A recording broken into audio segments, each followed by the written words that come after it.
Hello, testing.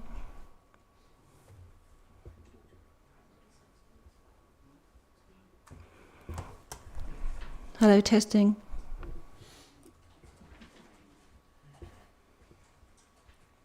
Hello, testing. Oh, there's a bit of a delay.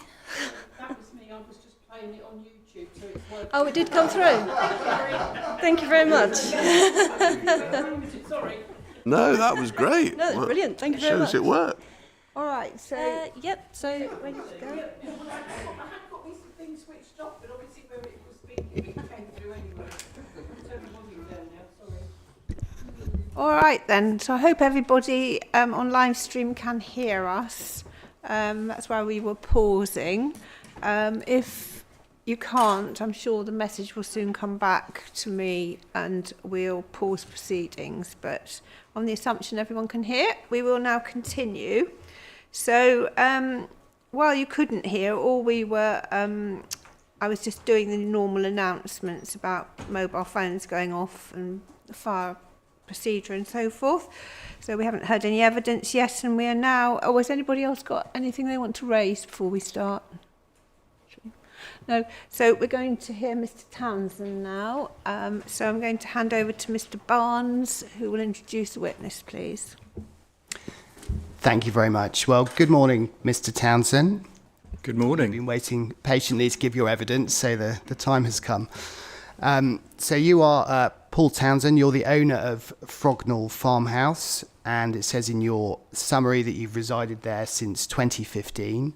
Correct. And it's important to note from what you say in your summary proof that you're making your submission in your personal capacity based on your experience. They can't hear.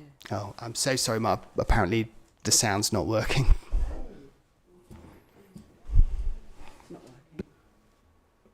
Right, we'll pause then for another minute.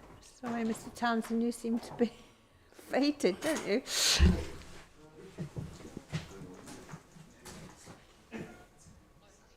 Oh, we've been told. We're told it's working. It is. Yeah. Tell them to whack up the vol. Yeah, yeah. We're told it can all be heard. Oh, right, okay. So I think we can. Yes, Yeah. sorry. Right, okay, we'll carry on. Thank you very much. So sorry, Mr. Barnes. No, not at all. It's obviously important that people who are listening online can hear. So I'm going to work on the basis that they did hear what I said there. But I was just introducing Mr. Townsend, and I was making the point that you're making your submission in your personal capacity based on your lived experience of living in and restoring the property. And although you are the chair of Tenham Parish Council, your evidence is being provided independent of your chair role. Correct. Thank you. In terms of documents, you've submitted a summary proof, photographs, and also there are a couple of documents that you've submitted which are core documents, which I will be taking you to in due course, and those are document 19.4, which is a timeline that you've prepared of the history of the farmhouse, and document 19.25, which are two historic maps which you have annotated. Can I just correct that it's 19.24, not 4. 19.24. Thank you very much. So core documents 19.24 and 19.25. Thank you. So the way we're going to proceed, Mr. Townsend, is I'm going to ask you to read your summary proof, but if you could do it nice and slowly, paragraph by paragraph, and then I'm going to pause you at certain points and ask you to expand on some of the points that you make. Okay? Thank you. Thank you. Shall I start from background? Well, yeah, if you can start from paragraph 2, please. Thank you. So background. So Frognall Farmhouse is a Grade 2-star listed building with a documented history dating back to medieval times. Described by Historic England as an exceptionally interesting and distinctive multi-phased house, and that's in core document 4.22. Its significance is established through research, historic maps, archives, and physical evidence. Thank you very much. And if you can read paragraph 3, and then I'm going to pause there and ask you a couple of supplementary questions. Canterbury Archaeological Trust's historic building appraisal states the significance of the manor locally, the rich documentary resource associated with the estate, the ancient fabric contained within the walls and its complex development from medieval times down to the beginning of the 18th century add up to a property with high historic and architectural significance. Thank you. So just pausing there, there's a couple of points I'd like you to amplify. You firstly talked about the rich documentary resource and the documented history of the farmhouse. Can you expand on that a bit, please? Yes. So in very simple terms, the building is very, very old, and we've been very, very lucky to have a very, very rich source of history and documentation, and it is stored in many really exciting and very good places. It ranges, or the sources range from books, from maps, to physical evidence, and I'll come back to some of those in a moment. But where it's stored is also just as important. It comes from Canterbury Cathedral, the National Archives, the House of Commons Libraries as a part of a law, Kent Historic Centre, and more locally, the building itself, and, for example, St Mary's Church. There's a very beautiful bronze in the floor relating to one of the previous owners.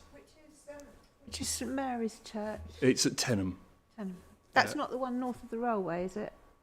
Uh, One just north of the Ton Conservation Area. No, that's the Tom one. It's in towards Tenham.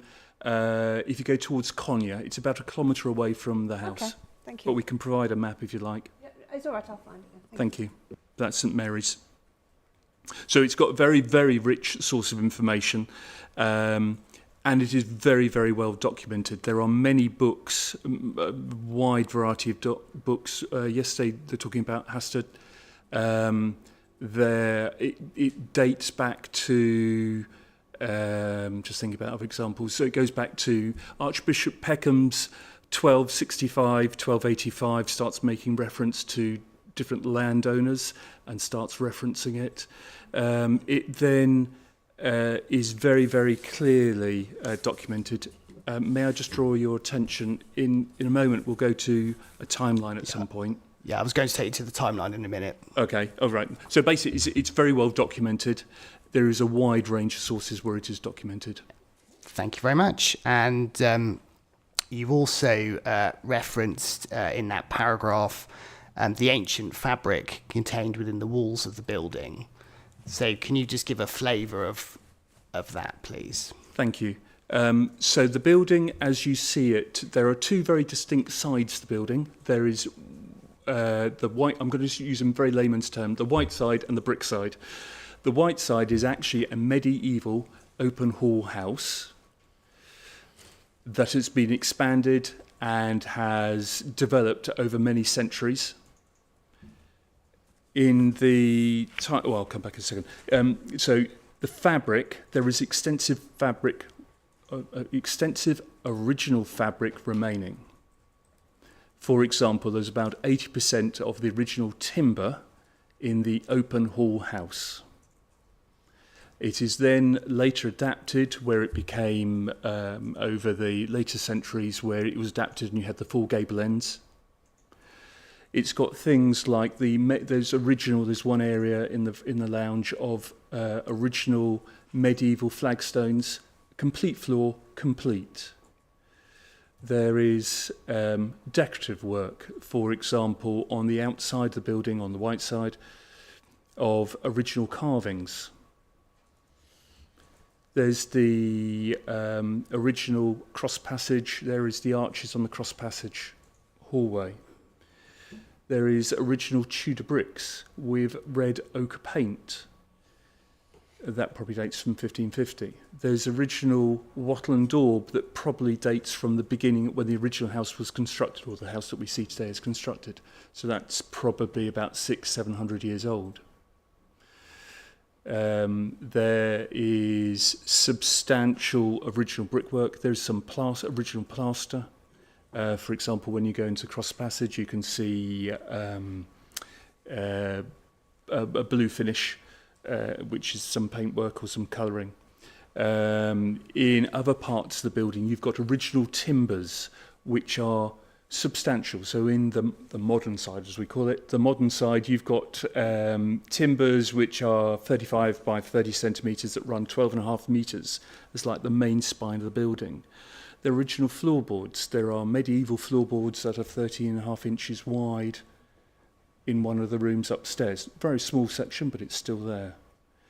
There are multiple examples of the timber and the brickwork throughout. And there's a very lovely example of a carving of a palm tree upstairs in the attic that is part of the modern wing. So there's huge amounts of original fabric. Inside, to be absolutely clear, it is in restoration. It was somewhat misused during the 80s and 90s. And what we're currently doing is putting it back to what it should be about 200 years ago. Thank you very much, Mr. Townsend. I think you've given us a really, really clear picture of the interior of the building and the historic fabric. And that leads us nicely on to your timeline, which is core document 19.24. I'm not suggesting you take us through all of it, but are there any particular aspects of it that you would like to highlight to the inspector? It's core document 19.24, ma'am.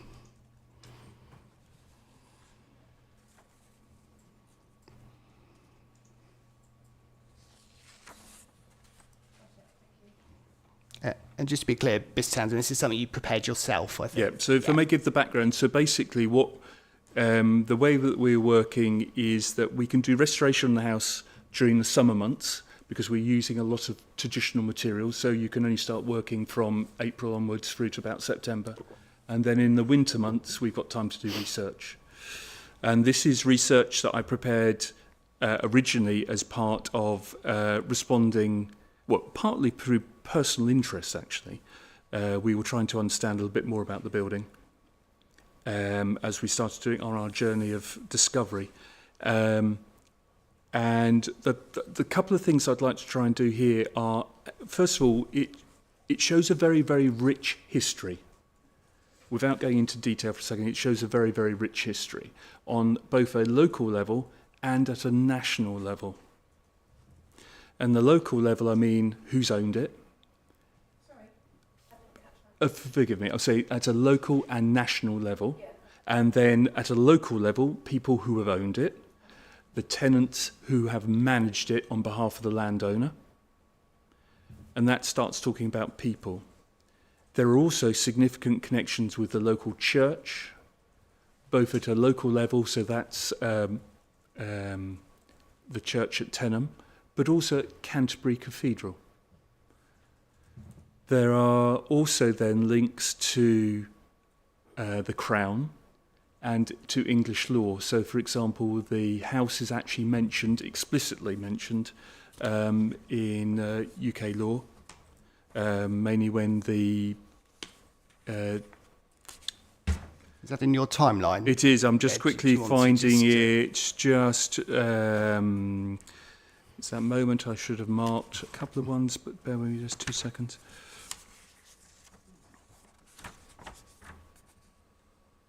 Yes, 1546, there's an example there, and 1540.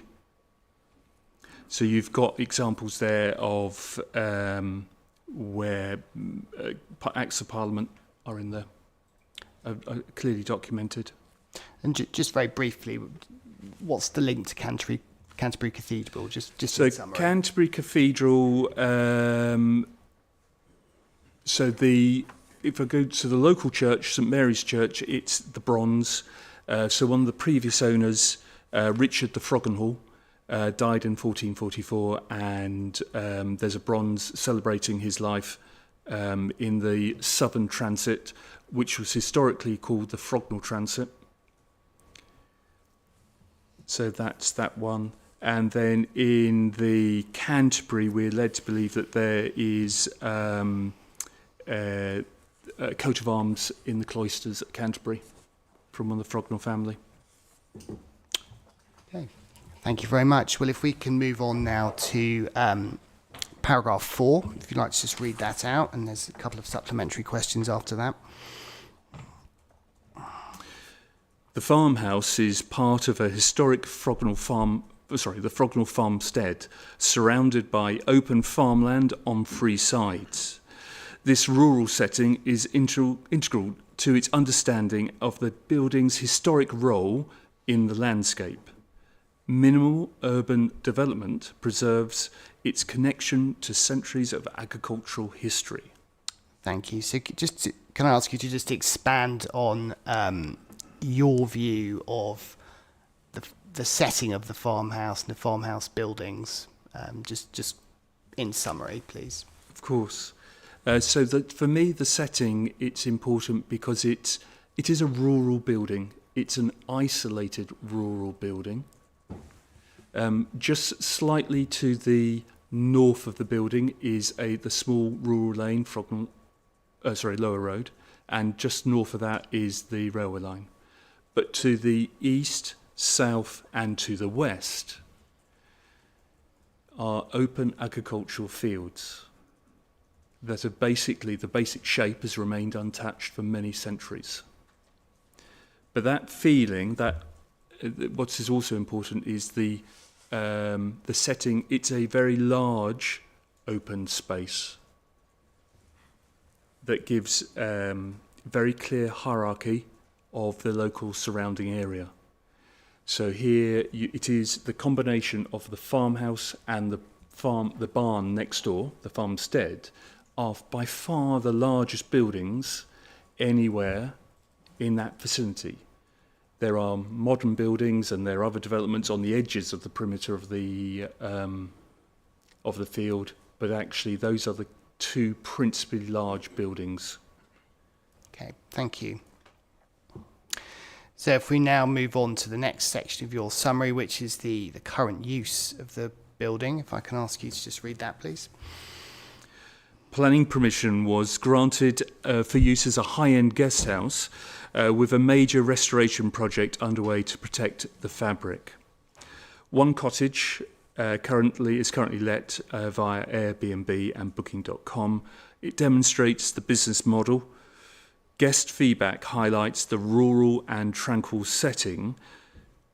Over the past decade, we've conducted 200 tours, hosting university research projects, guided tours and heritage visits, providing historical and cultural benefits beyond private ownership.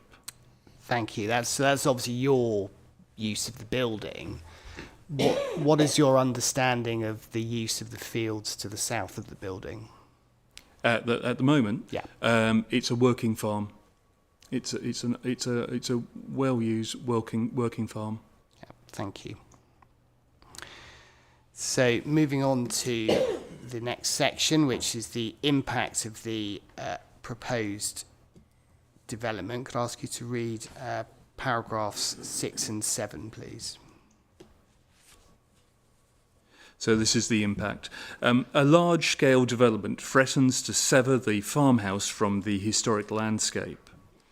Over 1,000 homes, roads and urban infrastructure would permanently alter the setting, removing the direct connection between the building and its agricultural past.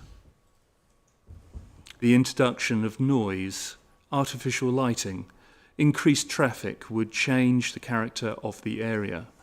The proposed development threatens to alter the setting's significance. The farmstead is currently the largest built form in an open area. It will be severed from its historic context to be surrounded by modern structures and potentially a line of trees. Thank you very much. So pausing there, I think this is now a good time to have a look at the maps that you've exhibited, which are at core document 19.25.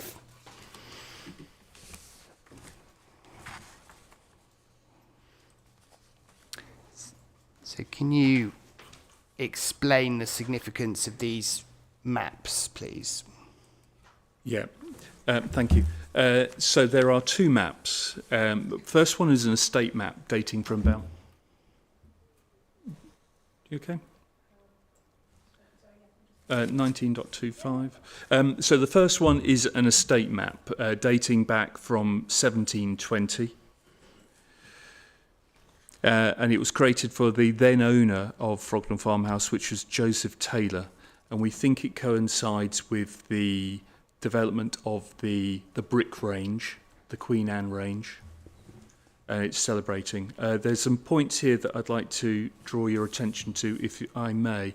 Frognall Farmhouse is marked in the centre of the map, and it's part of the Frognall estate. So the estate runs from, on your right-hand side is London Road, and then all the way on the left-hand side, the twiddly bits, that's the all the way up to Conyers.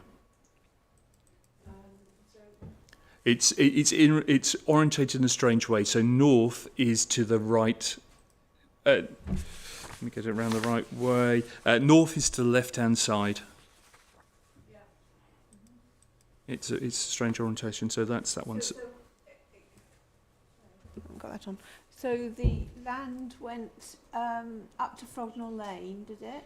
Yes, so the land went up to Frognall Lane. In fact, just a tad on the other side of Frognall Lane, where the current development, where the current ribbon of houses is there.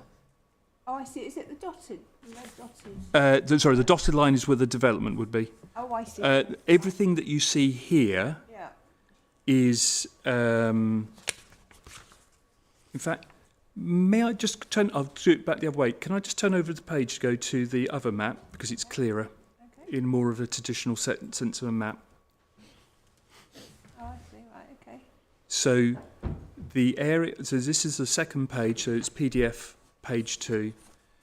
Hold on a sec. Why are we orientated now? And it's a map dated 1884. It was some sales particular of the then Frognall estate. And it gives a clear scale of the size of the original estate, and it's around 400 acres. And it stretched from the A2 London Road, which is along the bottom of that picture, of that diagram. And then in the middle, where Frognall Farmhouse is Lower Road, and then going more north up to, it's the back end of Conyers, basically. So it was quite substantial. So this was before the railway, was it? Just fractionally before the railway, yes. And the railway would run almost parallel to Lower Road. Yeah. So was that the same, the other map, the 1720 map, so the land holding was the same, was it, in 1720? Just about, yeah. There are small variations, but 99% of it, it's the same. Right, thank you. May I return to the 1720 for a second? The couple of bits that I'd like to show there are, number one is the extent of the extent of the estate. So it had grandeur. There was purpose for it. It was the reason why it's got such good documentary history is because of the size of the estate and the owners. So that's one side of it. The second point is if you look on the right-hand side of the map, so you've got orientate yourself to Frognall Farmhouse, and if you look slightly to the right, you'll see the footpaths in a very, very fine brown ink. The footpaths are marked there, so there's three principal ones coming very close to Frognall Farmhouse. There's one that's going down towards Sittingbourne. There's one that goes diagonally across towards the junction of Frognall Lane and London Road. And there's another one which goes from Frognall Farmhouse up towards the junction of Frognall Lane and Lower Road. And the purpose of demonstrating those footpaths here is that the current footpaths that run through the field follow a similar line. There are a number of footpaths, but you can see some coloration between the historic footpaths and what we have today.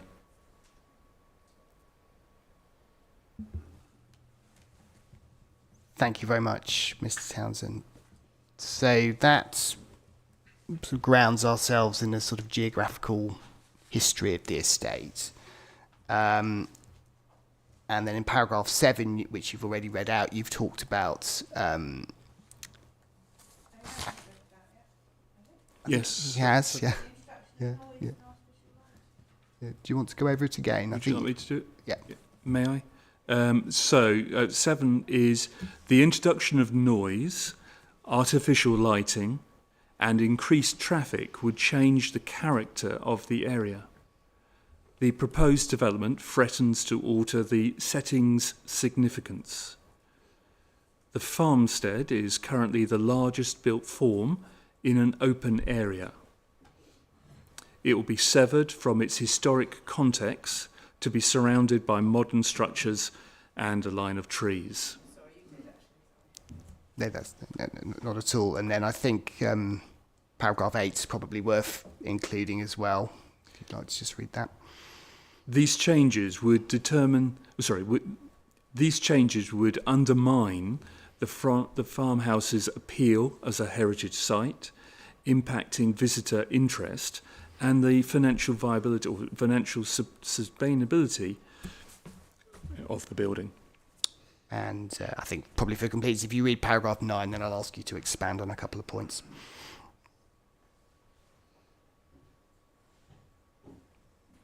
The proposed development, combined with other local changes, for example the access road to Frognall Place, risk undermining the unique heritage of Frognall Farmhouse. The cumulative impact risks transforming a historically significant rural landscape into a suburban area, a change that cannot be undone. Thank you. So I think you've been very clear there about your view of how the proposal will change how you experience the setting of the farmhouse. But would you like to just expand on that, because that's really the key point of your evidence? Yes, I think that the physical form of the building, the building itself, will not change. It will still be standing. But what you appreciate around you, I think, should be considered. I mentioned earlier about the scale. So the first thing there is the physical scale. When you stand, standing in the building and you're looking out, you can see farm fields on the east, the south, and there are actually windows on the west, both in the white building, but there's also a window that's upstairs, almost at attic level, that from the Queen Anne extension that looks to the west as well, over the top of the barn, and looks out across further afield. So open space is the first one. The second one is scale. The fields, forgive me, I don't know the exact size, but the fields are large. You can see the field which is directly adjacent to the farmhouse as it stands at the moment. In addition, you also overlook fields. There's an oast house slightly to the south and southeast of us. The fields that then are joining, going further, probably for a couple of kilometres. So that expanse is huge.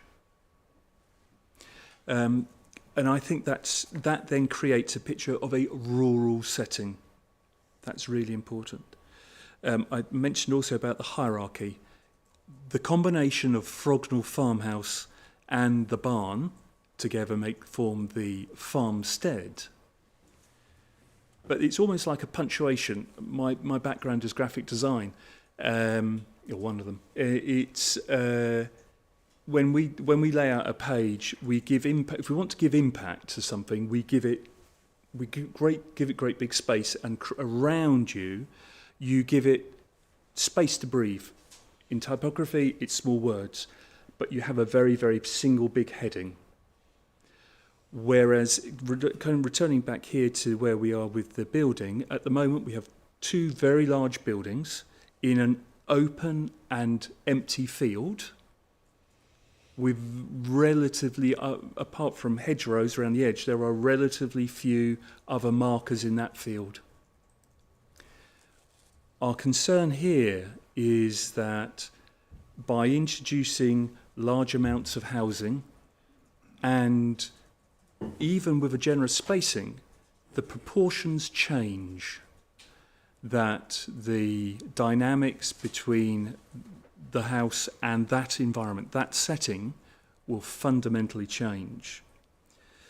In addition, the views to and the views from the farmhouse will fundamentally change. May I just take you around on each side? So the side on the eastern side. Do you want to refer to your photos at that point, Mr. Townsend? Would that be helpful? Thank you for the... They're at core document 43.2.3.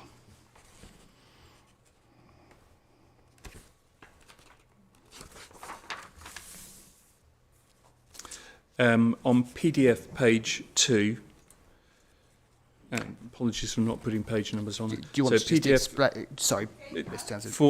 so it's called viewpoint 4. So first of all, this view here is a view from just above London Road, and it's an elevated, it's a drone shot looking towards the farmstead. And here, the field under question is what's directly at the forefront of the photograph. The red line is the footpath ZR256. Just to give some context. And the intent of that photograph was to show, looking northwards, it's a relatively rural setting. In the background, directly at the parallel with the top of the field, and you'll see to the right of the farmhouse and farmstead, you'll see a little white building. But you will see just behind that, you'll see the train line running faintly in the background. So it absolutely dissects the land, but if you took a more of an overview of this area, it's rural, looking north.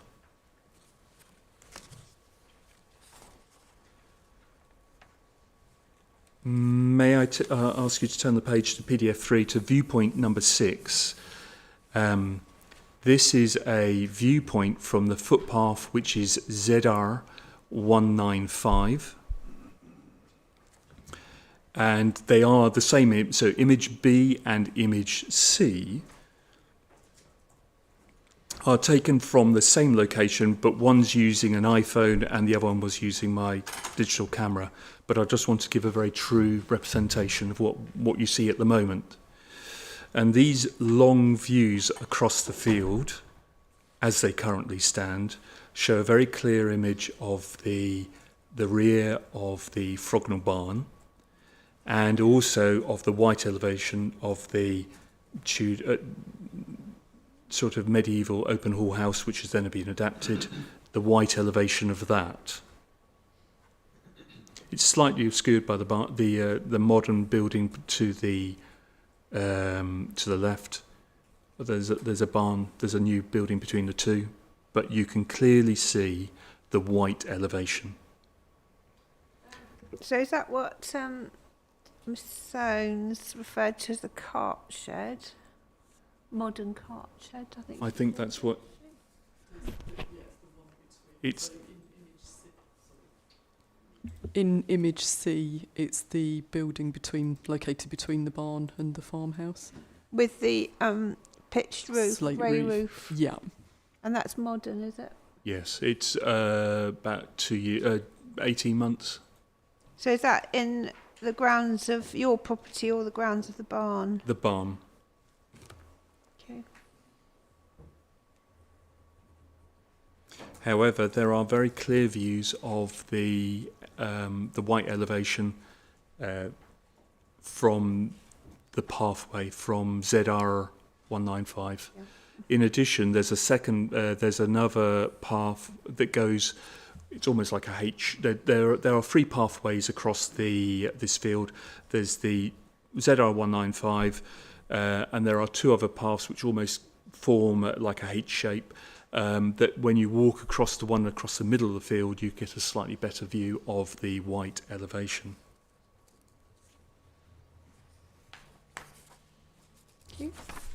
I'll come back to the other photographs. I'm just going to continuing round. Can I just go to page PDF 5, viewpoint 35?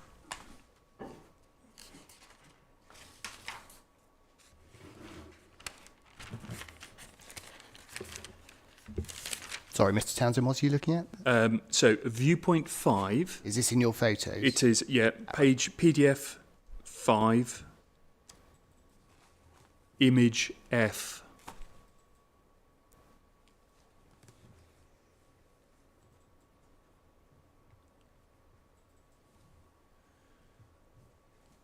And this photograph was taken from the junction of Frognall Lane and Lower Road, and it looks directly across the field towards Frognall Farmhouse.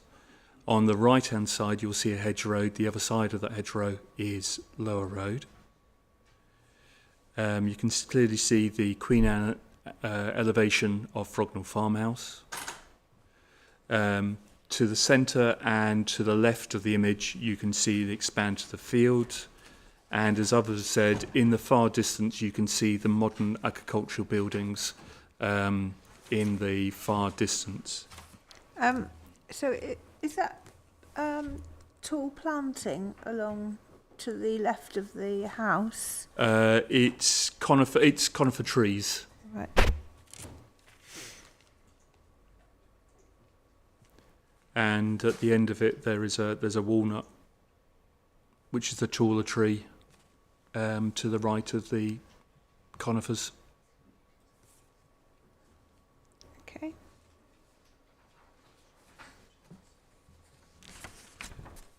May I then turn a page back? What I'm going to do is stay on the external views, looking across the fields, and then if I may, I'll take you to a couple of views from the house going outwards. So where are we going?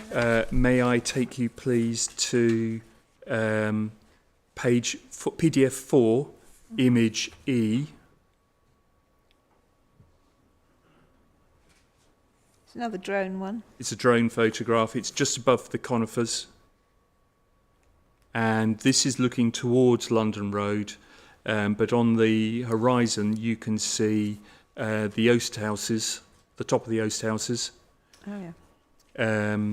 And to the top left of the photograph, you'll see there's an arch, and this is the access road leading to Frognall Place. Hang on a sec. Top left.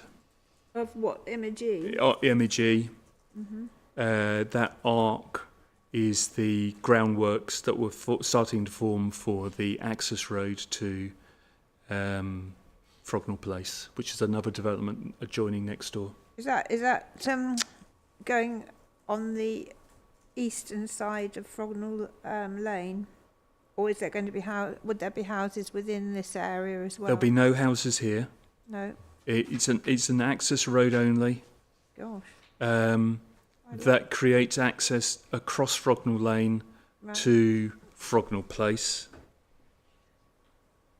Quite massive, isn't it, just for an access? Anyway, right.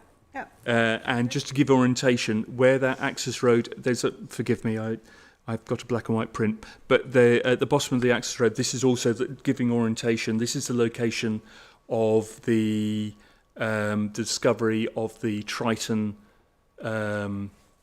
statue. So there was a Roman Molosseum was found at the top end of that field. What, the Arc field? Yes. That's being. That would be part of the neighbours. Yeah. I'm trying to give a sort of a context of what else is there. Yeah. So you've got that's the location of where the Triton statue was found in the Roman Molosseum. Right. May I then give you a couple of views from inside the house? May I go to page 5, image G? page 5, image G, viewpoint one, Frognall 1.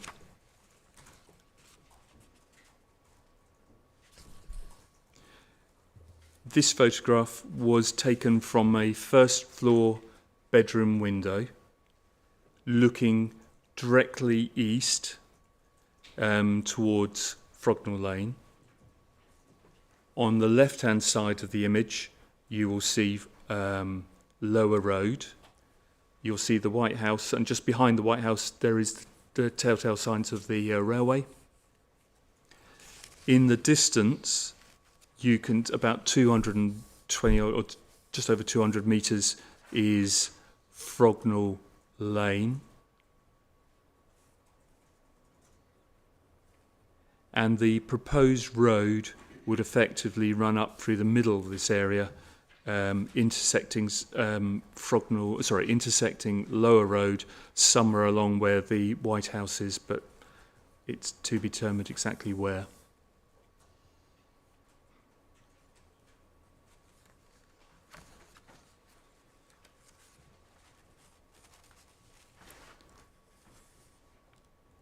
May I then take you to, turning over the page to page PDF 6, is viewpoint Frognall 2, image H.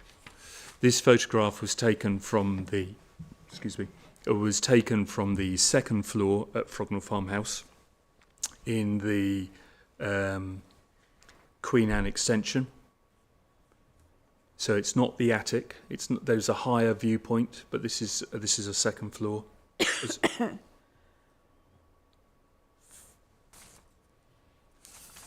Sorry, forgive me just one moment. Let me just make sure I've got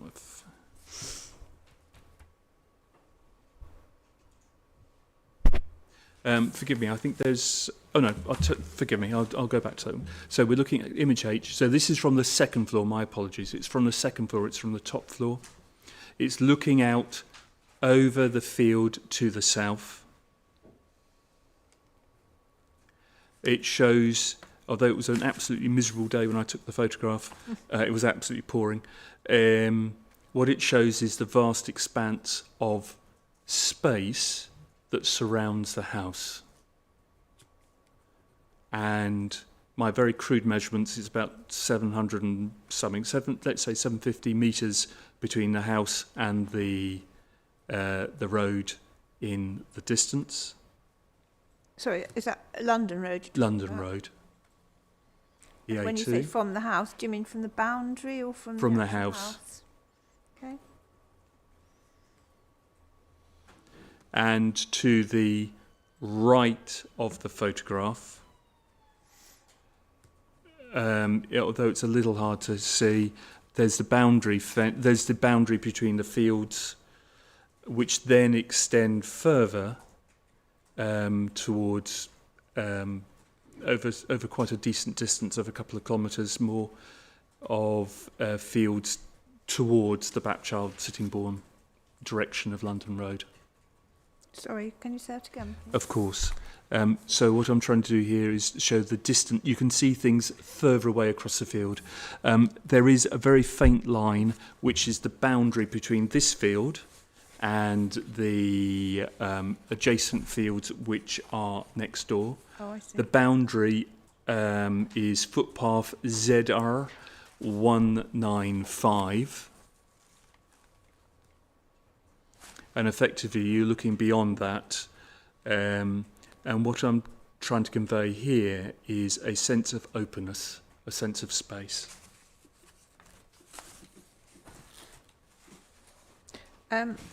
So, just looking in the foreground there, you've got quite a lot of buildings. So, explain what they all are. Of course. So this is in our property. So our property goes. What's that wall? Is it? No, it goes wall and then to the. Forgive me. We own the on the. Let's go left to right. The small outbuilding, the brick outbuilding on the left. Our garden shed in the middle, little tiny square one. The larger square thing is what we call our training centre. Historically, the building was used for social care rural residential care. So that was actually a training centre. So what do you, are you talking about the one with the white, look, The like a white, little bungalow? yeah, that's a training centre. So basically, it's a 150 square metre training room. And then what's the white area behind it? Is that a... So that's the roof. So that's a flat roof for the training centre. But you don't use it for that, presumably, do you? Or do you? That is part of the plan. Oh, I see. Right. So we were intending to. We are going to aim at being a high-end guest house, but as part of that, we wanted to be able to offer different facilities. I don't know, yoga or photography, or I teach as well. So part of my background, I do organisational change and training. Okay. Historically. So one of the ideas that we could teach and show people stuff there. Continuing on the theme, you asked about how far as our property. Between the white building, there's a little gap, and you can see the remnants of an old building. We've just removed a building, so that's getting rid of stuff. Yeah. And our boundary goes up to that wall, fence there. And it looks as if it's some sort of... And then the other side of the fence is where Container, our isn't it? neighbours have got a construction container. Right, I see. And then they've got the telegraph pole and the the outbuilding. And so that's part of the barn. That's just in connection with the building works, is it? Construction. The temporary container is just for the construction, yes. And sorry, just going back to your property, looks like on the left-hand side. What did you say that was? It looks like It's an outbuilding. It's a two-bedroom cottage is the wrong word. Two-bedroom bungalow. But you just use it as an outlet, okay? Yeah. Okay, thank you very much. Thank you. I think we've got one more photo there, Mr. Townsend, and if you want to just briefly...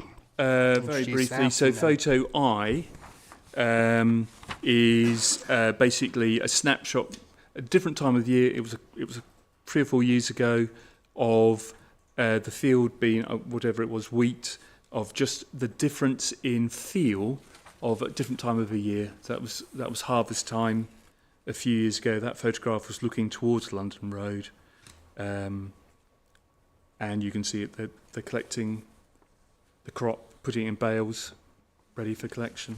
Did you say about 2 summers ago? I think it was a bit more than that. I think it was probably about 3 or 4 summers ago. Thank you very much. Well, if we can return to your summary proof, please. And if we've got to paragraph 10. If I can just ask you to read the remaining 2 paragraphs, and then I've just got one other question I want to ask you. So, in conclusion, Frognall Farmhouse is a living testament to rural history and is a microcosm of Kent's agricultural development. It connects local history to the national picture, highlighting significant influences like the church, the crown, and influential families.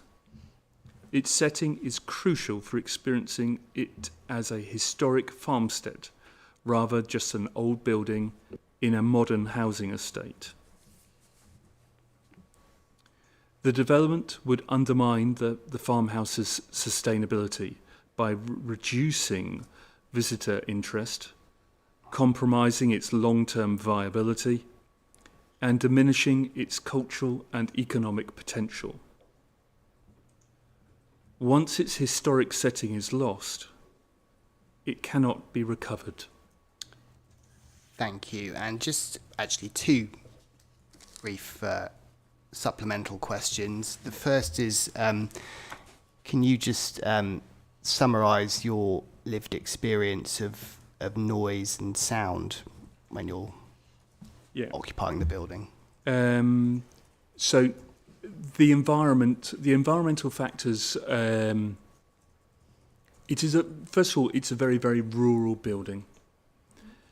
You have the sound of the road, and you have the sound of the railway line. The railway or trains pass perhaps once during the day hours, pass probably once every 10 minutes or so, and they last for about 5 seconds, is what you hear. Cars are a little bit longer, but they're not quite as loud. But most of the time, there is a really remote feeling that is you really do feel connected with nature. That you start to become aware of the animals. You particularly only last Sunday we were watching at home, and you could see the buzzard, a bird of prey above, and you could see it attacking a crow or a blackbird. You can hear things. You can hear the sound of flocks of crows in the farmer's field. You can hear the sound of a flock of geese. You can hear the owl. A couple of weeks ago, I was out more often. Last Wednesday, in fact, we were out, came back, got home about 11 o'clock, and there's the owl. You can hear the sound of the kestrel and the buzzards above. They tend to use the trees to the side. They obviously teach their young to fly. You can see them dive bombing into the scrub. That's part and part of it. Thank you very much. The one bit I would like to say was just to say about our Airbnb guests. So that's my opinion. Mm-hmm. Our Airbnb guests give feedback. We can't see that feedback until it's published. We do not edit it, and a selection of feedback is on there, and people describe it as a rural setting. Thank you. And final question. What do you say to the suggestion that it's a changed landscape? It's not a pristine medieval landscape. It's got a railway. It's got modern farming. It's a changed landscape. What do you say about that? I would agree that bits have changed. Absolutely. The introduction of a railway line is new. But it depends how much you zoom in or zoom out to the area. If you zoom out and you take a more holistic view, the shape of the fields are still the same. The layout of the fields are still the same. There are actually houses on the London Road. There are houses on the Frognall Lane. But the feeling of remoteness is substantial. The one bit I did forget to mention was about the simple things like the sound, and it really is the sound of the weather. When it howls across that field, when it pours with rain, you know about it. But it creates a feeling of almost of isolation. Mr. Townsend, those are all the questions that I have. Thank you very much. Did you want to ask anything? No, thank you very much indeed. No questions. Okay. I just have one more. I mean, I've been asking you things as we go along, haven't I? So, but just one thing I was just trying to understand about the way that the house has developed over the centuries. So you have the old medieval part at the back, and did that actually also include the front part as well? I mean, and then the front part was restructured. May I give a potted history? Very, very quickly, if I may. May I draw you? I've got some pictures. Here's some one. May I take you to 19.24? Yes. Probably wish I hadn't asked. No. Sorry, you did ask. I did ask. You did ask. Yeah. Hang on a minute. And then I'll shut up. No, it's fine. I did ask. I'm interested to know. Hang on a minute. Sorry, 19.24. Unfortunately, my computer's locked me out. Just a minute.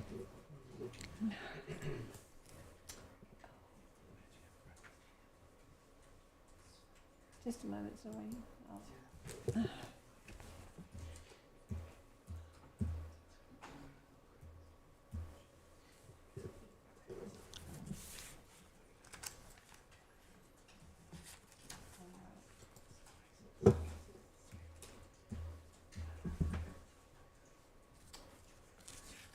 Hang on a minute, sorry. Just you have to just bear with me because I can't remember the password. It doesn't usually do this.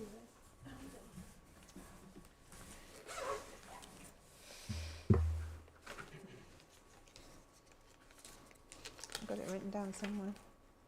Ah. Right.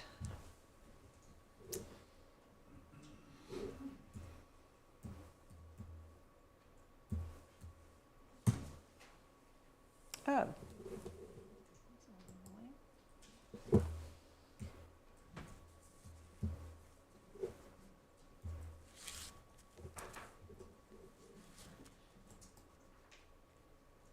Oh, sorry, I can't get into my computer at the moment. It's rather embarrassing, isn't it? May I lend you this? And I'll just talk it. I can do it from I think memory. you're going to have to, sorry. I think it will sort of go to sleep and then I can do it. So this is 19.24. I'm just going to talk about those two. Is that all right? Oh, yes. You're happy with that? So 19.24, the page 5 and 6. So page 5 shows the development of the house. Oh, yes, I think I looked at this, yes. So, and all I just want to very briefly explain was it started off as an open hall house. Yeah. Very simple construction. In later years, about around 1500, give or take, they started to add the different gable ends, but it wasn't done at one time. It was done as a phased change, and you can tell that because of the width of the gables are not equal, and the way in which they are located on the building. Okay. So it went from none to probably a couple to 4 gable ends. Then there was an extension. So where the Queen Anne range is now, Yeah. we think there's at least 2, possibly 3 iterations of the extension, where the Queen Anne is now. And that is demonstrated by the medieval flagstones, which are underneath the Queen Anne range, and then an elevated floor is actually on top of it. So you've got the Queen Anne, the original flagstones at true ground level, and then at a different floor height, the newer floor line is added. There's a significant difference between the old floor and the new floor, and that's about trying to create grandeur from the east side or the Queen Anne side of the house. Thank you very much. That's really interesting. You're most welcome. I expect you'd probably like me to go and come and see it sometime, would you? I was going to offer that if you would. Yes, happy to do that. I will obviously have to be accompanied by the applicant for. So, being absolutely fair and knowledge, we've had a multitude of different people have been very kind to spare time to already come and see it. Yep. And we would absolutely extend the offer to you and anybody else who wishes to come. Yeah, well, it's just that I have to be accompanied by Absolutely, yeah. the other parties, that's the thing. So that can be arranged with the programme officers. Yep. So I'll ask them to set that in train. And I think the best thing is if we do it obviously at a time that's convenient to you, but one of our sitting days, perhaps we finish early, for example, maybe at the end of the ecology week, if you're whenever it's convenient for you, we'll sort it. So let's do that. That would be great. And I would quite like to see I would be very interested to see the house, obviously, but more importantly, I'd probably like to see the views from inside that we've got the photos of. Of course. Myself. Thank you very much. And also to look round the outside, and so I can see the relationship with the barn and so forth. Yeah. Pleasure. All right. Thank you very much, Mr. Townsend. Thank you for your time. Thank you.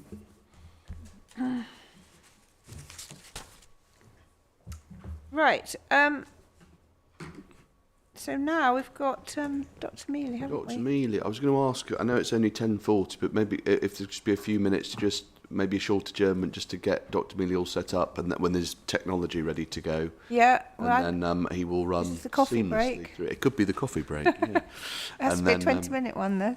Oh yeah, all right. Or we Well, could- if we we could did it now, that would mean no more. We No. could just run through in his chief, maybe all just in one Yes, would that be better? one go, if that suits. Yeah. All right. Well, look, it is conveniently 20 to 11, isn't it? So, shall we have a break until 11 o'clock? And Thank I'll you. try and get my computer going. Thank you. Okay, thank you. Now, what is going on here?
11 o'clock, so it's time for the inquiry to resume.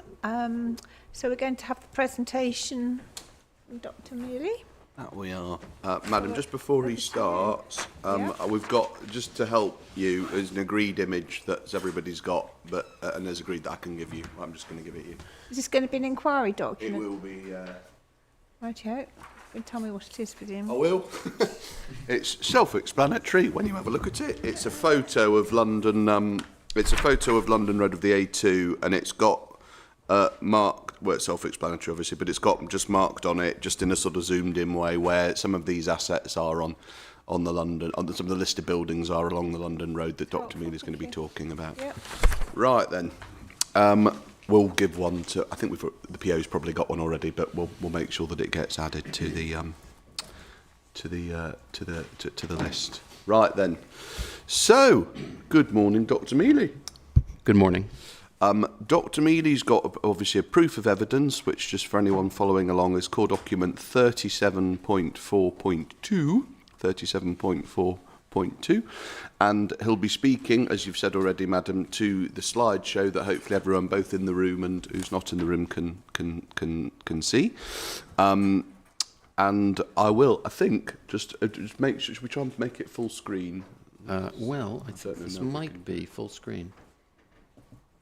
Oh, there we go. There we are. Right, so, and I'll pass over, I think, to you, Dr. Mealy. You introduce yourself both on your slides a bit and also in your proof of evidence, just for anyone following along, on page 10, where you set out who you are, Chartered Town Planner, member of the Institute of Historic Building Conservation.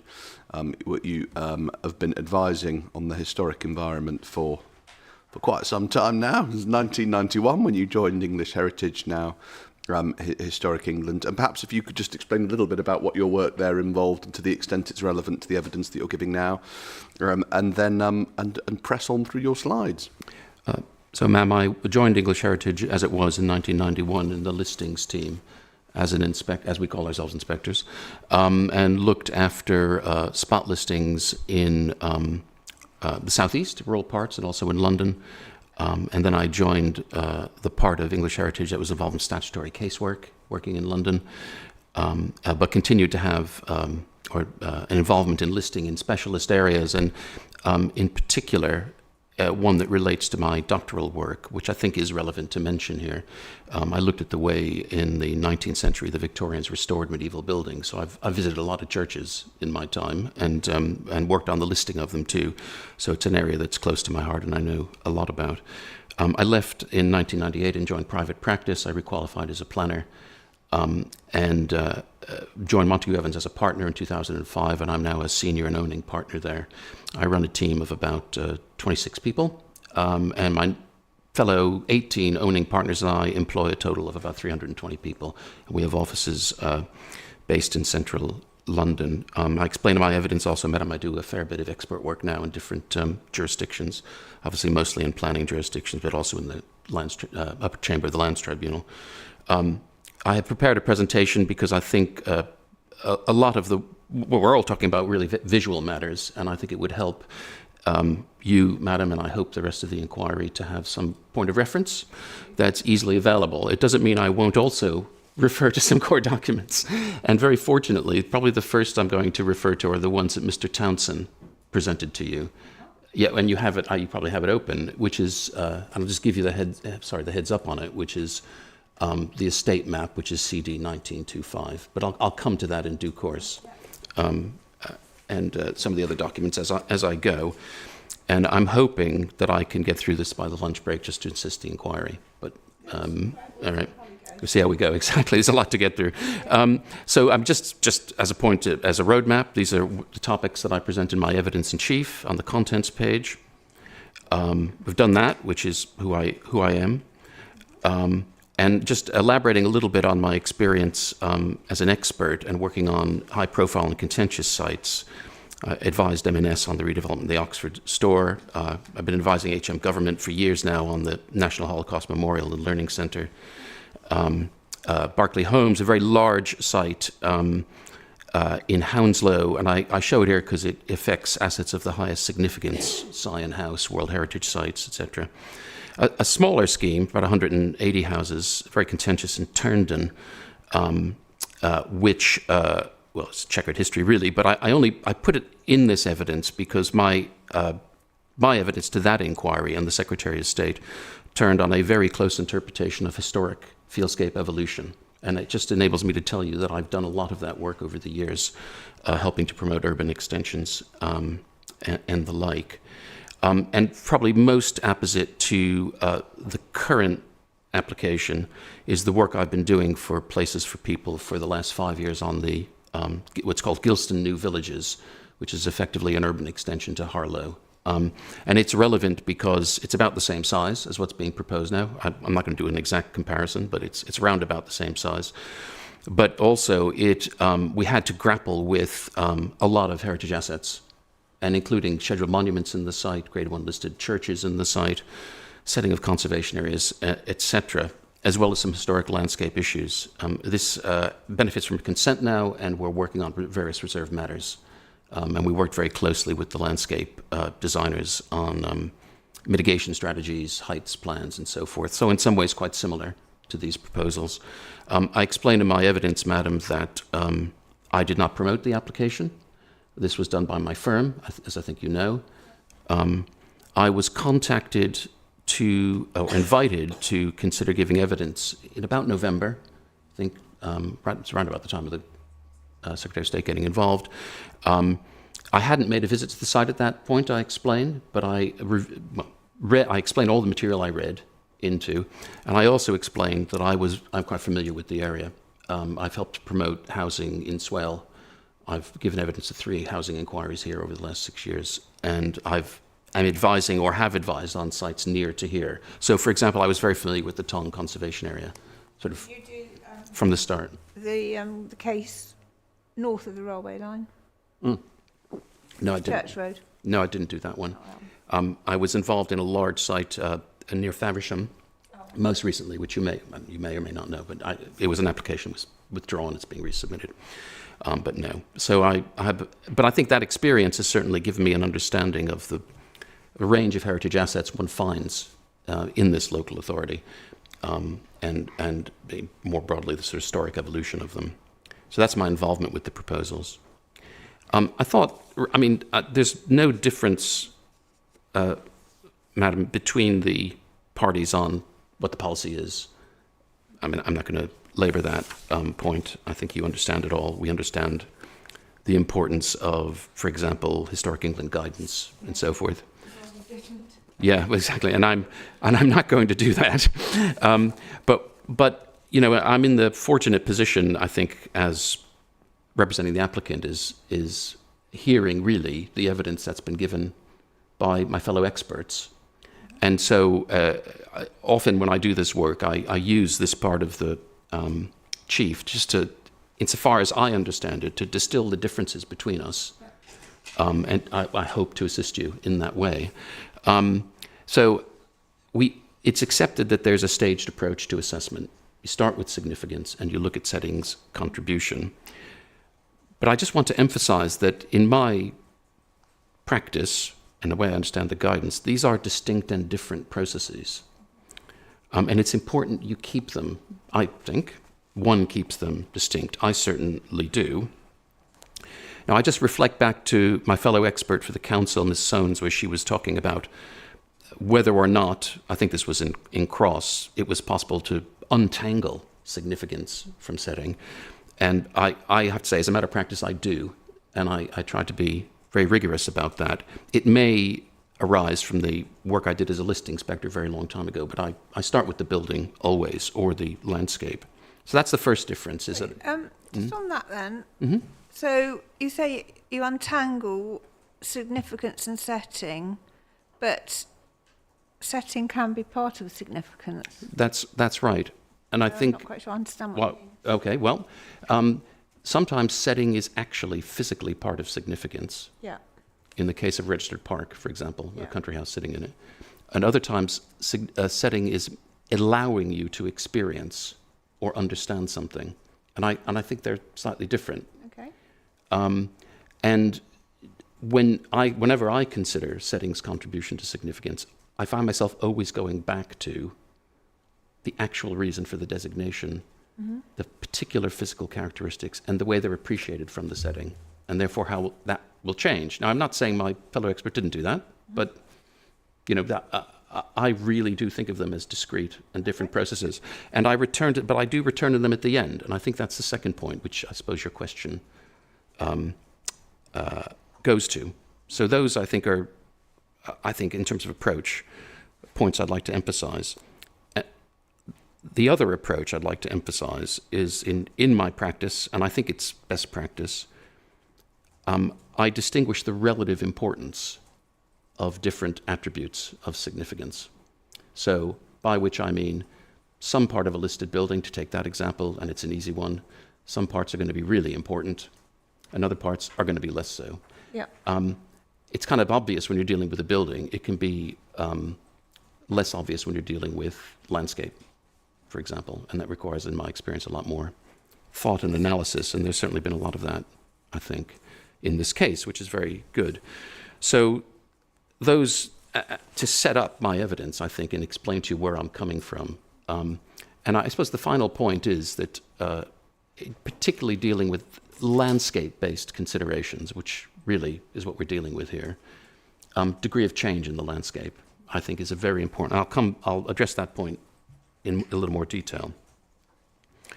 And I go to the historic landscape context as my first subject. When I first came to this material, Madam, maybe like you, I don't know, a lot of assets, really scattered. And I just was thinking about how to bring some sort of order to them intellectually and conceptually. And so Section 3 of my evidence is an attempt to sketch out a framework for the understanding of these things, because you appreciate, here's a parish church, here's another parish church, here's a farmhouse, and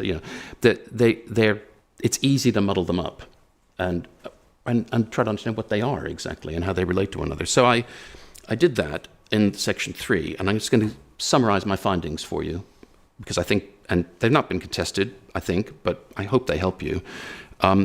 I start with the way the landscape was organized historically, which is by parish. And the sites, this is a plan from the environmental statement, as is indicated in the caption, cuts across as many as 8 different historic parishes.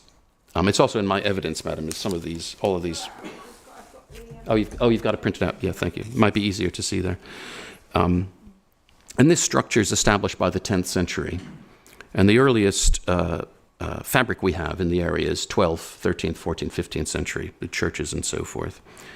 And one of the really interesting things about this historic landscape and these parishes, most of the ones we're considering are described as scattered settlements, so that they have no obvious village center in the way, for example, villages might do in the Midlands, just to take one example, or in certain other locations, indeed even sometimes in the southern part of England, or often.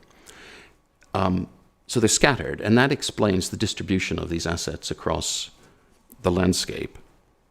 And I think that scattering does make it important to understand the evolution of the landscape pattern, or fields, or fieldscapes. And there's the really distinctive thing about this part of Kent, I think, is that from very early, the land holdings are pretty large, and the fields are pretty large too. And that reflects the wealth of the land. And these field systems are served by farmhouses, relatively isolated in farmsteads, or self-contained areas. And that extent of ownership and wealth of the land explains also the architectural quality of these timber frame buildings, which are really exceptional, some of them, actually. And that's in distinction, Madam, to perhaps some other cases you've done where in the Midlands, for example, you have common farming and you get small divided fields that reflect a really ancient pattern.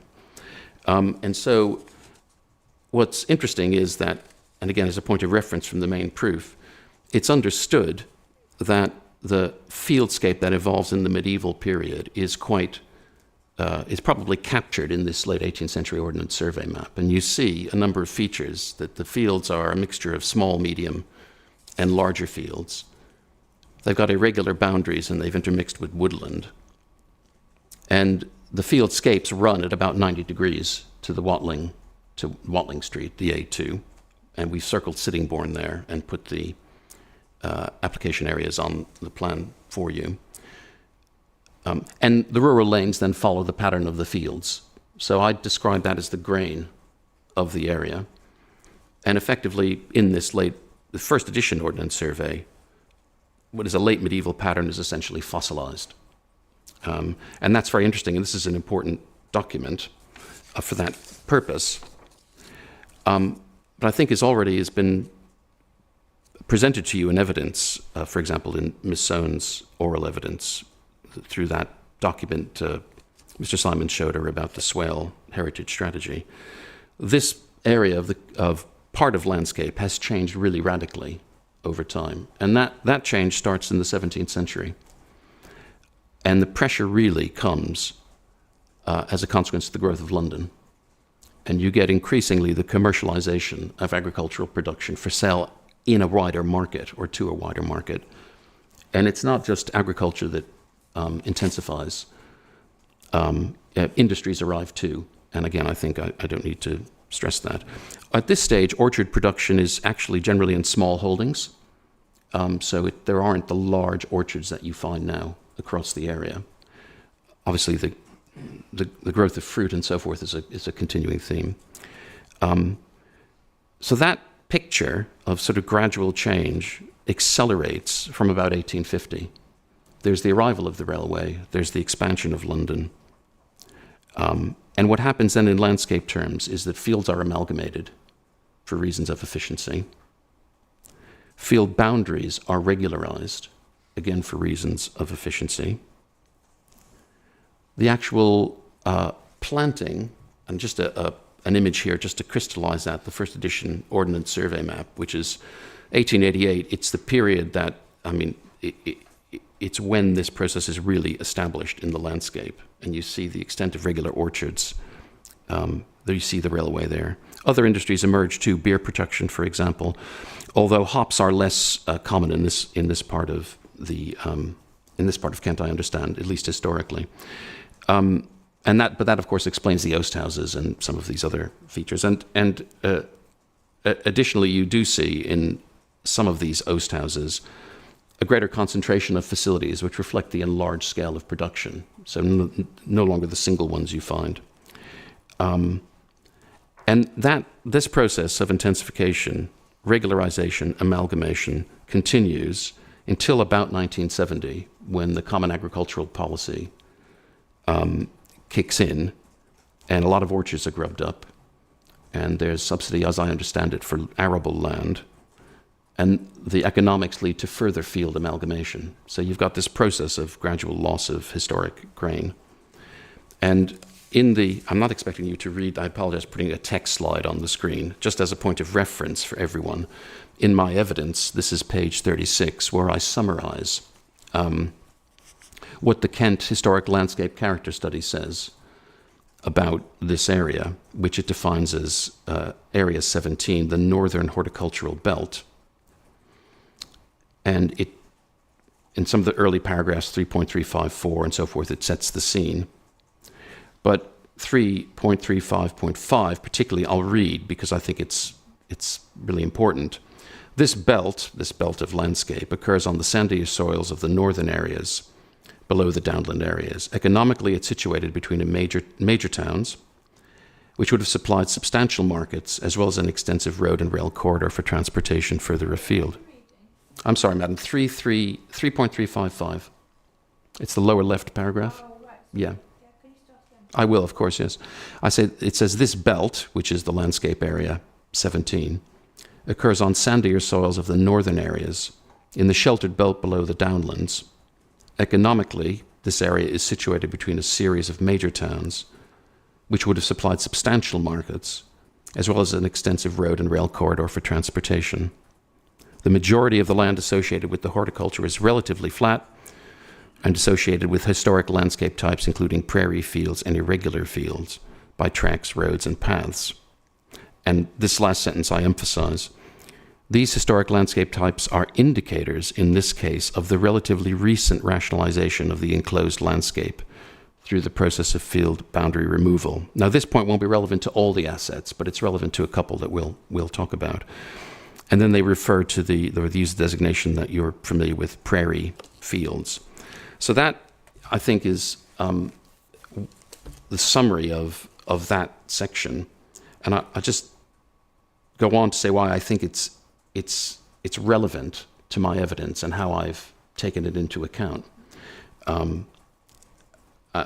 mean, all parties recognize that the agricultural use of the land contributes something to the historic, functional, and even in some cases aesthetic, or I should say architectural interest of the assets we're considering. I take into account the degree of change that's taken place because the pattern of fields that surround towns or buildings are themselves part of the heritage setting of these, and they create sometimes intimate and close settings for buildings, which when they're altered really change the way you perceive the building. And I'll come on to that in the case of Frognal. So I think that is important. Now, Dr. Doggett fairly observed, I think possibly in criticism of my evidence, that of course all agricultural landscapes change, and that's absolutely right. But without meaning to sound flippant, some change more than others. And so you'll be familiar, for example, obviously with national landscapes, where there's great time depth actually in the field patterns and so forth. And that undoubtedly adds to the interest of the settings of historic towns and the settings of historic buildings. So, point taken, absolutely fair point, but it's a question of degree, and I think the change here has been pretty significant. So that, in a way, is a sort of frame of reference. I'd like to now go on to the northern side application. I won't cover all of these in the same amount of detail. Well, that's very, well, got a little while, but I don't want to unnecessary, because you've heard a lot about these already. So I'm going to start with Tong. I'm going to focus on Frognal Farmhouse, and I think it's very helpful. You've heard from Mr. Townsend already, and you'll really enjoy the visit. It's a wonderful place. Look briefly at Clacksfield and London Road building, so a bit of focus on the first two, really. And I'll try to tie my analysis back to my sort of approach principles, if that's the fair thing. And just for your reference, so everyone's looking at the same thing, here's the northern site overlaid with the heritage assets, designated and non-designated. And on this drawing, which is taken from my evidence, I've just highlighted the ones I deal with in the proof, just as a point of reference. And we'll start with the Tong Conservation Area. There's obviously a lot of agreement, and no dispute, I should say, about why this area is significant. It's a landscape-based designation, I think clearly, but it has a clear point of focus and of greatest interest in the northern part. We remember that conservation areas are designated as areas of special architectural or historic interest. Obviously, all of the architectural interest is focused towards the top, and I'll show some pictures of that in a minute and make some observations. But interestingly, this is a conservation area that is particularly strong in its archaeological interest. And you've heard about that already. Indicated in pink is the site of the castle. The mill pond, possibly the remnant of a moat, who knows, but just serving that purpose now. Mills are known on the site.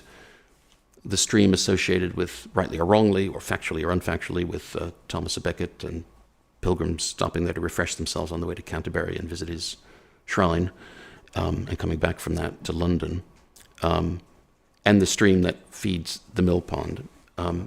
So this is a conservation area I think demonstrates really considerable time depth.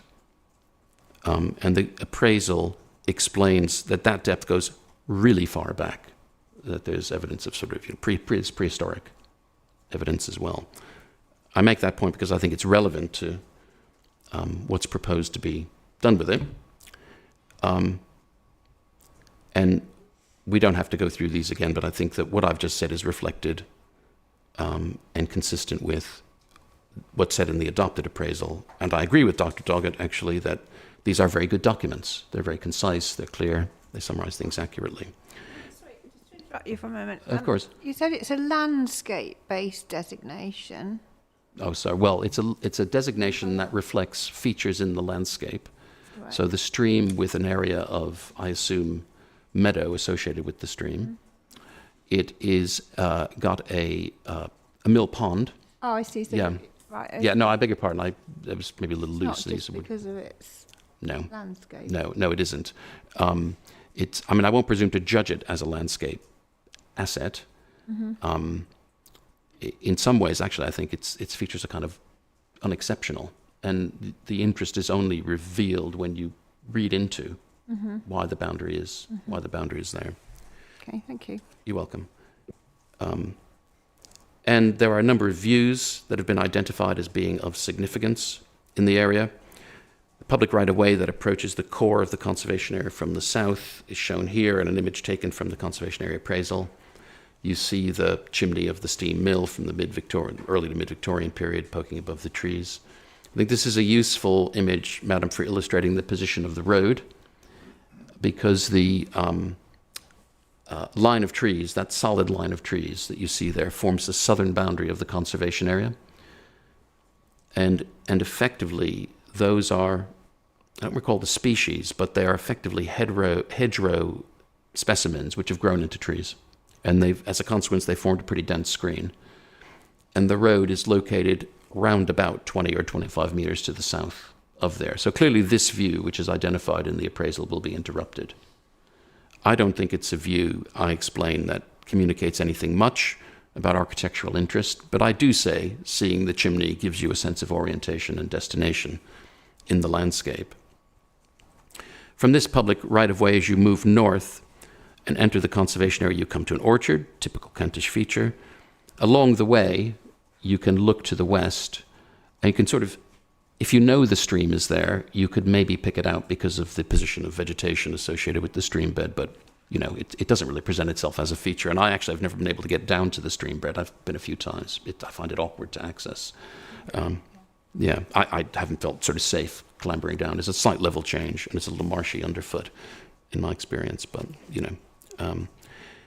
And then, again, it does, the adopted appraisal does distinguish different landscape or open space characteristics, which you see here, and you see the different landscape, I say, spatial types.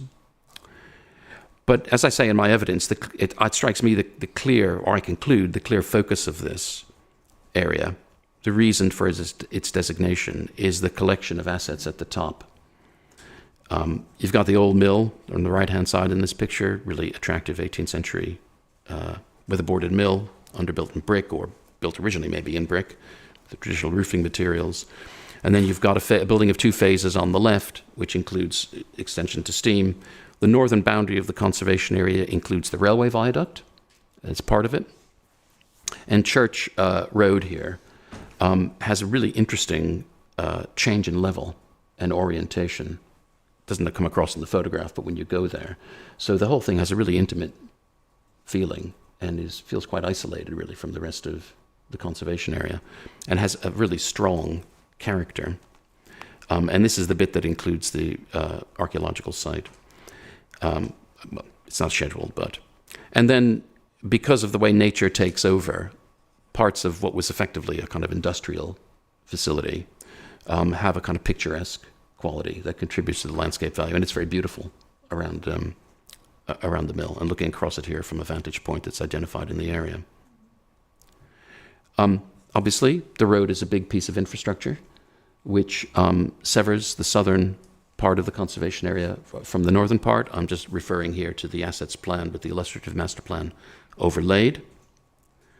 You see that the whole of the top part of the conservation area, where the listed buildings are and so forth, set well away and beyond that treed boundary, just below the letter A there.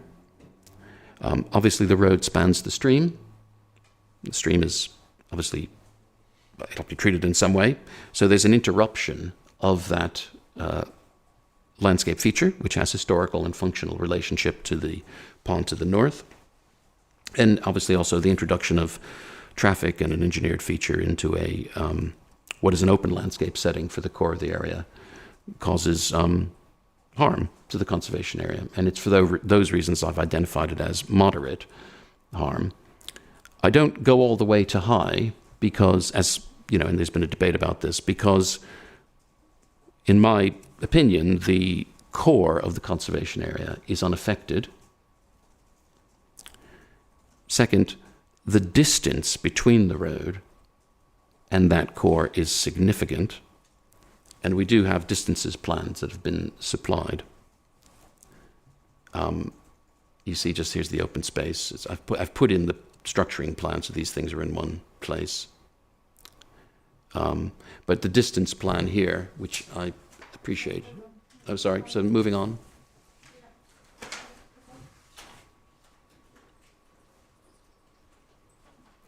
So it's a little complicated to work out these. I accept, and only because we none of the alignments are exactly, 90 degrees, but the distance between the nearest listed building and the nearest new built development is 276 meters. It's 276 meters as measured on this plan. And the distance from the nearest proposed road to the nearest part of the Victorian mill, so that's the nearest listed building, is 250 meters.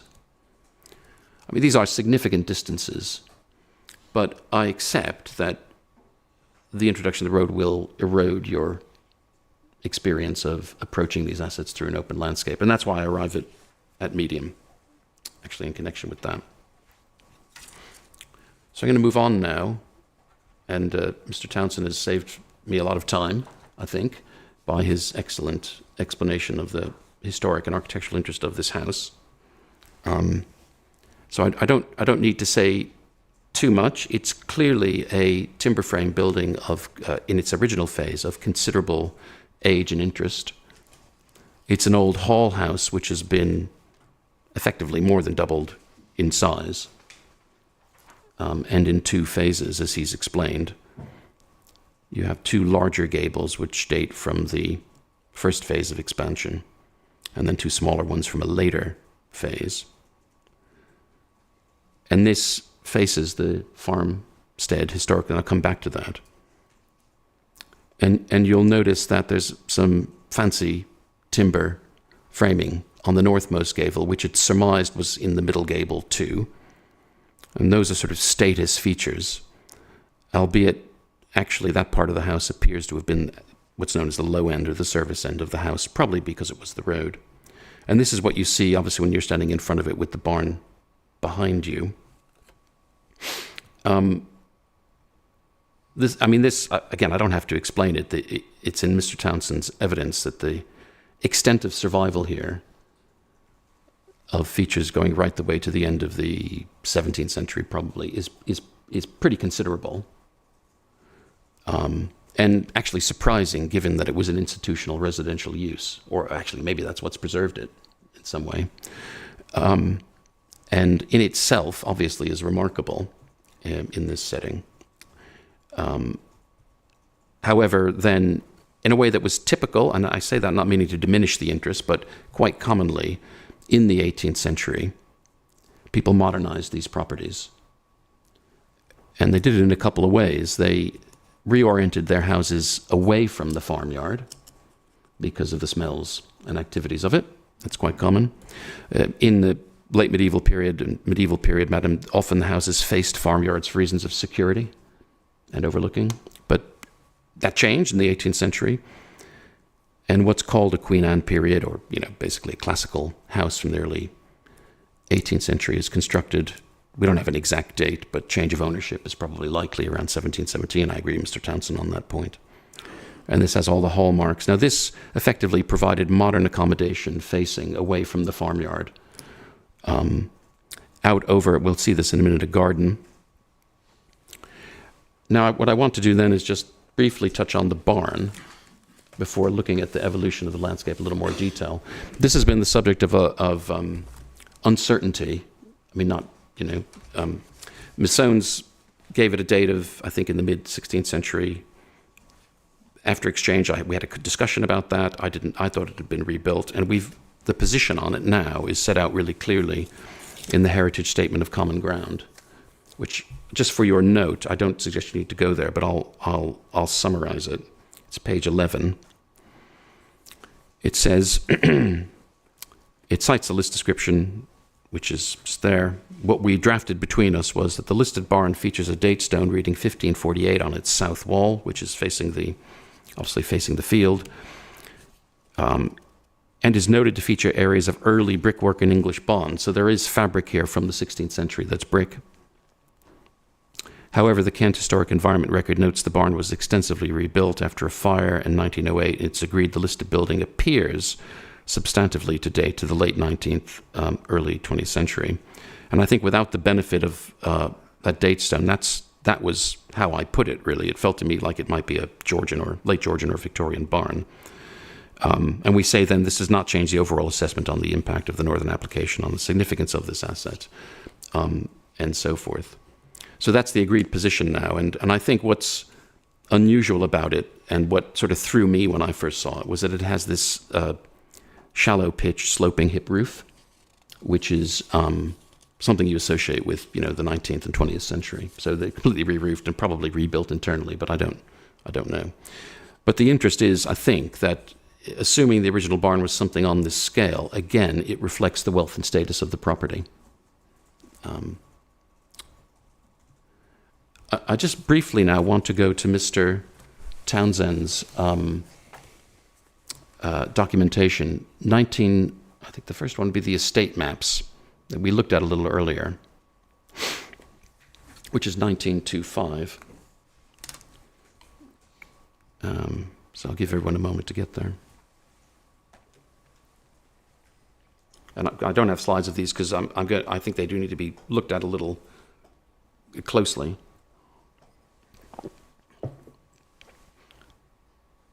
And I have to say, I wasn't aware of this information before exchange of evidence, so it's really helpful to have it all.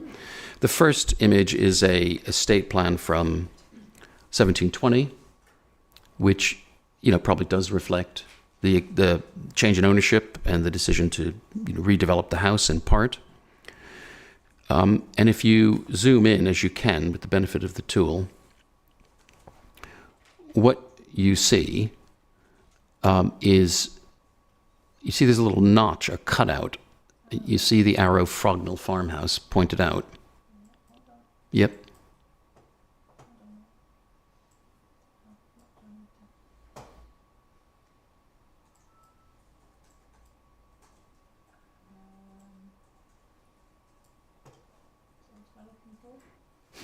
There you are. So if you zoom in just a little bit on that plan, madam, to the area around the farmstead. So what you see pointed out correctly is the farmhouse, and you see there's a barn. The building immediately below that is a barn across a yard.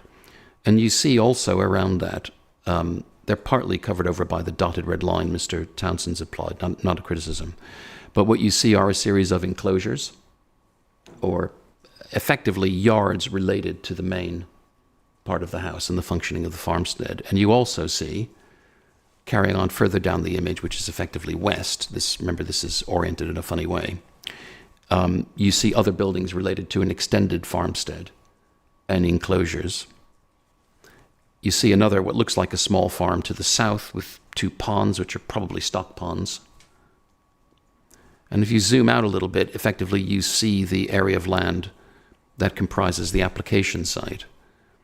And what I want to point out to you are the field divisions, the field boundaries. And you see the area of land is divided into as many as 1 to 6 different fields. And they are exactly the kinds of small, medium, and large regular fields that the HLC, Historic Landscape Characterization, identifies. You see the land extended to the north into marshland, which was probably grazed, effectively under the railway now. That land is still there. And you see also that the estate extended further to the west as well as to the north. It's a pretty sizable estate, actually. If west is bottom on this. Yeah, that's right. And effectively Tainham Station is, if it existed, it would be to the north. But then if we go to the next plan, which I think is also very useful, which is fortunately oriented correctly.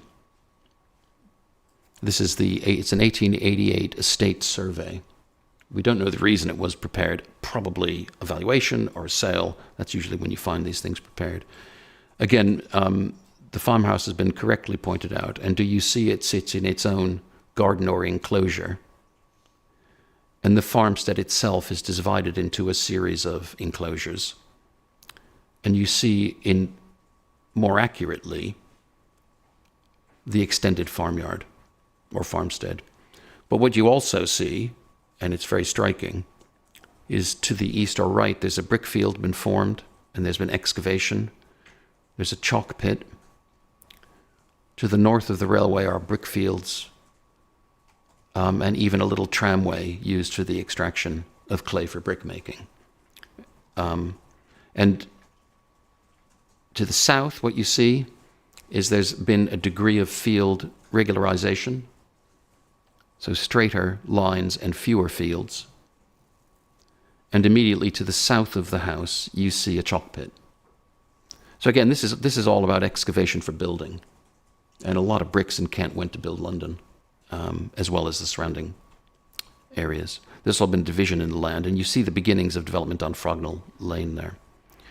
So I think, Madam, what the point I want to make in relation then to this plan is as follows, that we have still the farmhouse in a yard, and we have still a barn,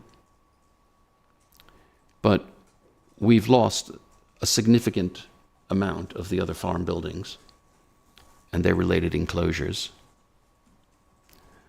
The landscape that was divided into, you see here, an orchard, small and medium-sized fields,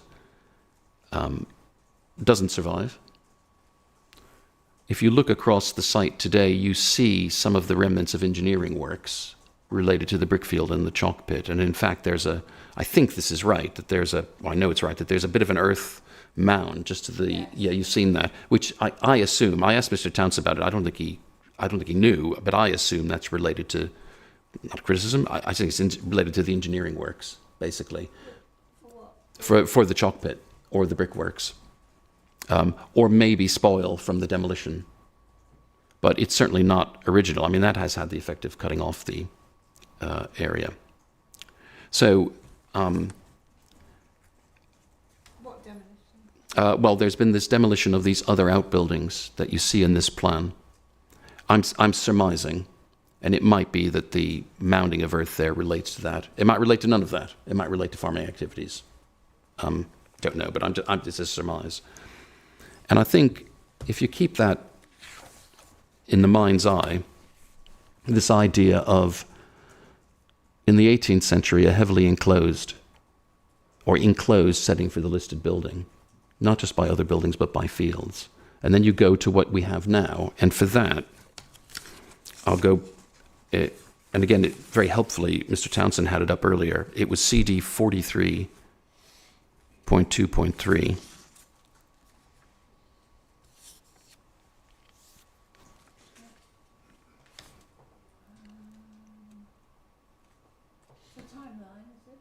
No, it's this document. It's actually the site photos document. I beg your pardon. It's that document. You probably have it. You may have it in paper.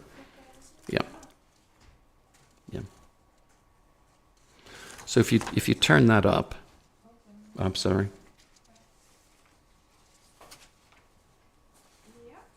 So if you go to, for example, image E, which is from an upper floor, I think, window.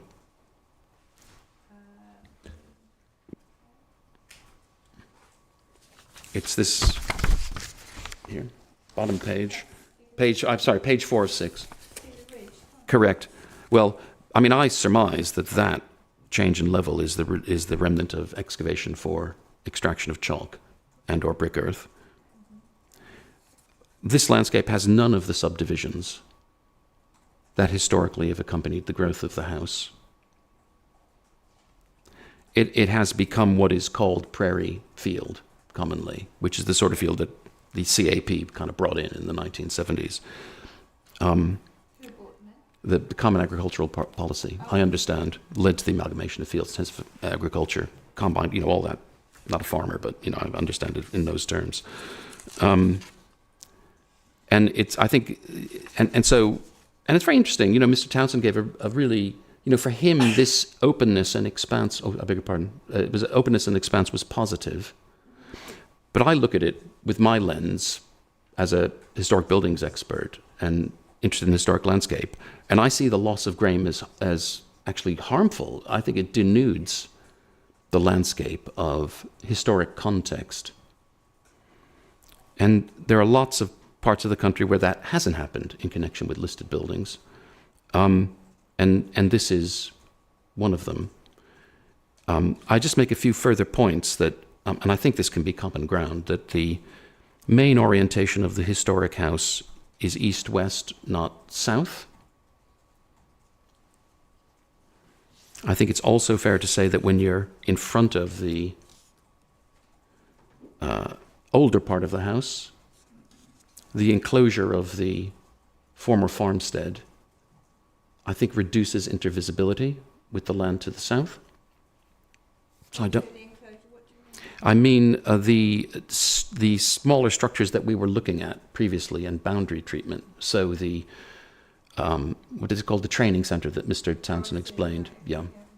And that enclosure is further increased by the construction of what's called the cart shed, but I think it's parking for the houses and some utility or ancillary spaces. I don't know the use of that, but it must be ancillary to that development. So that's the primary orientation of the house. I just turn on one photograph. Oh, yes. So if we turn the page, you see viewpoint 35. He says image F. So that is the main facade of the house, obviously oriented over an open field. There's a boundary there, but, you know, historically, there would have been a garden or yard in front of the house. Because if you go to the trouble of extending something and spending a lot of money on it, you know, you don't have it facing an open field because it's a status part of the house.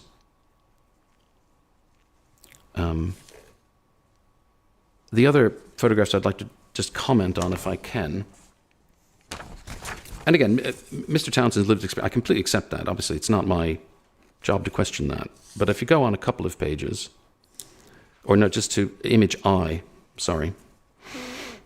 It's quite a nice photograph, and it shows a sort of, it must be late in the afternoon. The colors are really rich. It's this one on the bottom there. What you're looking at in that photo is Claxfield House, which is a grade 2 listed 15th, 16th century house. But you see that area of land just beyond the sort of scrub land. Yeah. That's the area of the new roundabout for I think it's Frognall Mill, or that new housing development that's on site, and we'll come back to that point. So that area of land is now disturbed by roundabout and housing. Just in front of the green belt. Yes, exactly. Or, as it were, beyond it, madam, between the green belt and the house. Behind it. Yeah, yes, exactly, yeah.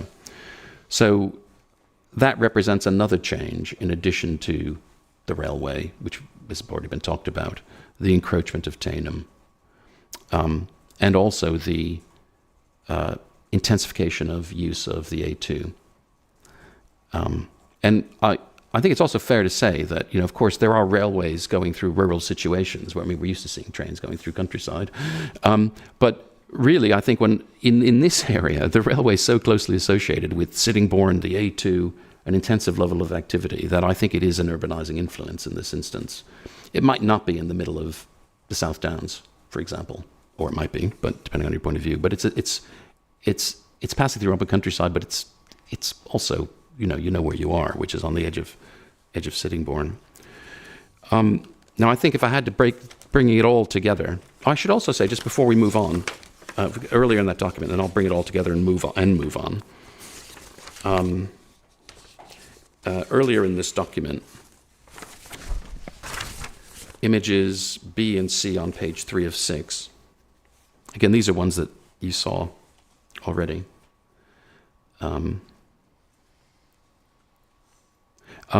There is a view from the Bridle Way to the west, and I don't have the PROW number, I'm sorry, from which you do, I think, perceive those white gables, and you notice them, and you think that this is a house of some age.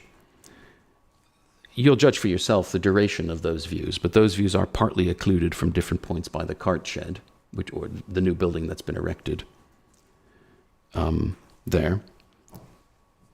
Now, these to me I don't see these as views that communicate the particular interest of the historic building. That's because of distance. That's because of the orientation of the building. So it's not facing you, you're seeing it sideways. And that also is because when I look at it, I see a field that's too open. We're not looking at it across a series of hedgerow trees, small individual field trees.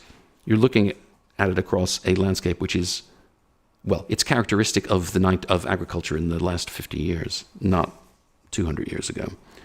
And I think for all those reasons, I see the urbanization, which obviously includes loss of some views, encroachment, as, yes, a harmful impact, but one that is of a low order to significance, because first of all, there's been a loss of historic character in the landscape. And second, from that landscape, views of the buildings of the building are limited. And third, when you're nearest to the building, in the yard, for example, I don't think that the housing would be an intrusive feature. So for those reasons, that's how I get to my low. Mr. Townsend's also provided, and he showed me on my visit on Monday, those rooms from bedrooms on the second floor of the property. And it's absolutely right that those will change, and someone in those rooms will know that they're near a housing scheme. For myself, I don't think they have that change from a room internally out of a listed building as a matter of any real consequence, because for this reason, I think there's nothing in the layout architecturally of those rooms or their ornamentation which suggests that they were designed to take advantage of any view. Are you talking about the view to the south? And into the east as well. Because as I said earlier, there would have been views over fields, so productive parts of land, not ornamental parts of land. And I just contrast that situation, as I do in my evidence, with listed buildings which were designed with interiors to have fine views out towards landscapes, in the country house tradition. An entirely different end of the scale.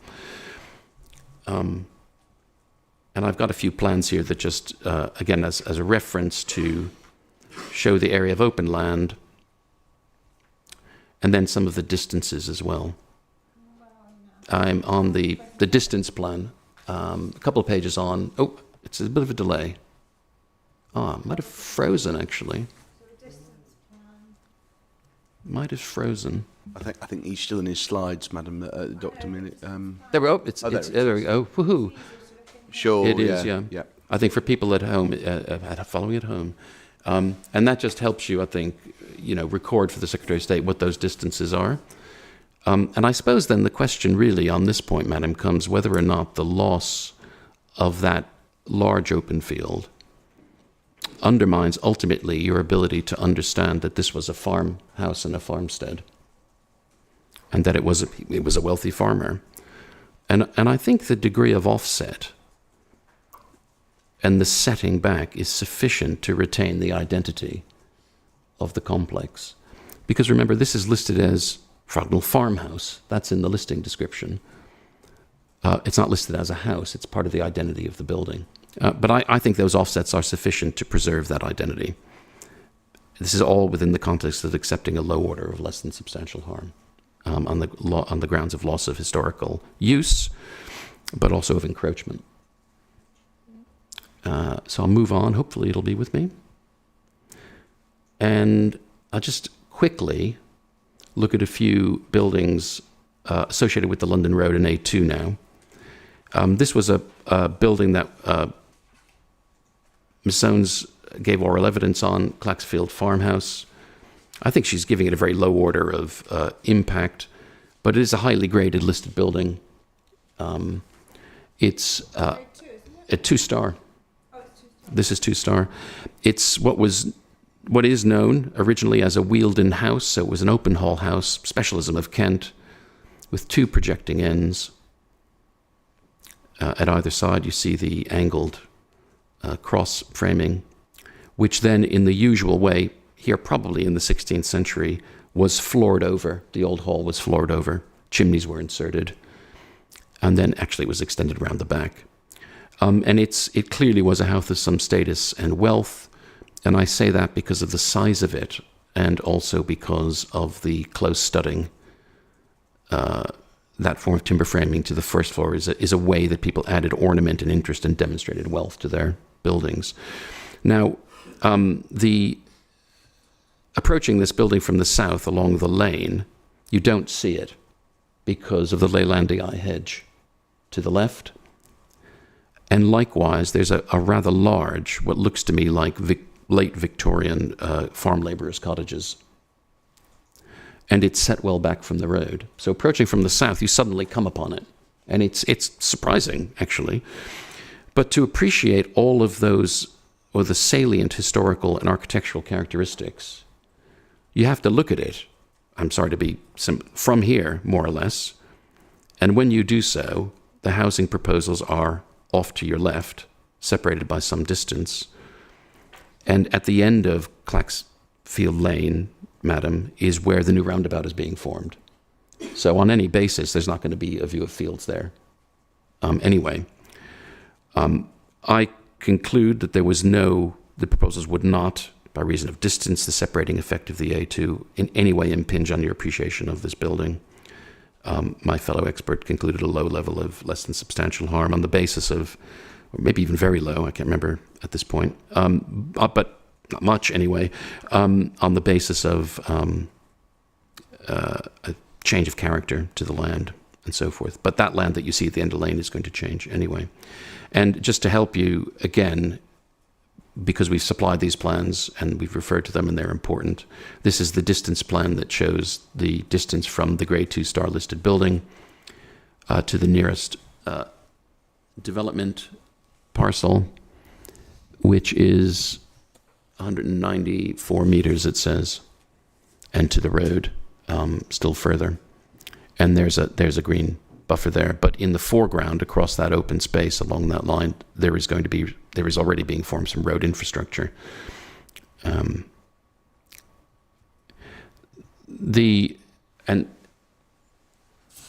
again, I have to always remind myself about all the different listed buildings in the A2.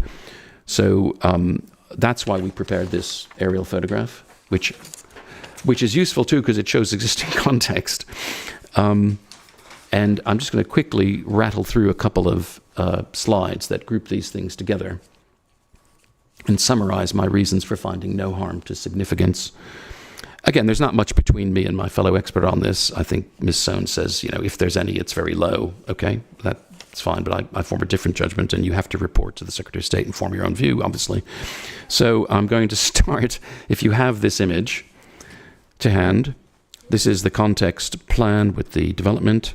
The image you have in front of you, what we've done is we've overlaid the two application boundaries.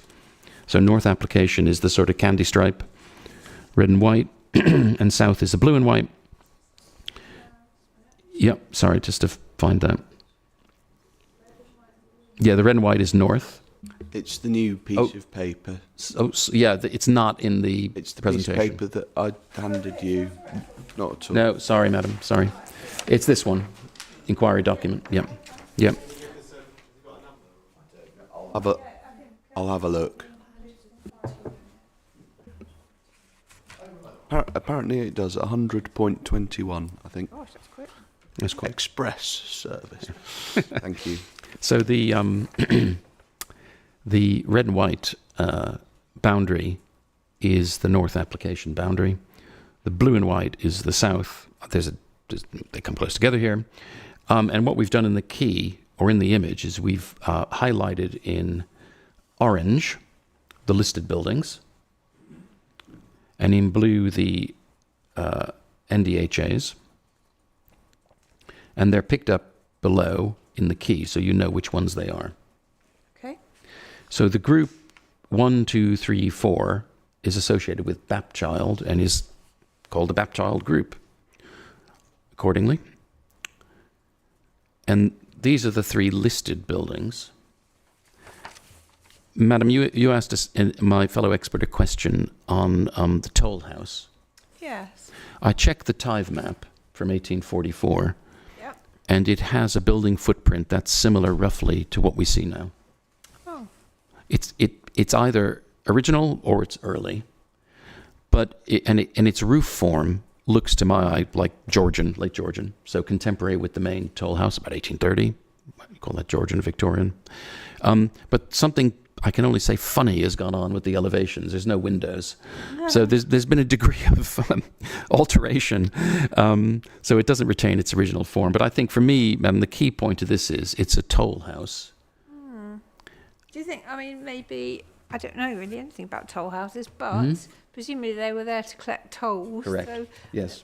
sort of office bit at the back maybe. Yeah. Or something to, Living quarters at the back yeah. is typically the way they were arranged. Sometimes they had small gardens because they were lived in.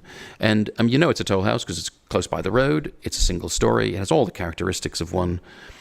And they had these little Gothic-y windows on them. It's kind of charming. They typically had these things. But it's not orientated towards London Road, really, isn't it? No, but there would have been some kind of timber fence where someone stood to collect tolls. It wasn't. Yeah, it's not like a modern toll booth, I think. When I think of it, an American motorway, you go through a building. But I mean, yeah. So, but the important thing, I think, for evidential purposes, is it's on the edge of Sittingbourne, which is expanding. But fundamentally, as a building built to collect tolls from a road, it doesn't have any interaction with its rural hinterland, historically or functionally. So, I can't see that there's any potential for impact on it. There is then number 2, which is called the post office, the old post office, which is a weatherboarded building from the 16th, 17th century, surviving pretty intact. Madam, it's now experienced as part of a line of later development. So it's lost an important part of context. I don't know for sure it was a farmhouse originally because it's so closely associated with the road. It could have served some other function, whether it was an inn or someone, a blacksmith or something like that. I mean, not every building in the countryside was a farmhouse. The garden is truncated, and in any event, the north application site leaves open land to the north of it. And similarly with 35 the street, which is 4 on the aerial plan and the center lower image. This madam is an 1740s, 50s house. You can tell by the classical arrangement, the position of the windows, brick, and so forth. But you see just peeking over the right there's a 1960s house been built in the garden. And likewise, its rear has got a traditional kind of residential curtilage. It has no particular identity associated with farming. I mean, this could be a building in a high street.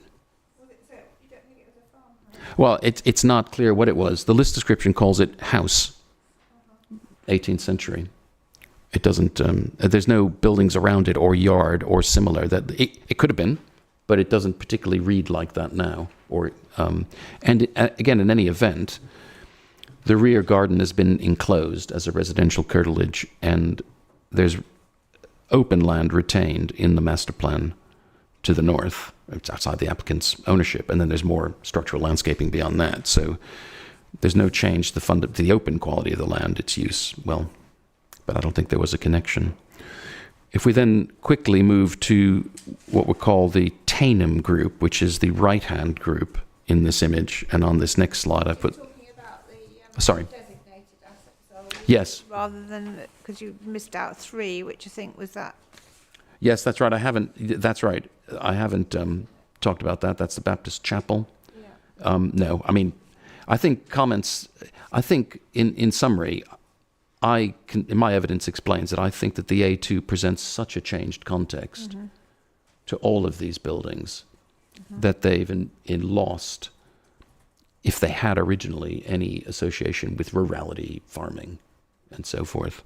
And that change is ongoing. And their primary setting relationship is within a group you see on the road and to each other when you see them together. And then moving on to the West group, which is the Tainham group. Yeah.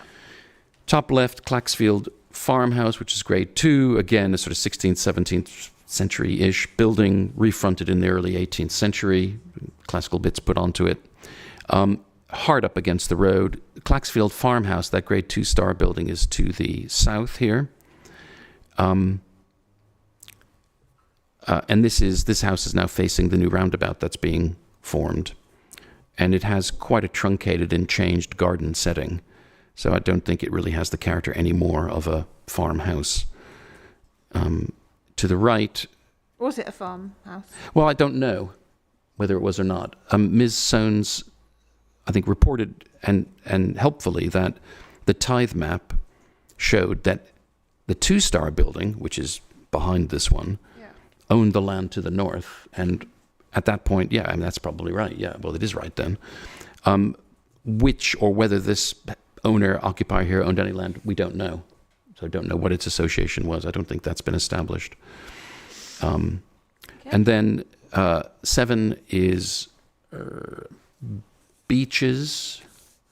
This is the boarded up place. Yes, exactly. Which is the lower left.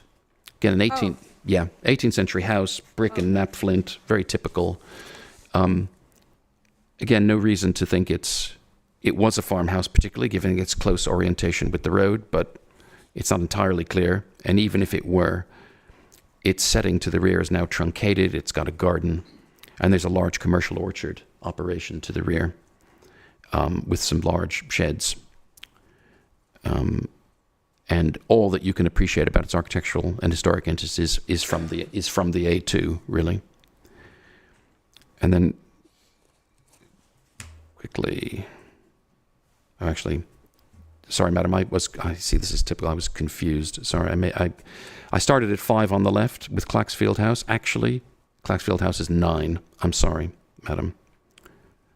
Yeah. Yeah. I'm so sorry about that. That's got all those industrial. Yes, there's a car park to the rear Yeah. that serves what looks like a logistics building. And the boundary of that car park with the paddock that runs around Claxfield House Farm is bunded in some way. And it goes up to about a height of about, actually 4 or 5 meters. But you can see that if you haven't noticed it already, you'll see that. Yeah. So, I mean, its context, if it was a farmhouse, is very heavily altered. And then 7 and 8 are the lower images, which again are 2 18th century houses, which may have been farmhouses when they were built, but essentially they've now got their land to their rear gardens are rear gardens, which are planted and there's sheds in them, and you've got the large agricultural buildings to the rear of those, which are outside of the red line. So again, the place you go to understand and appreciate them is the A2. And then in the top right, Little Radfield 5 is now that clearly does have the character of an old farmhouse, and you see it set back from the road. But that one has had whatever farmland it had at the back has been extended, if you look at the aerial photograph, quite significantly with some sheds. So the southern side, and I'll be quicker here, and I can probably bring it all home, but by lunchtime. So unless you have any questions, madam, which obviously I'm happy to answer, I'll move on to the southern side. No, that's fine, thank you. Put this to one side. And again, just to orient you, you know where these things are, but just as an introductory slide for everyone following at home, I'm going to talk about Rodmersham Green, and Tunstall briefly. And you've heard a lot of evidence already, Madam, about Rutlandsham Church Street Conservation Area. And you've been taken yesterday through the Conservation Area appraisal. And that summary page, which I show here now, where every witness agrees that this is a fair summary. So, and I just sort of say in each of the instances in relation to the conservation areas, when you have these summary bullet points, I think it's the right approach to look at whether or to what extent what's proposed affects any of these. And that might sound a little bit mechanical, but heritage assets have many different attributes or meanings. And that's what makes them, that's why we protect them. And when you're doing a setting analysis, you really need to go right the way back and look at every one. And of course, some you might, as a matter of planning judgment, Madam, feel are more important than another, and you might give more weight to it. I completely accept that. And I think probably the witnesses have followed that approach anyway, because all of us have attributed particular value to that sixth bullet point, the strong historic visual functional link between the settlement and the surrounding landscape in which it's experienced. Now going back then to the map, just turning an earlier page, the characteristics that communicate that functional interaction with the landscape are the position of the buildings within large plots, the gaps between the buildings, the verdant gardens, the glimpsed views between buildings to surrounding countryside, and the sort of rural nature of those buildings themselves. They don't look like town buildings particularly. I should also add that an understanding that the appreciation experience of this as you wouldn't call it a settlement, a part of a dispersed, scattered parish around the church, is created by and again, the witnesses agree here, by the approach experience to it. From the north, through open landscape, you suddenly come upon it. From the south, where suddenly seeing the church is a bit of a pleasant surprise. It sort of comes on you or upon you. And then also, and equally, the footpaths from the northwest and the one from the southeast, which goes over to a place called Scuddington and Linstead. And I think of all of those, I think that it's the one from the south, particularly in my judgment, and that footpath from the east, which give you a really good sense of the landscape setting of the settlement. Is that the footpath? Sorry, yeah. Is that the footpath that goes if you just go out of the village and then yes, it is. It's left, as it were. Yeah. So it's. I think it might just be off this map. But you effectively, if you turn right out the church and head south, yeah, there's a drive, and then there's a field boundary, and then is it 120 meters or so, something like that, a few minutes on foot, you come to a footpath that heads southeast. Yes. Yeah. And it goes right up to is it Dully Lane? Yes, correct. So it is very difficult to find your way. I ended up going across a field, and the footpath just seems to have petered out. What happens is that you go down into the dry valley. Yeah, you don't see the right, church. yes, then Yep. You go up again. You go up again, and there's a woodland in your way. Sorry, this is not going to help people yes, at home. woodland, yes. Yeah, and you're right. The farmers plowed over the path. You can't find it. You have to strike your way through it. But then some of the best views are actually from right the way over towards Dully Lane on a higher piece of ground. Which, if you haven't done that yet, you clearly have to. From Dully Lane, I've walked along there. It depends where you mean, really. Yeah. Just going up Dully Lane further along, you mean? There's a little house big house called Scuddington, which has a collection of oasts. Yeah, it comes out there. That's the footpath. Yeah. Oh, right. Yeah. Okay. And I think that those southern views, particularly, and the southeastern ones, are the ones where we really get a sense of it. The settlement And obviously the land to the east is being developed, so that sense of the isolated nature of the conservation area is eroded. And it's eroded likewise by the position of the roundabout to the north, and by the, let's call it, urbanization of the fieldscape to the south through the community garden and the schools. Not a super intensive form of development, but nevertheless, I think, signaling urbanization. And I have that here. Here's a nice aerial photograph. Maybe I'll go back. I'll just go forward a little bit. I'll show you, madam. Yeah. Here you go. Hang on a minute. This one. And again, there's no difference between the parties on this point. The source of that impact is principally the urbanizing influence of the road, and particularly the junction. Hold on a minute, I haven't got to your picture. Oh, I've gone forward a little bit, just Okay, so we're looking at this. What's the point of this bit? so that the conservation area is shown there as against the master plan. The north approach is at the top from a roundabout off the relief road. And I think the proximity of that on the point of entrance to the village does erode your appreciation of the open landscape setting. To the south, you've got what's described as community orchards, shown as green space here, and an area identified for the school, which, as I was saying, they're not particularly intensive forms of land use, but nevertheless they signal urbanization. But it's the landscape, or it's the residential parcels to the east and southeast particularly, which are the ones that in those views from the southeast would be most noticeable. In my judgment, I don't think you would lose a site of the church because of that development, because of the fallen land, but I mean, you'll form your own view about that. I think the church tower will continue to be visible, but I'll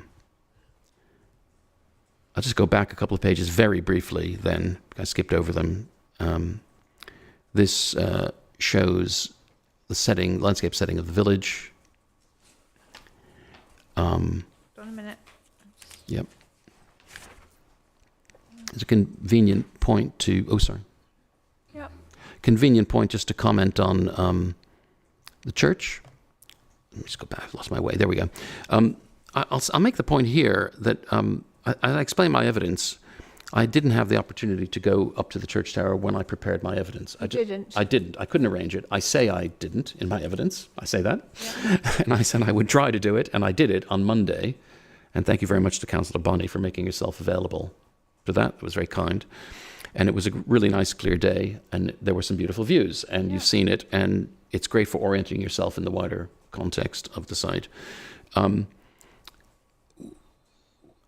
I guess the question I then have to answer, because I didn't see it when I prepared my evidence, is do the viewing opportunities from the tower increase the level of harm that I've identified? That might be a point to consider. I mean, I don't think they do, because it's great to get up there, but it's not easy to access.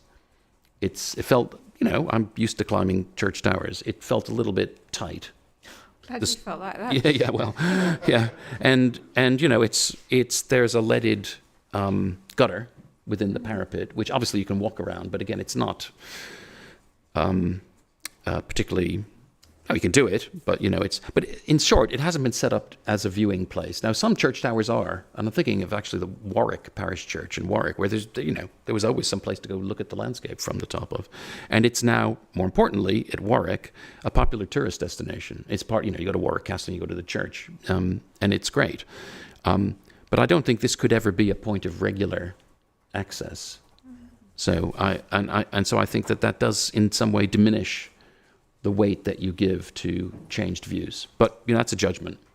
But, I mean, we're told that people do go up there quite, for various things and, I accept that. Yeah. But it doesn't, it seems to me you not everybody can make it up there that easily. I wouldn't go up there with a kid. Maybe they do. But anyway, it doesn't, in short, it doesn't change my evidence. And I think that's the important point. And I have now done it, so I report it to you. The church is it's just really great. I mean, it's a building of several phases from the 12th right through to the 15th century. And notwithstanding that, it has a kind of what do you call it, sort of singular, it appears like one thing. It doesn't appear bitty. It's a singular form. And the nave is beautifully proportioned, and so is the chancel spatially. And the tower is wonderful proportions in itself. And the whole thing just has a sense of balance and harmony to it, which you don't often find in parish churches, which are sometimes, put it bluntly, a little higgledy-piggledy, added to over time and so forth. Maybe not so attractive architecturally. But if you look at this one, you see just why it's such a well-composed piece of architecture. Everything sits nicely in proportion one to the other. You can understand all the parts, the tower, the porch, the aisle, the nave, the chancel chapel. And it's if you study church architecture like I have, this is the place where you go to take a photograph of it, because you see all of it, all the functional parts, and you see it over a nice distance. I think that the loss of the open fields to the east, as I explained, does cause harm to this building, because the experience, a part of the interest and excitement and pleasure, I think, of getting to it is through open fields. And then, wow, here's this church. This is suddenly, I don't mean to be flippant using these terms, but that's the way I experience it. Suddenly, gosh, here it is. Didn't expect that. And it makes you think about things like the wealth of the parish or the patron who might have paid for such a special thing in this location. I don't think it's actually understood, but it's enormously rich in its associations and its history. And Councillor Bonney showed me, and even yesterday, some more information about that, which is wonderful. But again, I think the experts are kind of in the same place on the church, really. And the difference between us really comes down to, as I understand it, the setting of the conservation area. And I put it at a moderate impact. And I think that the reason I do that is that I don't think that the major change, which is going to be affected to the setting, really alters the identity of the conservation area. I think you come in if there's a consent and this is developed in the way shown here, as we assume it would be, you would still feel or enjoy the experience of entering the village and recognizing it as a distinct and different thing. You would still understand its medieval origins. You would understand by the lightly developed nature of it that it wasn't a town or a village in the traditional sense. It was an agricultural settlement. I accept that might take a little bit more book learning. Maybe not everyone would understand that. But and so fundamentally, its identity as a collection of buildings in open countryside or separated, I think you'd still sense that. But there would be a degree of encroachment, but I still think you could read it. And in my evidence, madam, I talk about the way these assets like this in my Section 8 are experienced in the modern context, and I explain that in some instances you see historic villages, for example, which have been interpenetrated by suburban development, cul-de-sacs have been put in and stuff. And I think that does erode your sense of the whole. But here, I think, because the conservation area is simply not impinged, it would retain its sense of identity and distinctiveness in exactly the same way that Tunstall retains its sense of distinctiveness and identity, and Rodmersham Green does. And notwithstanding, they are actually coterminous with suburban extensions, and you approach them through them. So there is often in these cases, you're trying to think of similar facts and instances of the thing you're assessing. What can we find that's like this? Well, we've got some examples here which are really helpful, because no one would suggest that Rodmersham Green or Tunstall are any less interesting for the fact you get to them through suburbs. I don't think anyone has suggested that. And the conservation area appraisals don't indicate that that's a negative attribute. And again, just for completeness, because we did them, here are the distance drawings, or I should say Milton Studios did them. And you see the distances to the conservation area boundary is 42 meters. And the road and application boundaries. Anyway, so that's that. And I mentioned at Rodmersham Green. Again, here there's a pretty alignment between myself and my fellow expert, Ms. Soanes, on this point. We both identify a very low level of less than substantial harm to the green. And you see the conservation area map there. Now, this is a different type, settlement type than the Rodmersham. Sorry, madam. Hmm.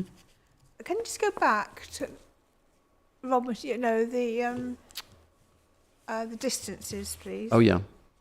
I'll get my copy out. If I can find. There. Hang on a minute, it's 5, isn't it?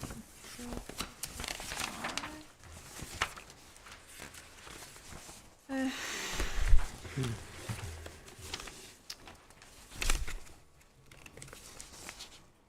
Yep. I've got a bigger version. You see, I'm not sure that that accords with the parameter plan. Okay. I'm not sure, but it seems that that green space to the east of Rodmersham is actually wider, quite a bit wider than what's on the parameter plan. Might be wrong. I think we'll just check it, madam, and if it's incorrect, I'm sure It that. doesn't look the same to me. Yeah. I think I mentioned this in your proof. I think you were using a different version. Well, if that's an error, I apologise for that. We worked these up with Milton Studios, so we thought that they Well, I were mean, it might correct. be correct, but I would like to have it checked because obviously Yeah. that is quite important, that side, isn't it? It is. It The is. width of that undeveloped area will be also quite important, I would imagine. Yeah. Well, I think so. I think it is, madam, because I think when you're in the conservation area and you're looking east across residential gardens, which are well defined in their curtilage and their boundaries, you do sense the open land beyond. But I didn't spot any really long views, and I say in my evidence that really walking along the Church Street, I don't think you would be too aware of the housing to the east because of the setback and because of landscaping, but also taking into account the nature of those residential properties, the way they're laid out. Some of them have ancillary buildings at the back of the properties and so forth. Sorry to interrupt, but could I just check, madam, when you raised that concern, which I remember you have said before, Yeah. which because I'm just to try and do a quick sort of compare and contrast. Yeah. I was looking at the development structuring plan for the south. So I'm looking at the parameter plan, which is the one that actually is to be, if Yeah. that is one of the plans for approval, isn't it? Yeah. Because just to say, so I'll turn up the parameter plan now, but just to say, it is the same as on the face of it, anyways. The development structuring plan, which is what it is. That's why I looked at it. It's overlaid with that, but obviously it's no good if it's not consistent with the parameter plan. Well, it might be. I mean, the scale, is much smaller than what I've got here. So Yeah. Fine. All right. I'll just I think we need to check that because we shall. the green structuring plan, I can't remember whether that's one of the ones that would be conditioned. It will. Yeah, that was what we talked about earlier on. Yes, Yes, exactly. it is, So it will. But nonetheless, we'll for instance, just to give you a couple, just for your note, we'll come back to you properly on it. But just for your note, if it helps at the moment, Yeah. the green space structuring plan for the south is 8.18. Yeah, I've got them in the book. You've got them in the book anyway. Yeah, fine. Yeah, But all right, we'll come back to you properly. Yeah, that's fine. Thank you very much. Sorry, carry on. No, that's all right. No, it's fine. So where are we now, Rod? Did you say we were at Rodmersham Green? Yeah, we were moving on to Rodmersham Green, and I was explaining with the benefit of this plan a little bit further about the potential for views out, and I just to complete that point before we turn from that from within the churchyard itself and associated spaces, obviously there's going to be a new landscape, not a farm landscape, obviously, so there's a change in character, but still open, and that the views from this side of the church, I think, are particularly good, because you enter the churchyard and you get to that viewing position that I illustrated in that photograph. Do you hold a view on the fact that, yes, it would be open, but it would be, I think, is that part of the country park? It is, I think, yeah. I don't know if it's actually, where are we? Country Park, Parkland, isn't it? Mm. And that will be a quite different sort of landscape to the farmed landscape. And I just wondered what your view was on that. Yeah, I mean, I think Do you think it, that matters?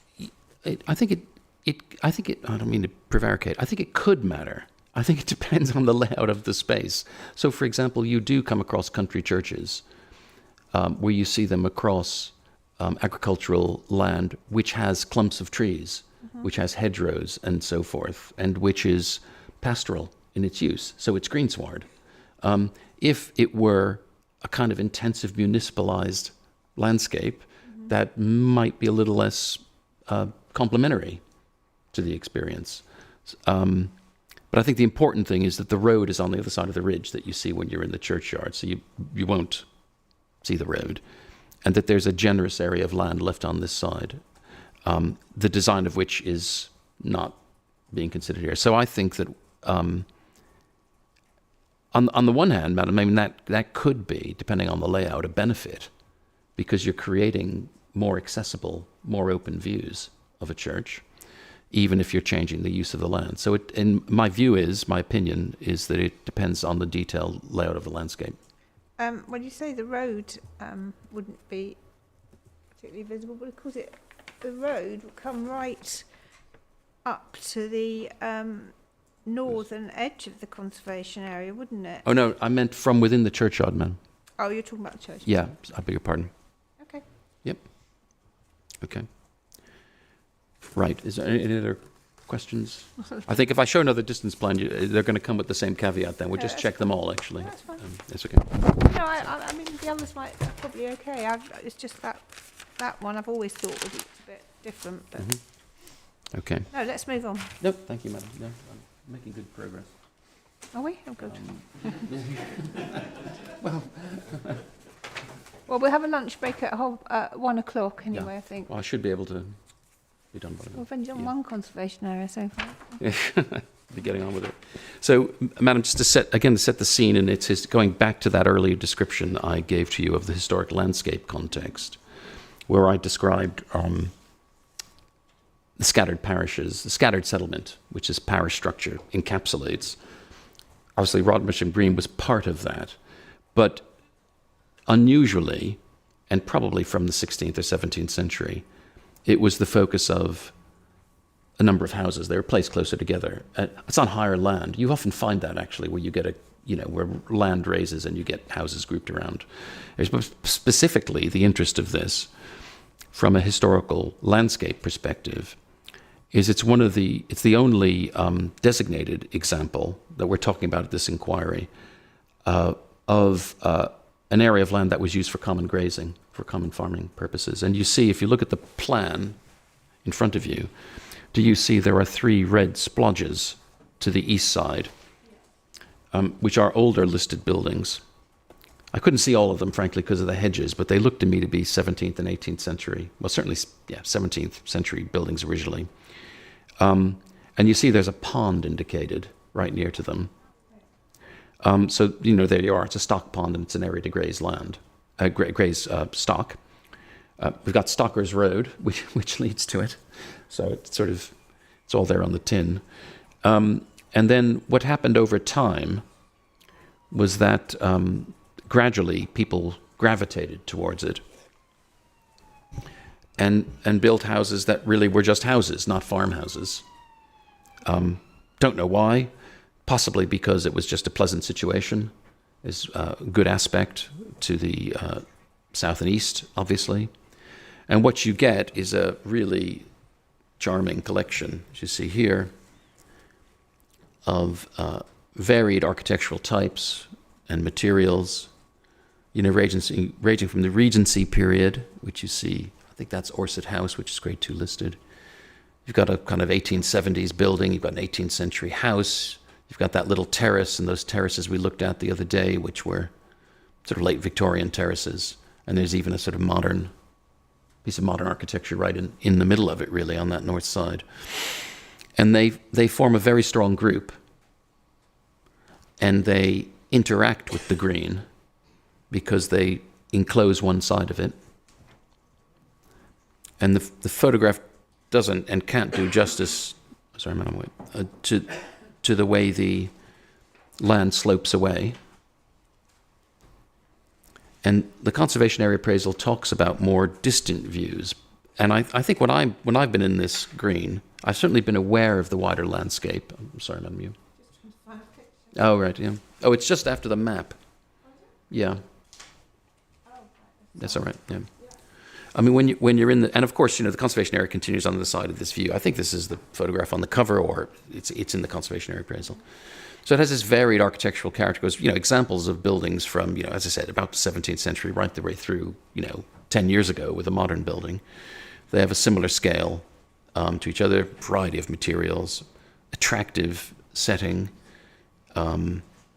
The ones on the west side that we're looking at here don't feel to me to be particularly rural in their nature. I mean, that Regency cottage on the left there with that light brown brick is a sort of, could be a vicarage really, but it's a sort of stylish building from the 1820s.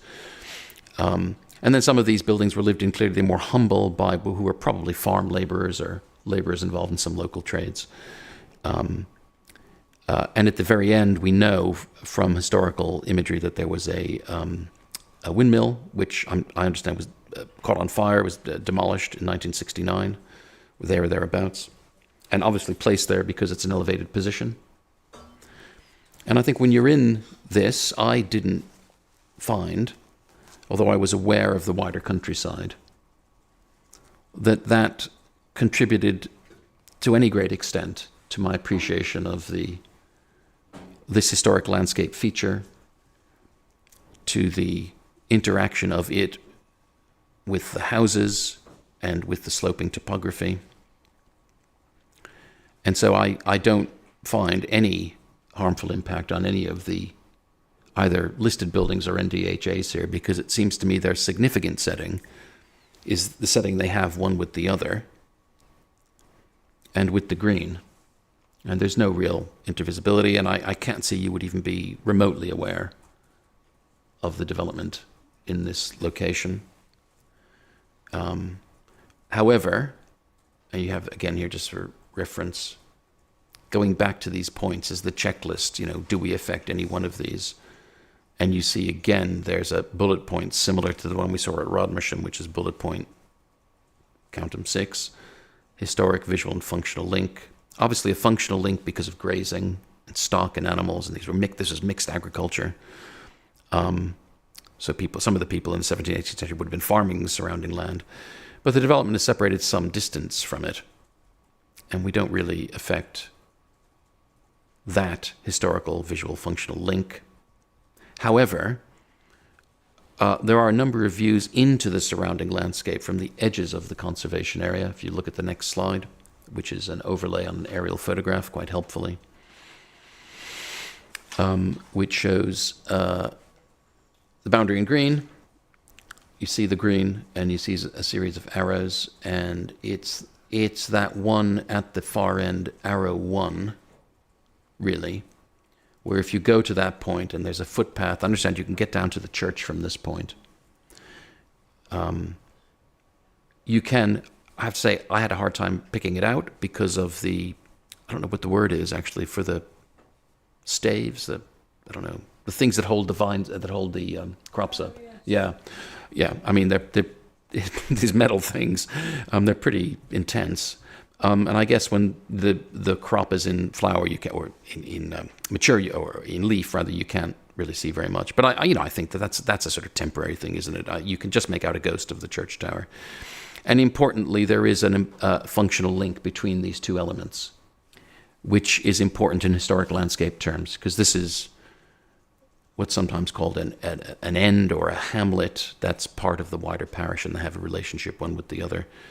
And you can see the green from the church tower. You can pick it out really clearly, and you can identify it for what it is. And I'll just make the point that one of the early iterations of the master plan did have, as I'm advised by colleagues, did have a block of housing on that alignment, and that it was removed quite sensibly, it seems to me. But from other areas of the boundary with those other arrows, you wouldn't be able to see or particularly experience the development. I think from viewpoint 1 you would be able to see some of the houses in the southern parcel in the valley landscape between trees, so you'd be aware of the encroachment of development. But it's such a, I think, very limited impact that I couldn't. It's not nothing, but it's pretty limited, and it leaves, as I say in my evidence, all of the essential qualities of the conservation area intact. Really, it's just a sort of marginal erosion of that one attribute or characteristic. So what was your Very low. assessment? Very low. Which I think is shared with my colleague, actually. I was slightly lose track of where we correspond and don't correspond on some of these. There's so many points, but it's all recorded. And you just see there some of those wider context points where you see the green and its listed buildings.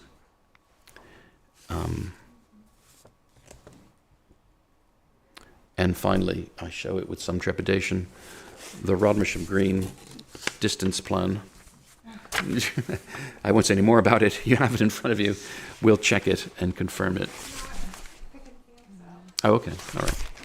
But I mean, all that's really been done here is we've just done some distances to the road at this point, which is obviously on the far side, or the northwest side. So you've got the road on one side, obviously, and the development on the other. But I don't think the road would really feature in your appreciation of the setting of the conservation area. So when it talks about the nearest built development, that was just the sports development, but you were talking about, you thought some of the houses could be... Yeah, we'd have to go to the master plan for that. Well, I've got the parameter plan. Yeah. But you'd be looking from, in that viewpoint 1, you'd be looking over to the... You'd be sort of looking I'll tell you. Right, wouldn't you? You would. Let me just orient myself on the parameter plan. I'm sorry, let me take a moment. Because you're at a higher level there, so you'd be looking down, Yes. wouldn't you? You would. I'm looking at the parameter plan too. I think what you would see are bits of Highsted Village No, West. Highsted. Oh, Yes. No, not No? Highsted. Sorry. Oh, no, sorry. I'm looking at the wrong plan. I'm sorry. oh, I'm thinking of another plan. Sorry. East, I would have thought of Yeah. the school or Yeah. perhaps... No, please just allow me to find it. No, correct. You'd be looking at Oakwood Village East, and I worked it out from that position that you would see the parcels that extend eastwards from that. So you would be aware of, roofs and so forth in those parcels. I don't have a copy of the parameter plan. I can give you the... I think I do. Hold on a second. Yeah. It took me a while to work it out on site. So I think it would be... Yeah, it would be the parcels that are shown on the parameter plan as OEDC, Oakwood Village East, and the eastern parts of that would, I think, be visible over a distance from viewpoint 1. Because that's the Dry Valley, isn't it, coming Correct. down there? Yeah. So you'd be that eastern section would be on rising land, would Yes. be going up to Dully Lane. Yeah.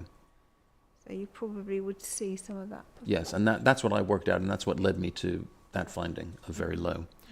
I mean, it would be seen in the context of existing field boundaries, trees, and so forth. But I think you could pick it out in the winter. Well, it's not much, is that? I mean, No. It's quite an open, expansive farmland But- actually up there, isn't it? It is, and the very low, I think, relates to that. But I mean, because of the distance as well, which is significant, I don't think that it would really, as I said, materially erode your appreciation of the core characteristics of the green. It's a marginal erosion of the wider setting, which is characterized obviously by its openness, and agricultural use. So it seemed right to go to very low there. Okay. Okay. All right. And just moving swiftly on. I'm almost there. I thought it was worth saying just a few words in the evidence about one of the listed buildings that experiences probably the greatest degree of immediate setting change, which is the old vicarage at Tong. which is a photo from an Airbnb site, which is the best we could find in the public realm, because there's a gate, and it's an old vicarage. What's interesting about it, madam, is it's nowhere near the church. It's sort of fascinating. It's incongruous. The church, I think it's St. Giles at Tong, is well to the north. It's more than a mile away. Built here, don't know why, but it's a scattered parish, so I guess someone ministering to far-flung places would want to be sort of in the center. It's got a very heavily enclosed setting already, because it's mature and very attractive residential curtilage with some specimen trees clearly planted in the 19th century. There's cedar of Lebanon, there's mature beech, and mature boundaries. And the building itself is in that sort of what would have been stylish in the 1820s, sort of Regency period style, characteristic pale brick from the characteristic in the local area. You see a lot of these examples. So very heavily enclosed, but nevertheless it enjoys an semi-remote setting. And part of its historic interest is the fact it's sort of there, not with much around it. That's kind of odd and interesting, I think, somehow. Like I said, I had a specialism in this area of looking at churches and the past and their change. Anyway, so it seemed to me, if you looked at the parameter plan, or no, not the parameter, the strategic vehicular routes plan, pick this one, just because it conveniently shows it. It's the listed building in that first inset, do you see, just to the left of the dotted circle. And clearly, development is encroaching on all sides, really. And again, we've prepared this plan just so you can record what the distances are to the relevant parts of the development. So from the nearest part of the listed building, the south face, which is the garden face, it's about 80 meters to the road. From the service wing to the west or left, it's about 13 meters to the boundary of the housing parameter. And then other development distances. I just make one, it's probably a final point, about all of these parameters and positions that, obviously the parameter plan indicates an area for housing development, but at a reserve matter stage, it's possible always to arrange houses so that built form is set away from boundaries. So there's always scope for, in my experience, further mitigation of encroachment through the arrangement and position of houses and gardens and trees and so forth. But at this stage, this is what you're looking at and this is what you're approving. Finally, unless you have any questions, madam, I'll just move on. Well, in terms of the old vicarage,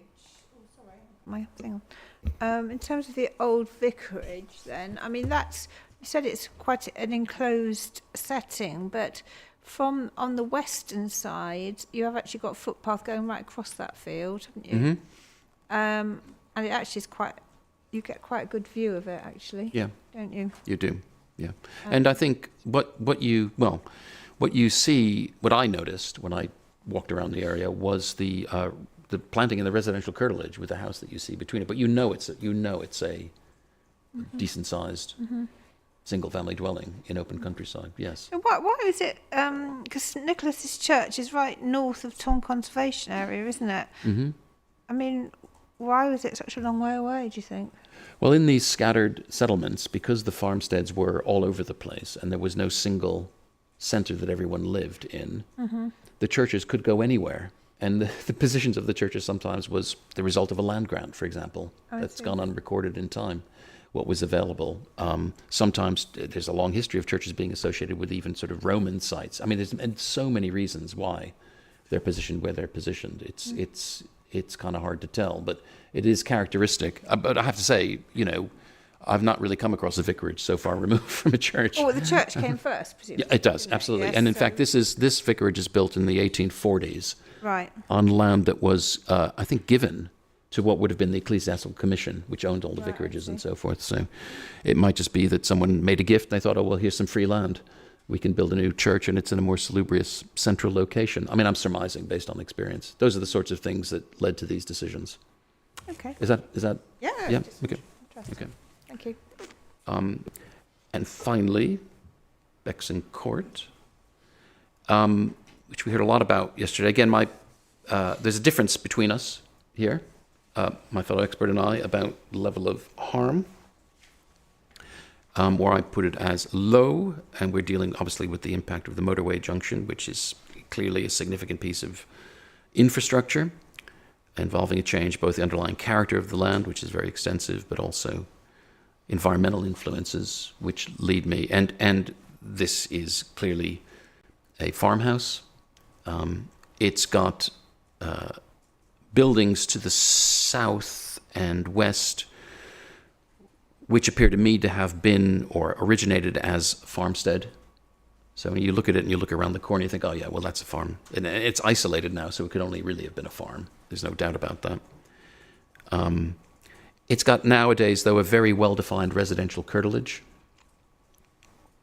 It's got a sort of neatly mown lawn around it. It's enclosed by trees. Its architectural interest is, as Dr. Doggett described it, I thought very ably, and I agree with him. It's a wheeled-in house, probably from the 15th century. You can tell by the projecting cross wings at either end, which was then filled in. The hall was filled in, and the open hall became habitable accommodation. At that point in the 16th century or so, probably, a floor is put in and it becomes heated, so chimneys are added. That explains the sort of some of the brick stuff you see on the left side. And the chimneys, probably all of the structure survives in the roof because there's an unbroken roof line.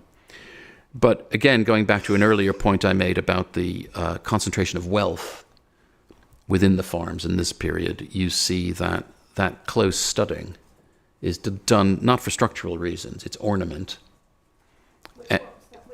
Close studding, Madam, is the close positioning of those timbers in the timber framing. Sorry, that's the term that's used. Unnecessary structurally, purely for show. You know, people doing this sort of stuff in Italy would be putting, Renaissance ornaments on. I mean, this is what people did in, Elizabethan and Tudor period. Sorry? Sign of wealth. Sign of wealth, exactly. And it looks like the building has been restored or conserved very beautifully by the owner, and it retains that character. There's very little. There's a side extension which is probably a service range of some kind, slightly later to judge from the timber framing. So here, just a few observations again, maybe to try to explain the difference between us in the level of impact we found. I think, Matt, you've been here. I don't know if have you visited this yet? I have. Yeah, I have been here, but Okay. I'm going to go again. Okay. I didn't look at it in enough detail, I think. Probably. Well, it's all right. This building, this photograph is taken from right in front of the building. This is from the ES building, and it's taken here because that's where you see the principal interest of the building, architectural historic interest. That's where you can identify its type. That's where you can identify the structural carpentry I've just talked about. That's where you have.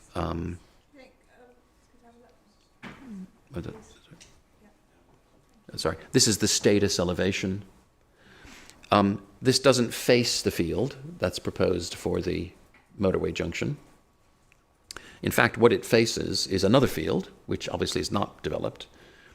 And there is at this point, and I don't know why, a kind of uncharacteristic gap in the hedging all around about. So you can, from the front of this building, pivot 180 degrees and look into an open field, which we're not proposing for development. There's a rather attractive field tree in it. It's enclosed by trees on one side. It's attractive, and it certainly contributes to the sense of rurality, which reinforces the historic connections of the buildings with the land. The application site is set diagonally to this.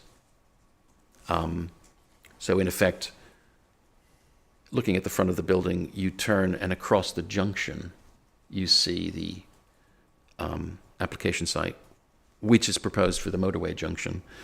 But there also, when you go back, I just invite you to look at the hedging, because it's been all removed on that corner, and which is unfortunate, because otherwise the character of the lanes is hedged and with trees, and certainly, as I understand the landscape proposals, the vegetation on that corner could be reinstated, and I think practically that would mean no visibility.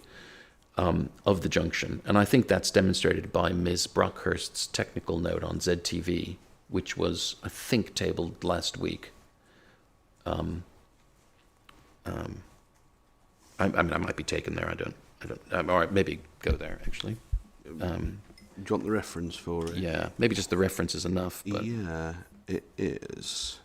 it might be worth going there actually, man, because I will refer to it on Milstead too. It's document 100, inquiry document 100.15. Yeah. Yeah. Thank you for that. Thank you for reminding me. I've just got it up.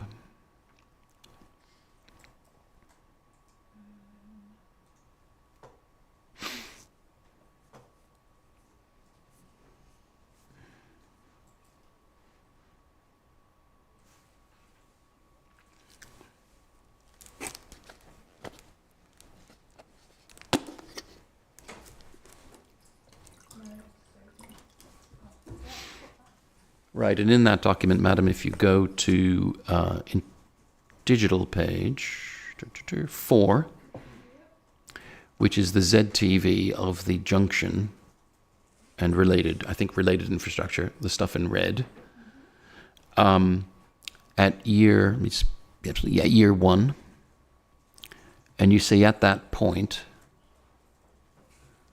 if you zoom in, you would clearly be able to see the junction clearly in that field. Oh, sorry.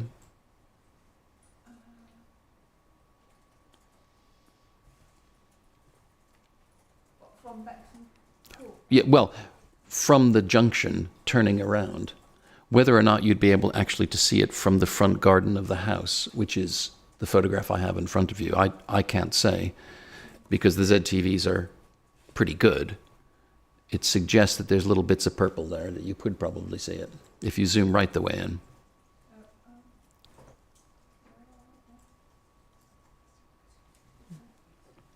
Yeah, okay. Yeah.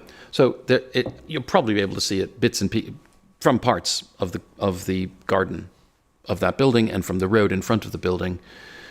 Bearing in mind the main visual impact when you're looking at the front of the building is off behind you across a junction, which is open. But then following internal page 5,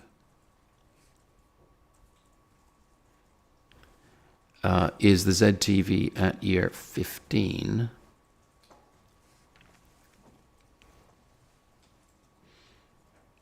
It's the next one. There you go. Oh, yes, that's it, madam. And you see that, I mean, zooming in, I don't identify any more little flares of purple. So I think what that means is at year 15, the visual impact will be contained and that there would be no visual setting impact of any description on Bexon Court. But I think nevertheless, the scale of the engineering operation and the other environmental effects, obviously, that you have with the junction, I mentioned some of them, noise and so forth. I don't mention lighting columns actually in my little table, but yes, lighting columns too, would mean that you would be aware of it. And it's for that reason, that urbanizing influence, that I identify a low level of less than substantial harm.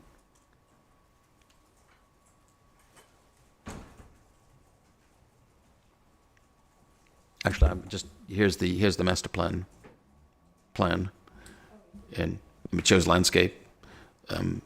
I've not seen a specific proposal for reinstating the hedging, but I'm sure that would be done. We can assume it. I'm not claiming a benefit for the listed building, by the way. I just, I assume that would be done. It's going to be woodland planting. It does look like that, but they'll be bound. They're bound to be boundary planting too, I think.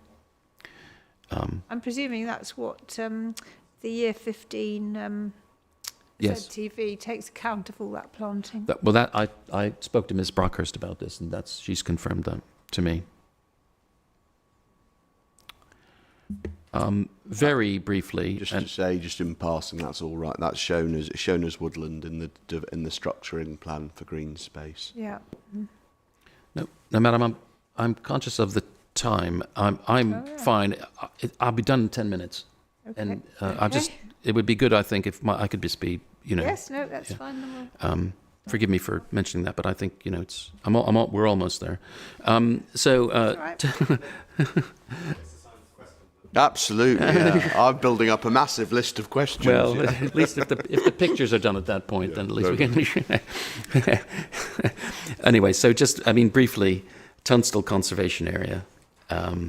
We're again, Ms. Soanes and I are identifying very low level of less than substantial harm.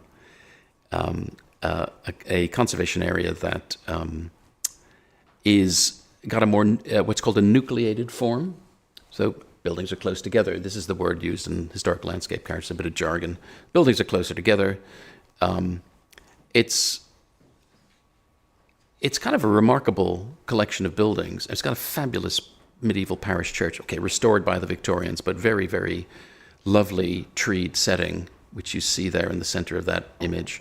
But really, incredibly and remarkably, Tunstall House is a pretty vast late 17th century brick house. I can't recall the exact history at the moment, but it's not a farmhouse, that's for sure. It's someone who built it for a lot of show. He would undoubtedly have owned land in the surrounding area, but, he didn't make his money from that, I can tell you, given the wealth that is demonstrated by this house. It's got garden buildings associated with, there's a dovecot, there's some brick boundaries, there's a cottage across the road.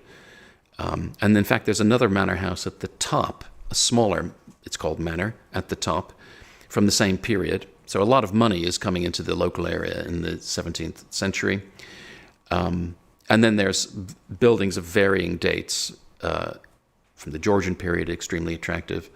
And then even some farm laborers' cottages at the edge of the village next to an oast house, which is at the very southern end that you see there. It's very heavily enclosed. Less by buildings, more by vegetation, trees overhanging the road, and boundary walls. And occasionally there are open gaps. And interestingly, the boundary includes functioning agricultural land. So whoever drew up the boundary sought to include some associated fields in it because the agricultural use and presence was so important to the character of the conservation area. Not to say there isn't other land that contributes to it. And it's a sort of, it's quite like Rodmersham Green in many ways. If you approach it, as I've done both ways from the west, it's through a completely rural landscape.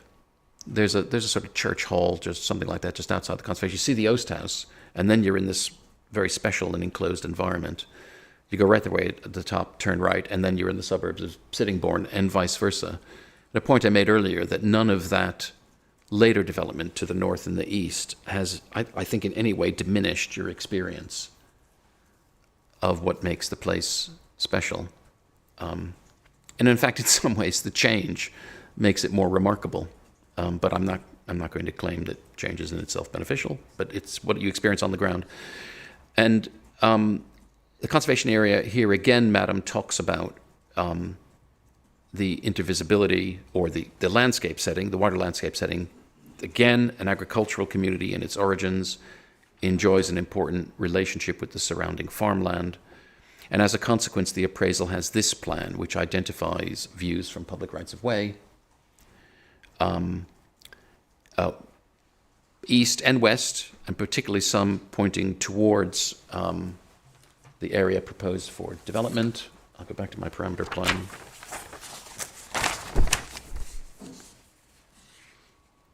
Right, it is... Yeah, so here, what we'd be looking towards is Highsted Village, I think. And when you're outside the conservation area boundary, Madam, see the green line has this funny bell shape in it. This bow. Yeah, this one here now. Do you see? Yeah, there's this sort of rounded thing. You can park your car up near the road, you walk along a footpath through a field, it's really pretty, you walk along the footpath there, and when you get to the point where there's the double blue arrow, yeah, you can stand, and you'll be aware of Highsted Village west, certainly, and to some extent also east. There's significant separating distance, but it does represent a noticeable change in otherwise open landscape, and for that reason I identified a low level of less than substantial harm. But again, just to one tiny aspect of its significance, the core significance of the area is retained. Just because we're getting into the chat, I'd put in an image just to wake everybody up, focus things. The church, its own setting, and this kind of checklist that I talked about earlier. And then the distance parameter plan, which shows the location of the development I just referred to relative to the conservation area, which I think you can spot on this plan, and then provided you again with some distances, just so you can record those or reflect on them. But the setback is significant and does materially reduce the potential impact on the asset. And I think this, before moving, there's the last slide now. I'm just going to make a couple of observations. But before then, I think you asked me, Madam, if I would go to Milstead. Yes, I was going to ask yes. Okay, so I'll just treat that one now. Okay.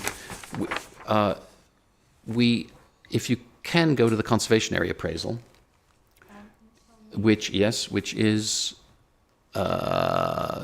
sorry, I've got it 1 minute. It's CD appraisals.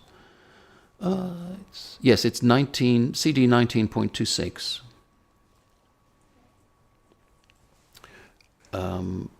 And you have there the same format as the rest, I think adopted at the same time.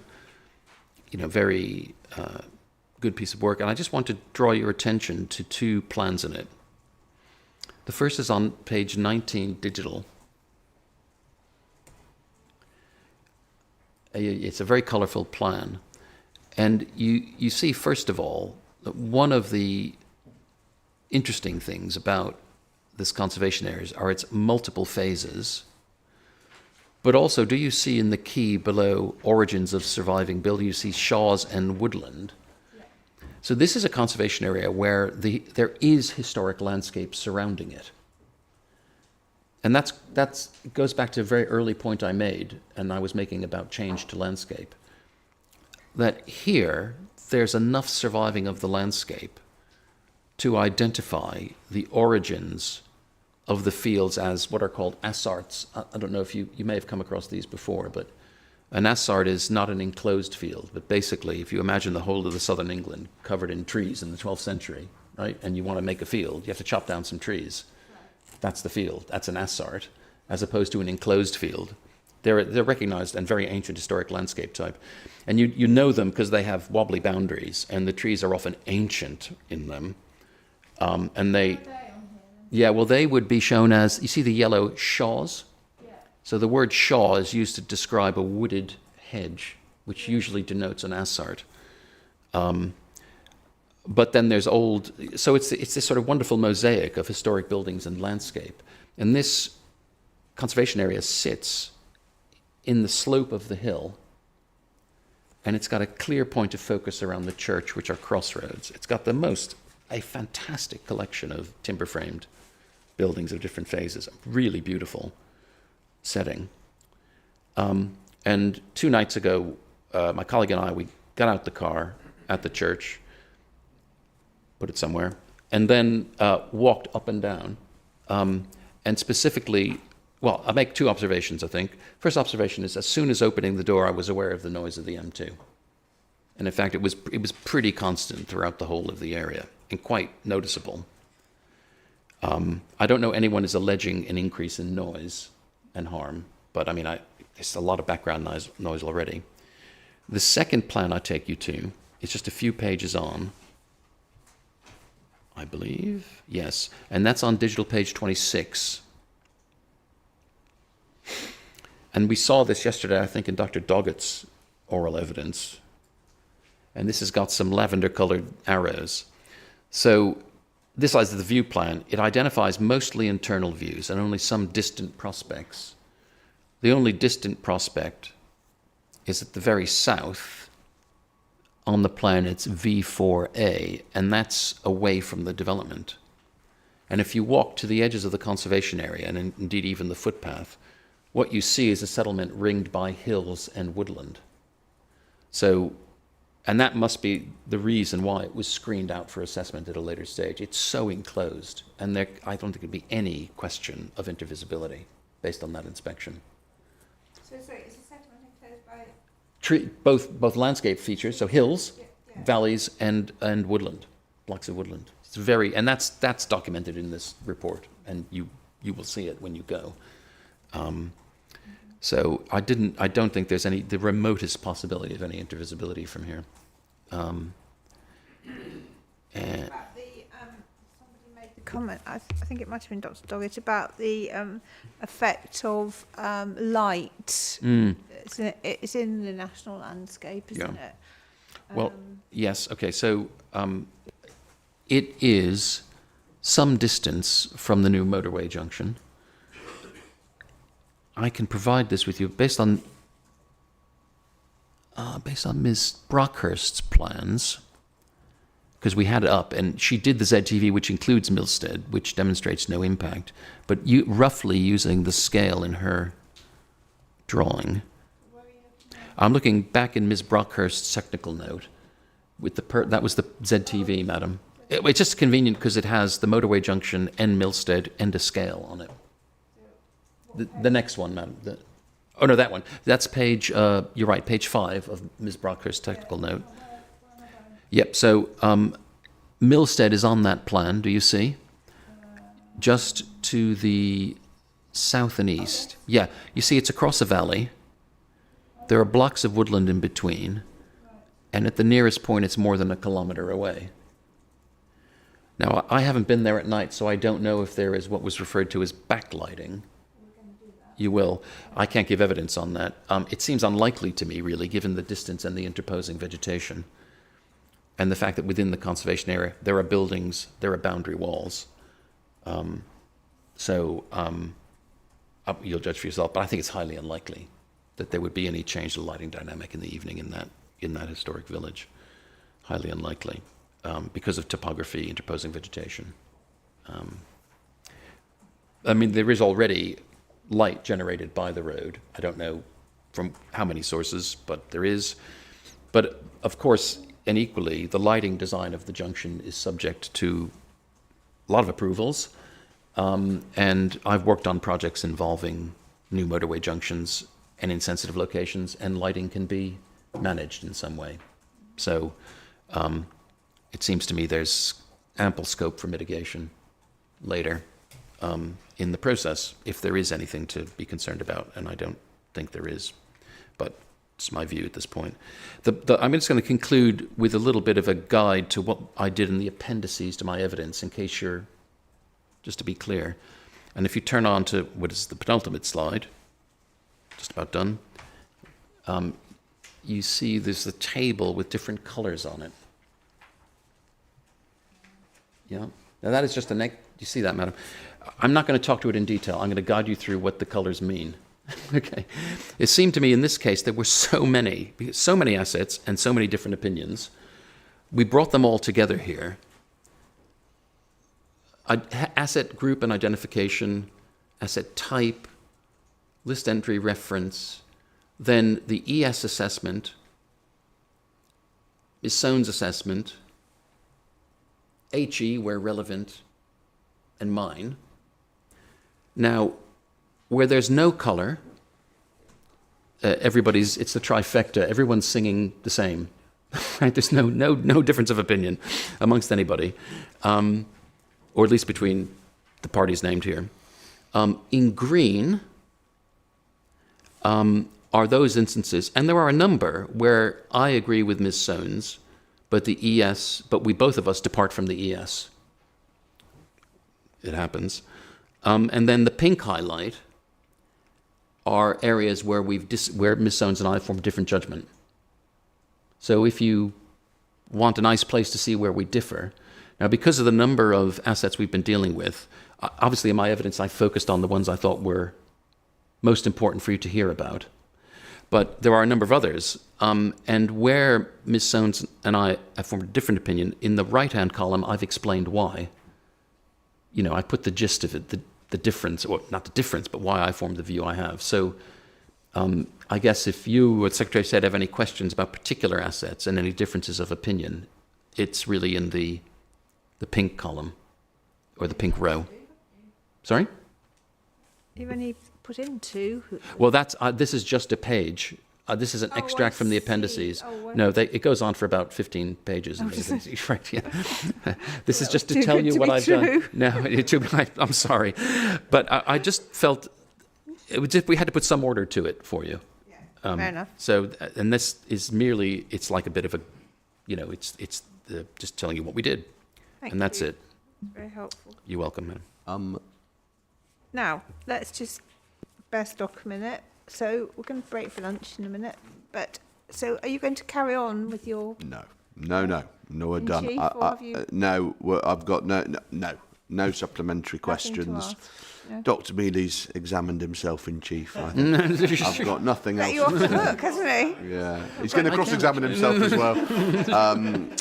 I have actually got, but maybe we should just break for lunch. I've got an answer to your question about but Rodmersham and the distances and all of that. But we could do it after lunch. Yeah, actually, the other thing I wanted to just raise was that we were looking at Bexon Farmhouse, Bexon Court. Bexon Court. Oh, and I think we've got an answer to that as well. Yes, Historic England have confirmed it is 2-star listed, madam. There is an email. Oh, we'll put that in.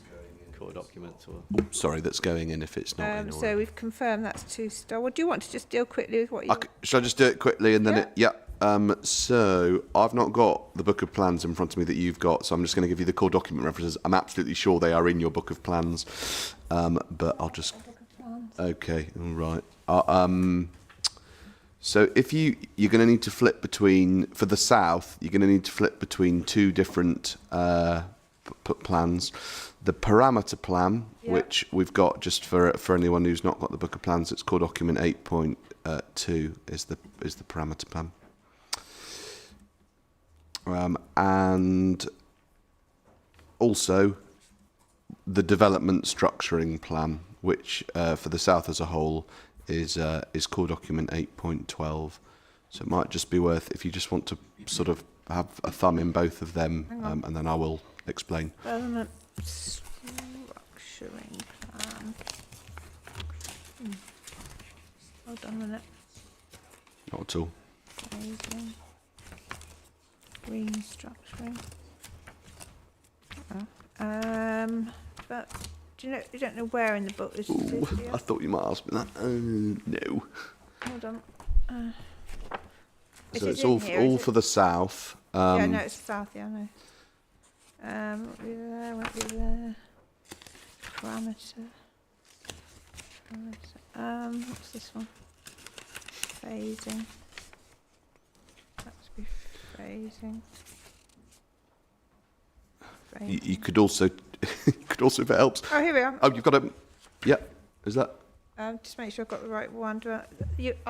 What the whole thing? The whole. I mean, we could do the zoomed in bit around Rodmersham if you've got that. Either way, Oh, that's a point. there are zoomed in ones we've got around the parameter around one, Rodmersham. around Rodmersham too. Hold on a minute. Um, Yeah, all right. Well, that's probably helpful. Sure. There's also then a parameter plan that deals with that particular bit in a zoomed-in way, which is the parameter plan around what's called Oakwood Village, and that is called document 8.4. Yeah, I've got that. And there's the related development structuring plan, also focused around Oakwood, and that's 8.14, just again for people who are following along. Yeah. So if you've got, I don't know if you're able to almost just flip between the two. Yeah. You will see that we've got an overall parameter plan that is at a higher level. It has in it areas of, I don't know, but sort of salmon colour. That essentially, if you look at Rodmersham village, there's essentially unbroken almost areas of salmony sort of beige colour that aren't articulated or divided up by anything much really, other than a sort of central amenity strip around where Oakwood Village East is. You've not got all the different sort of land parcels No, I appreciate delineated. that. Yeah, so exactly. So within that, the development structuring plan and also the green space structuring plan that does the same thing go into more detail. They delineate parcels. They, you know, for example, the school is delineated in a different colour, all the rest of it. And another thing that they do is actually start to shape the so-called green grid that we heard about a few weeks ago. And so you've got more, across the piece, you've got more green spaces in more different directions, more strips, all of that. And shown in the structuring plan than you do in the overall parameter plan. They're consistent with one another because the structure plan's going into more detail as to where these different green corridors are going to come through the developed area. And so there's no problem with consenting them both, in theory. But just to sort of zoom in on your point about distances, now that the structure plan as well as the parameter plan are being offered for consent, the distances were measured in accordance with the green spaces indicated on the structure plan and are correct. Yeah, I can appreciate that the parameter plan doesn't show all the sort of the subdivision greenways across the residential area, new residential areas, but I would have expected that the, it's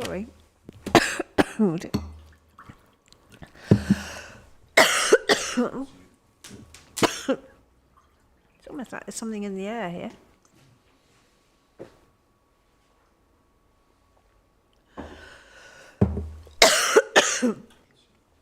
It's not a sneeze. It's a Safe for coughing. something. I could feel it in the air that's got into my throat. It's not that.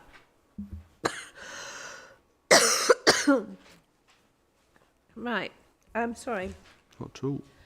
So I can see that there's nothing, for example, if you look at the parameter plan on the eastern side of Church Road. Is it? On It the goes into eastern Robinson. side of it. That's correct. You mean north of Robmersham? Yep. Yep, that's correct. Right. So, but I do think it's a bit misleading. I mean, I can understand the. I mean, I prefer it if the. I mean, in a way, I don't really know what the parameter plan does. That the structuring plan doesn't. What the parameter plan does that the structure plan doesn't. That's probably true. I mean, it doesn't do anything more than the parameter plan, almost by definition, does less than the structuring plan does. The parameter plan was the initial. It's the highest level that we've got. It sets the overall parameter for everything that flows, that comes forward next. So the structure, the development structure plan.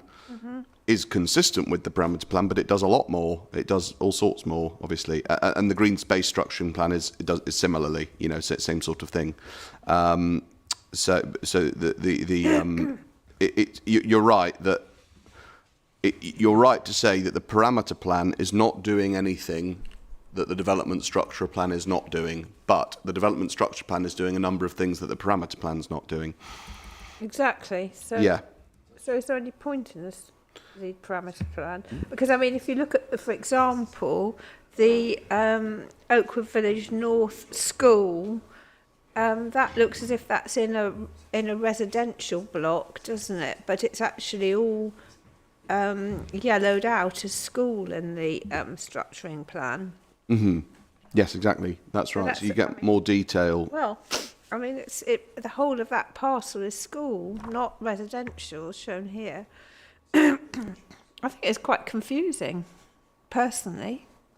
Well, obviously it wasn't the intention, but the parameter plan. Sorry, I've just put the parameter plan away. If the parameter shows a star over where the school is. It's a star in the middle of residential. That's right. Yeah. But on the structuring plan, the whole of that block is not residential. It's all been blocked out as school. Mm-hmm. And just to add, I mean, from the council's point of view, if the schemes were to be, or one of them were to be approved, we don't want to get into debates about whether the applicant's entitled to have housing up there and what the width of the landscaping should be and so on. So well, no, I mean, of course, no, we agree with that, but that's not the way that there wouldn't be a debate, because the parameter, if we've offered, right, I think from day one or from, I don't remember when, but anyway, we've discussed that we would not just be bound by the parameters plans, we'd be bound by the different, by the structuring plans that we've been talking about as well, and those go into, as I've said, much more detail as to where these green spaces are going to be, how big they're going to be, and how they're going to intersect the landscape. And so we couldn't just come back and say, oh, you know, here's a green space that accords with the overall parameter plan when there's actually a green space structuring plan that's been approved. So we agree with that. We're intending to be held, if consent's granted, to what's in the structuring plans. Even if it's contradictory to the... Well, we don't... The contradiction's only if, again, sort of, you know, it's only if you don't perceive or don't sort of appreciate the purpose for which the parameter plans was prepared, which was at, as you can see, just from looking at them, a very high level. The structuring plan goes into much more detail, but they are consistent with the structuring plans go into more detail, but they're consistent with the high-level parameters plans. Well, they're not. Well, they're not. I mean, if you lived in the southern part of Batchild, for example, hang on. If you're looking at the parameter plan, then you would think, I'm going to be adjoining a residential property and there's going to be a school somewhere in there. If you looked at the structuring plan, you would see that you're actually going to be adjoining a very large school site. So they are a bit contradictory, I would say. Well, the not when read together. I mean, obviously it's your view that counts. We don't consider that they are read together. The development structuring plans were intended to add a whole new layer of detail that's just not in the parameters plans at all. You know, the parameters plans don't tell you, for instance, they indicate a school's there, but they don't indicate over what area of land that school use is going to sit specifically. And ditto, it doesn't indicate the routes of the major sort of structural green spaces that pass through. That. Yeah, no, I know, but it's all, of course, but it's part of the same. Mm-hmm. It's the difference between what the parameters plans are intended to do and what the development structuring plans and green space structuring plans were intended to do. I think what's being said is that in case of any conflict, the structuring plan supersedes or, trumps. Well, that ought to be made clear then. They would, but I mean, otherwise, yeah. To reflect back the language used by my learned friend, when you do read them together, there is a conflict. So there needs to be a way of reconciling the conflict. And as I understand it, what's being proposed is that the structuring plan should rule supreme, as it were. Well, yeah. I mean, it's especially important, I would say, with this green area on the eastern side of Rodmersham, which is really quite different. The parameter plan that I can't open at the moment, which is annoying, refers to... Oh, dear. Hang on. Let me just give me a moment to just get it. Mm-hmm. Application docs.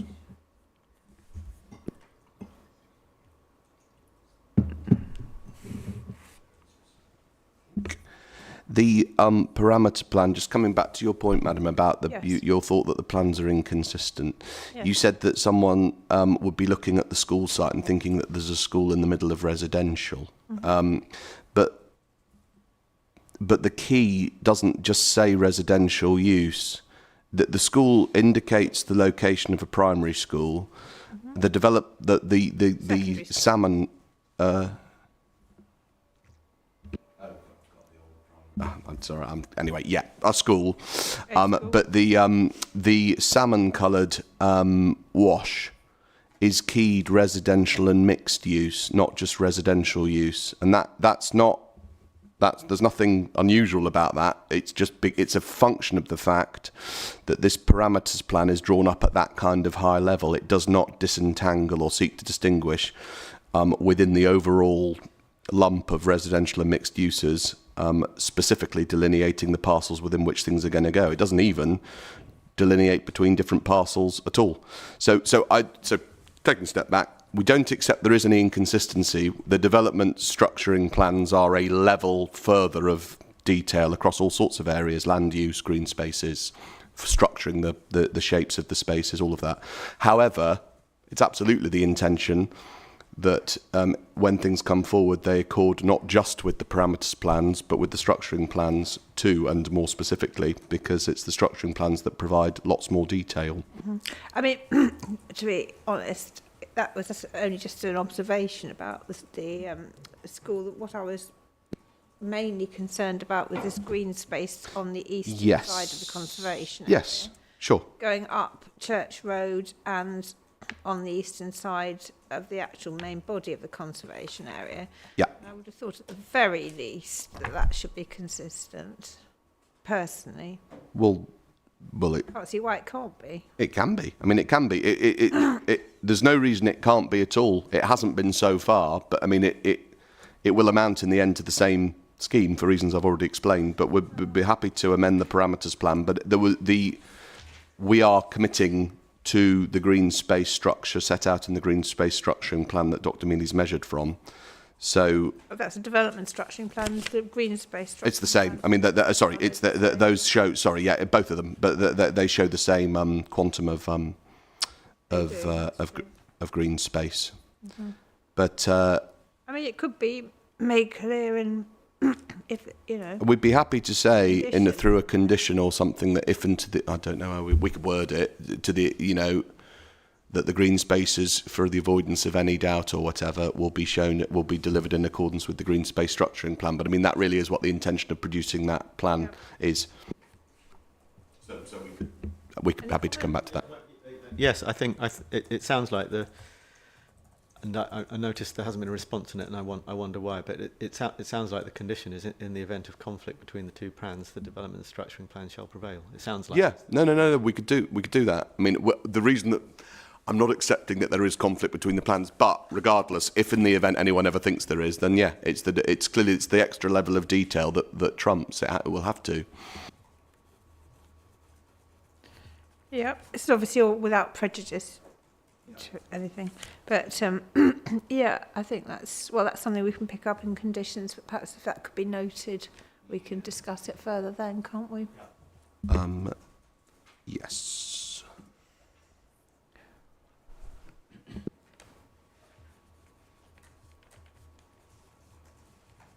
I mean, I don't know whether it's anywhere else, but it was just that we were specifically talking about that green area to the east of Rodmersham. I don't know whether it's... That's helpful. Could I just give you a reference just to unpack what I've been saying a bit inelegantly about the relationship between the parameters plans and the framework plans? For the north, the same thing for the south. For the north, the one I've got is called document 1.5. Which is called the Outline Development Specification, and it talks about on page 8. Don't need to read it now. Obviously, it talks about on page 8 what the function is of the parameters plans, and it talks about on page 9 what the function is of the structuring plans, both for green space and development, and how they interrelate. So it's called document 1.5 is for the north, and the corresponding one in respect of the south is called document 7.5. Right, thank you. Same page. Yeah, called document 7.5 talks about parameters plans and their function on page 8, and it talks about framework plans of different sorts from page 9. And the nutshell is basically what I was trying to say earlier on, that the parameters are intended to fix the overall parameters whilst retaining some flexibility. The framework plans start to get rid of some of that flexibility by actually pinning colours to masts about where things are going to go. Yeah, so anyway, I'll leave it. I'll just give you those references. Of course, I mean, originally, as far as I can remember, the structuring plans weren't to be included as development plans, were they? So I don't know whether that was written at that time when it was. They were, yeah. The outline development specifications that I've read, that I've given you references for, are August 24. So I don't know whether they were early versions. Because I thought that wasn't brought up to the beginning of the inquiry, but I might be wrong.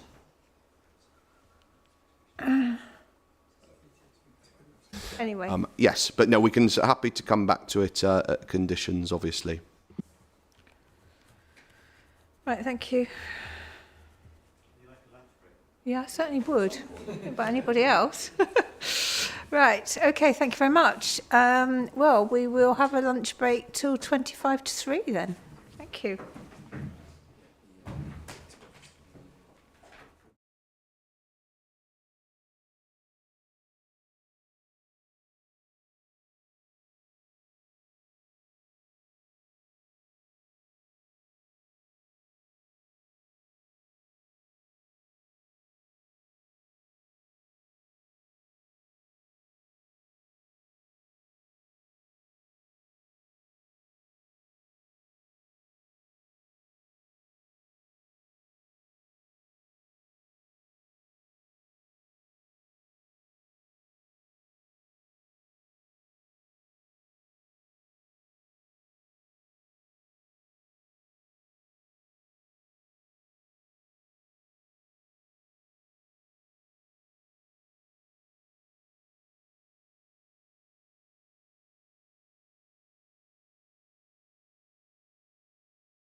All right, so it is now 25 to 3, so the inquiry is resumed.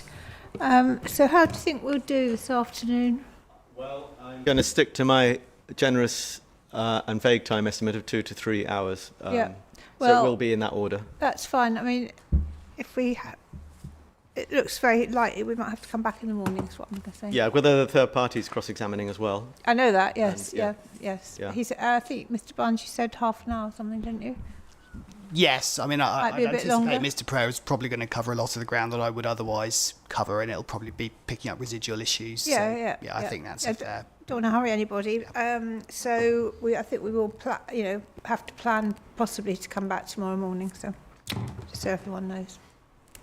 And I think you wanted to finish at 5 today as well. I would like to finish at 5 for obvious reasons. Yeah. Site Okay. visit, in other words. Yeah. Thank you. Okay. Good afternoon, Dr. Mealy. So this is the structure of the cross-examination. Mm-hmm. Some general points, Mm-hmm. and then northern application, and I'm going to look specifically at the Tong Conservation Area, Frognall Farmhouse and Barn. Southern application, and probably not surprisingly, going to look at Rodmersham Church Street Conservation Area and Brexon Court. Okay. Mm-hmm. So, general points first of all, and the first general point is about degrees of judgment. Okay.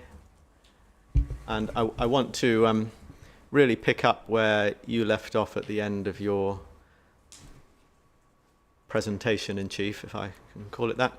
And can we turn up the statement of common ground, the updated one, which is CD 34.8.1.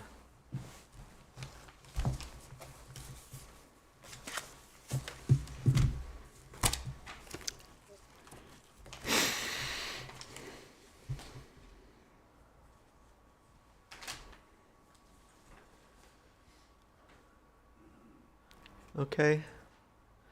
And we can see you've got some overarching matters agreed to do with statutory provisions, definitions, some case law,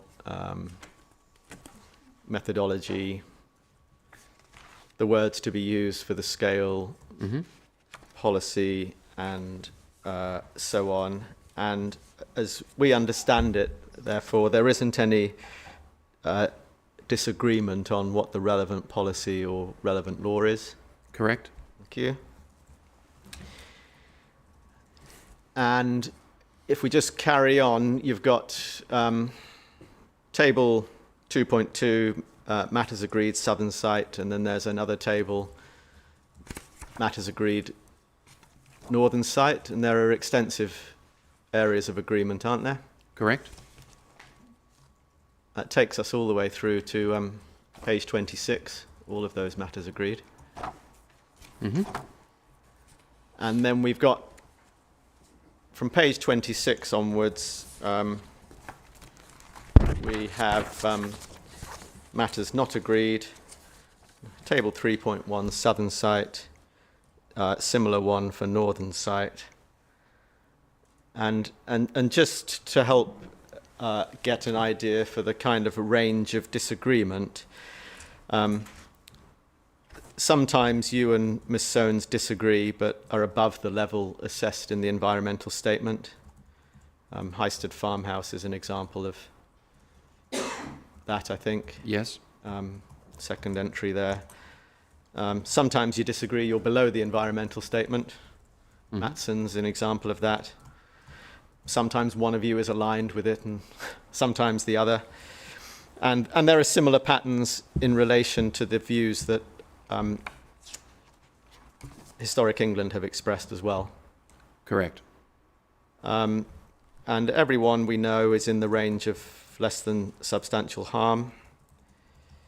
And no one is higher than high on that range. Correct? Yes. I think the highest rating given is by your colleagues who wrote the ES, who identified a high level of harm to the Tong and the Rodmersham Street conservation areas. Yes. And so I think we can agree, can't we, that all these judgments are plausible ones? Yes. And this also tells the inspector, doesn't it, that there aren't any material errors in principle in the approach taken by any of the parties? Yes, I would agree that. I made some observations in my in chief, madam, about particular approaches to the assessment and understanding of significance, but I think I would agree with the general proposition in that question. Yeah. And so we also know, as a result of all of that, that this is a case about judgment and specifically the weighting of factors in the eye of the assessor or decision maker. Yes. And you'll have your judgment mechanism calibrated in a particular way, and Miss Soanes has hers, and the inspector has hers, and so on. Even the Secretary of State may have hers. Who knows? Yes, I agree. Yeah. Yeah. Okay. Well, I want to ask you then a bit more then about, on this theme about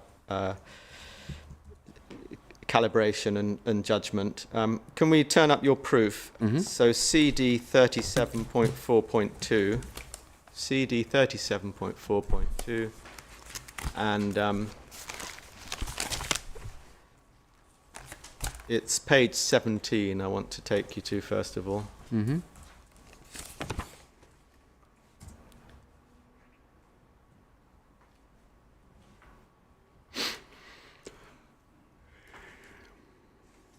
Okay.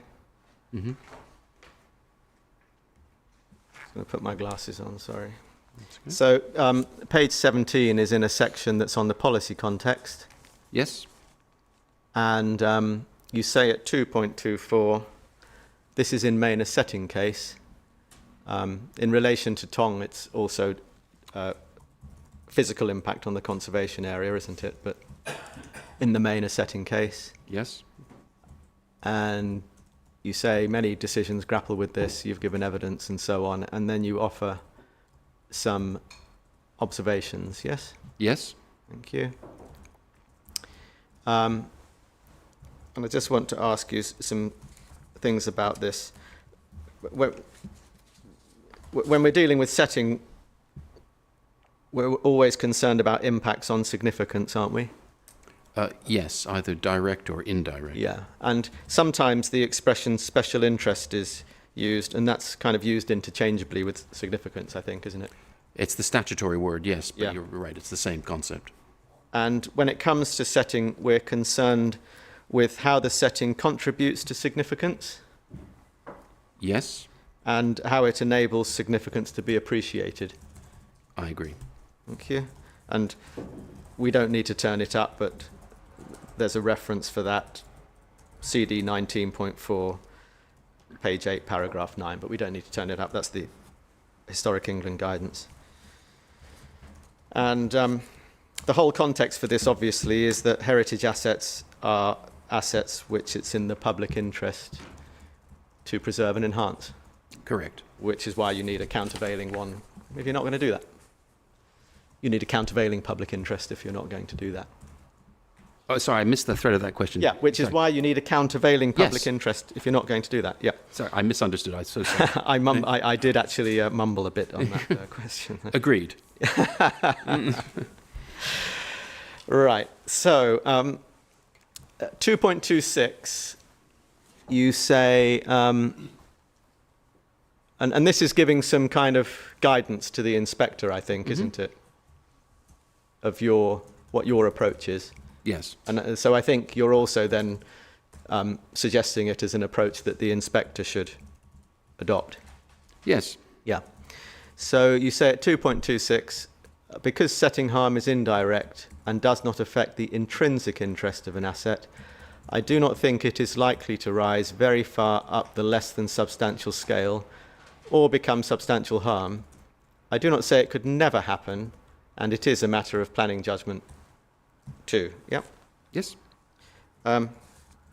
What I wanted to ask you is just so that we understand what you mean. What level do you have in mind as being its normal range of impact?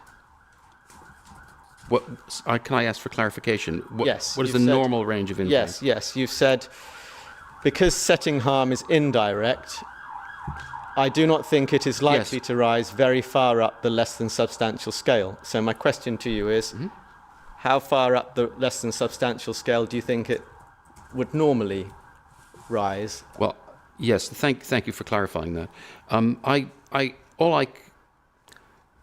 It's an open question, Madam. I can't give. All I can do is give you an indication of where I tend to find setting harm in the cases I've dealt with over the years, and I have to say would tend to find low and medium setting impacts on the facts of the cases I've dealt with, and that includes cases of similar facts where you have rural farming assets in agricultural settings. So I've not myself found a high level of harm in any of those instances that I can be aware of. So I think the question is where I'm normally pitching it in these cases or what the range is. And that includes evidence I've given on cases in connection with World Heritage Sites, registered parks and gardens, and so forth. Thank you. And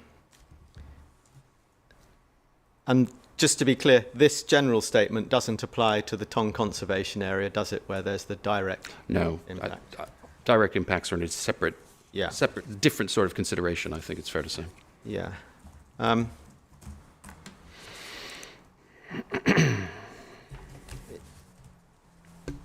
Can we just turn up, you just to give the context for this, you then go on and you give some other guidance on your general approach, and you mention at 2.29 the, I don't know if it's pronounced, the Catesby case. Yeah, Catesby is a lead decision. Yeah. And at 2.35 you mention the Edith Summerskill House. Yeah. Call-in decision. And just sorry to interject, that call-in decision, the formulation I have in my 226 is a précis of Mr. Griffith's reporting in the Summerskill's House decision. Yes. I can take you to it, madam, if it helps. Well, I'm going to take you to it actually. Okay. So, but not right now. Okay. But just in a moment. Can we just, because in this context we're applying policy and making a judgment, aren't we? Or the Correct. inspector is. So we need to start with what the policy is, don't we? Yes. And we know we have some guidance that shines some of a light on this question of range, and it's in the it's in the NPG, I think, as we should call it, and it's CD 19.4, I think. One moment. No. Sorry, CD 16.4. One I moment. should trust my notes. CD 16.4.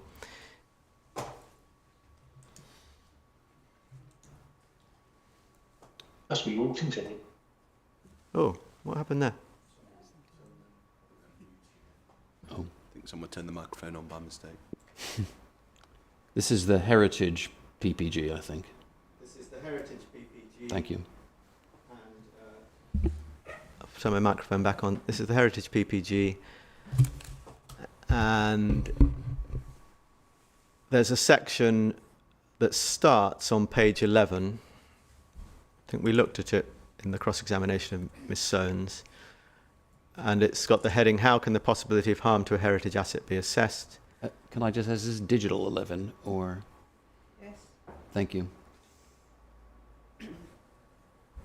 And then over on page 12, there's a paragraph that starts, whether a proposal. Yeah.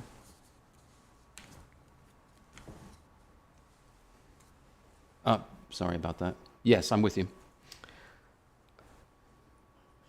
Okay. So this is a paragraph giving guidance about substantial harm, isn't it? It is. And it says in general terms it's a high test, not arise in many cases. And then it says, gives an example of works. An important consideration would be whether the adverse impact seriously affects a key element of its special architectural or historic interest. Mm-hmm. Yeah?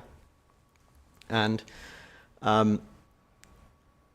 it's the degree of harm to the asset's significance rather than the scale of the development that's to be assessed. Yes. The harm may arise from works to the asset or from development within its setting. Right? Correct. And so the government there is at least acknowledging the possibility that setting harm may be substantial harm, as you do in your evidence. Yes, in 226, I say I allow for that possibility. Yeah. And it's giving a kind of rule of thumb question one might ask. Is there an adverse impact that seriously affects a key element of special interest? That's the formulation, key element of special interest. Yeah. Yeah. And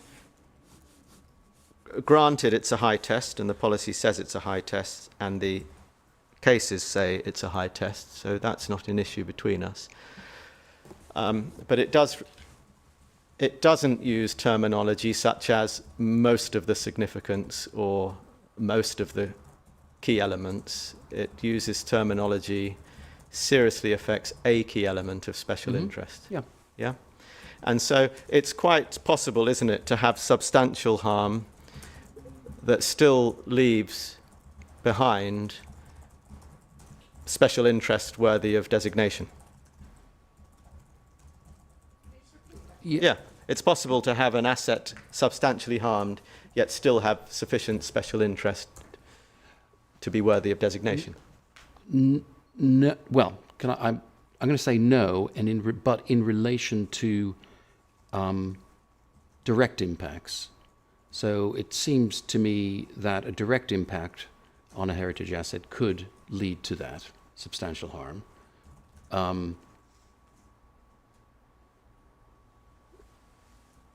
Shall I ask the question again? Yes, please. Sorry. Yes, I, of course, it could lead to that substantial harm. All I'm saying is that you may have a heritage asset that's substantially harmed, yet still retains enough interest to be worthy of designation after the harm. I think that's, yes, I think that's theoretically possible. Yeah. I've never come across a case of it myself, but I think if you follow the meaning of the words, you could lead to that conclusion. Yes. I think it's unlikely myself, Yeah. given the rest of how substantial harm is defined and the very high test in planning terms to justify it. Yeah. But yeah, so I say theoretically yes, but it seems unlikely. Yeah, because it's not directing you to look at most of the interest being harmed, for example. It just simply says a key element of special architectural or historic interest. That it does say that, yes. Yeah, and there may be several key elements of special interest in a given case. That's correct. Thank you.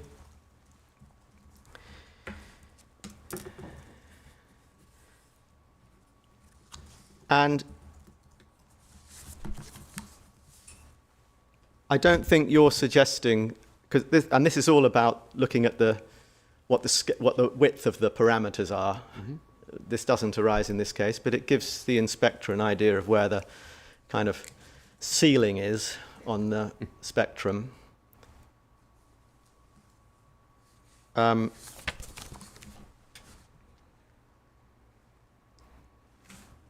don't think you're suggesting that there's a materially different test that should be applied to substantial harm. This is what the policy says, and this is the starting point, isn't it? Well, this is the guidance. Yeah. Yeah. It elaborates the policy. The policy describes substantial harm as serious harm. Yeah. Yeah. Okay. And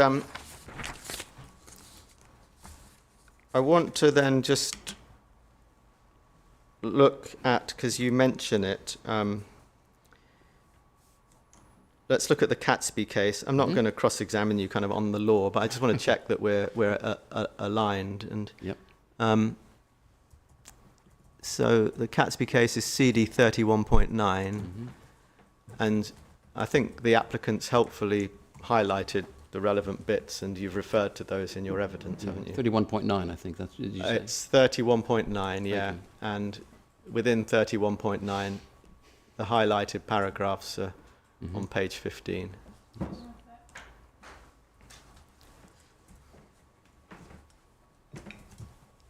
Mm-hmm.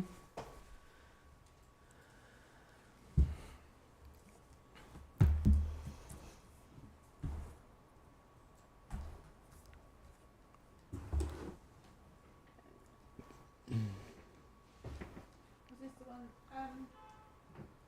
the Summerskill house? No, it's not actually. It's CD 31.9. You got there? Thank you. So, the relevant paragraphs 28 to 30. Gone off. Page 15. It's page 15. Yeah. Sorry.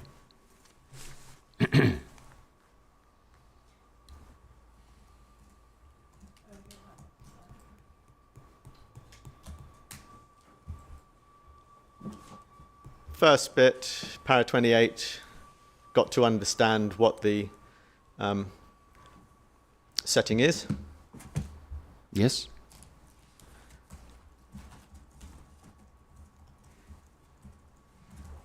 Second bit, planning judgment, looking at the particular facts.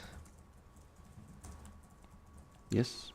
And this is para 29, and to the end of that paragraph, it's emphasizing the policy, saying it's about experience, surroundings in which the heritage asset is experienced. Keeping in mind that those surroundings may change over time, and experience is not limited only to the sense of sight. That's correct. Whatever it is, says the, says the case. And then paragraph 30, effect of a particular development on the setting of a listed building, where, when, how effect is to be perceived, whether or not will preserve the setting of the listed building, etc., and whether it will harm significance of the listed building as an asset itself, how it bears in the planning balance, all matters of judgment for the decision maker, obviously. Okay? And we don't find, do we, either in policy or in law in setting, this kind of what I might call glass ceiling, which you expressed in your evidence, that harm's unlikely to rise above low or medium. We don't find that expressed anywhere, do we? No, that's a judgment that is born of long professional practice, Yeah. and including debating these matters at inquiries. Sure. And call-ins, recoveries. Sure. But it's not policy. No, it's a matter of professional judgment. Yeah. And can we just turn up the... Just staying with that. That tells the inspector, granted based on your judgment and experience, but that tells the inspector something about how your internal mechanism is calibrated, doesn't it, Dr. Mealy? Yeah, and I think that's fair. And I, likewise, Madam, I made that point at the beginning of my in-chief about how I look at the significance of things. It's not a criticism, it's ultimately in the eye of the beholder at some point in the exercise. Yeah. Thank you. And let's go to the Summerskill case as well, because you mentioned that. It's CD 30.5.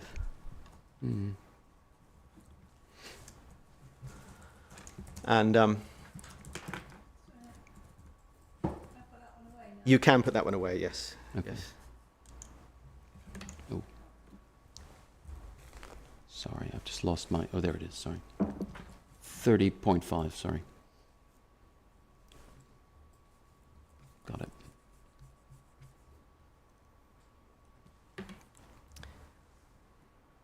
Tell me when you're there, Mum.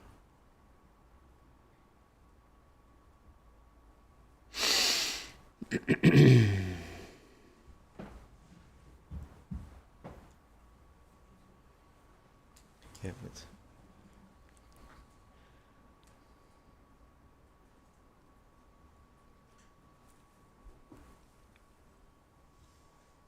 Are you there, Mum? Or rather, is your computer there? I was. Oh no, I'm here. I'm just looking at it. Just as well I asked, isn't it?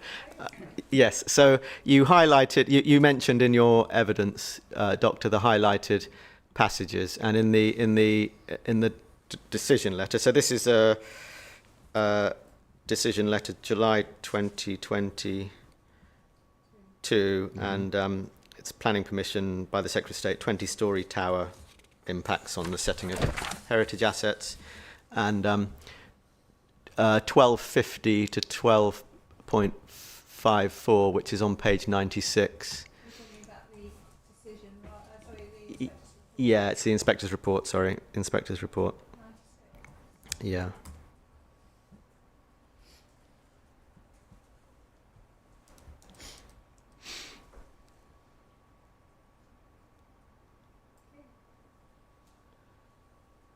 Yeah, and I think it's 1250 that you're drawing upon, isn't it? In cases where the impact is on setting of a designated heritage asset, it is only the significance that that asset derives from its setting that is affected. All the significance embodied in the asset itself would remain intact. In such a case, unless the asset concerned derives a major proportion of its significance from its setting, then it is very difficult to see how an impact on its setting can advance a long way along the scale towards substantial harm to significance. And then there's the assessment on the particular asset, and then at 1254, having looked at the particular circumstances, the inspector says what's under consideration is the impact of change on the significance. If that change would come about as a result of development in the setting, then it is only the component of significance that the asset derives from its setting that would be affected, right? Yes. Okay. So I think 12.50 is where you get your support for your approach, along with your judgment and so on. Yeah, I wouldn't say I get support from it. Yes, but I wouldn't say I'm getting support from it. It's something I recognize and think is a valid approach. Yeah. Yeah. And just to observe, would you be content to read that as in a way consistent with the? I don't think you. Let me rephrase. I don't think you're suggesting that this should be read as giving a different, setting out a different kind of policy test to what's in the planning practice guidance, right? No, I see this reporting is falling entirely within the scope of what the guidance says. Okay. All right. Now, just while we're here, there is another bit that's in this that's highlighted, and these are the applicant's highlights, so just for completeness, I should go to it. That's on page 41. Sorry. Digital? Digital, 41. Yes. Not digital, page 23. And granted, these two paragraphs are I'm taking you to paragraph 6.95, and granted that the context appears to be based on the methodology in a heritage impact assessment, which will be specific to that case, right? But it says the Rule 6 parties assessment of a high level of less than substantial harm cannot be right. It suggests, on the basis of the metric in the HIA, that most of the significance would be vitiated. That I think actually, if most of the significance would be vitiated, is really talking about substantial harm, isn't it? Yeah, I mean that's the language that's used in the Bedford wind farm, the Bedford decision, isn't it? Yeah, that's Yeah. the 2012 decision, I Yeah. think, before the planning practice guide. Correct. But just looking at this, most of a significance being vitiated is really in the realm of substantial harm, isn't it? I think that's a fair way to describe it. Yeah. Section 6, though, is the inspector's reporting on the appellant's case. It is. And I didn't have any part in this case, actually. yeah, it happens to be my learned friend's submission, I think. But Okay. But to be fair, yes, of to be fair to him, it's talking about the methodology set out in an HIA rather than policy generally. But as it was highlighted, I wanted to just check that we were your view was the same as ours, which I think it is. Yes. Yes. Okay, thank you.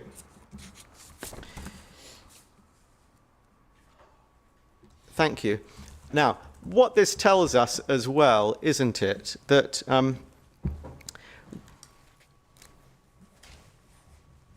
whenever one acknowledges that after the impact, an asset is still worthy of designation, whenever that's the case, that's just another way of saying the harm is less than substantial harm, and not the most serious of substantial harms. Yeah, I think that's fair. Yeah. Yes. Yeah.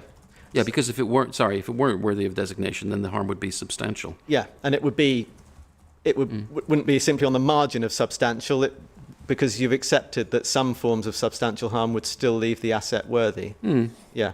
So that's not really a helpful touchstone to tell us where on the scale of less than substantial harm the harm lies, is it?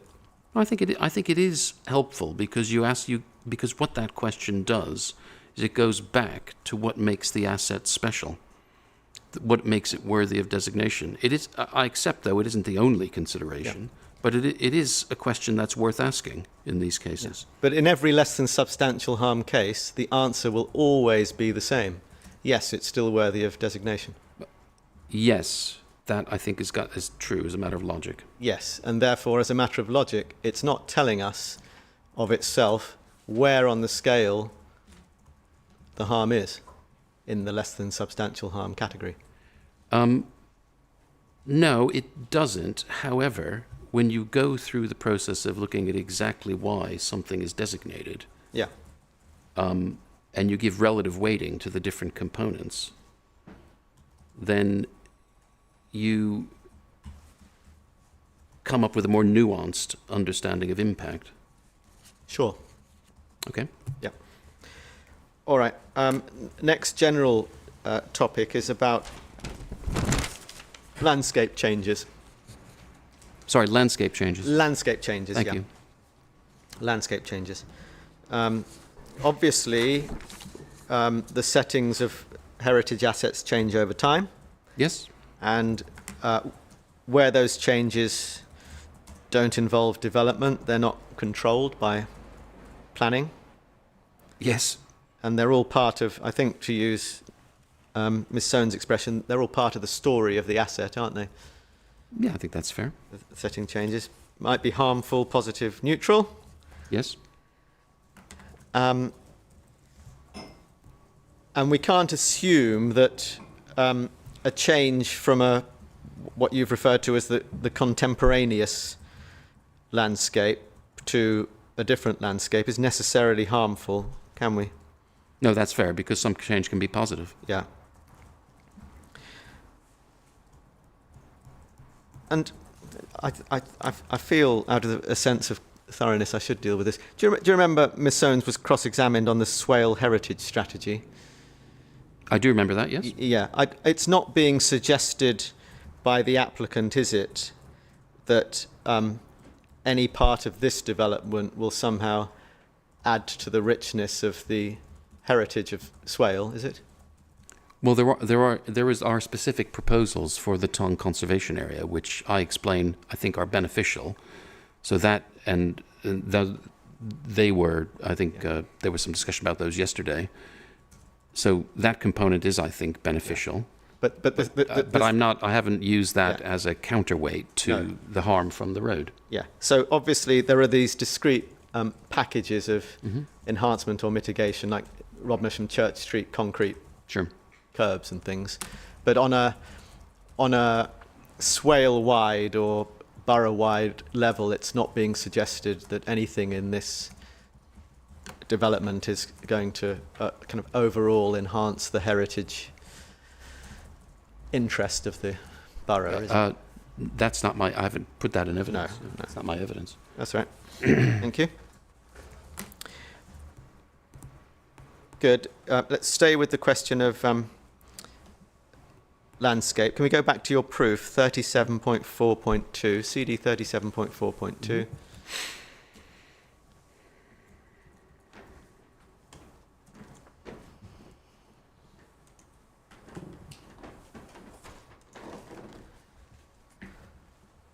And it's page 17 that we need. Yes. That's right.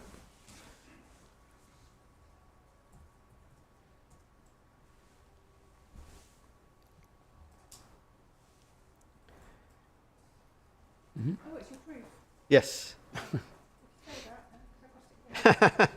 Okay.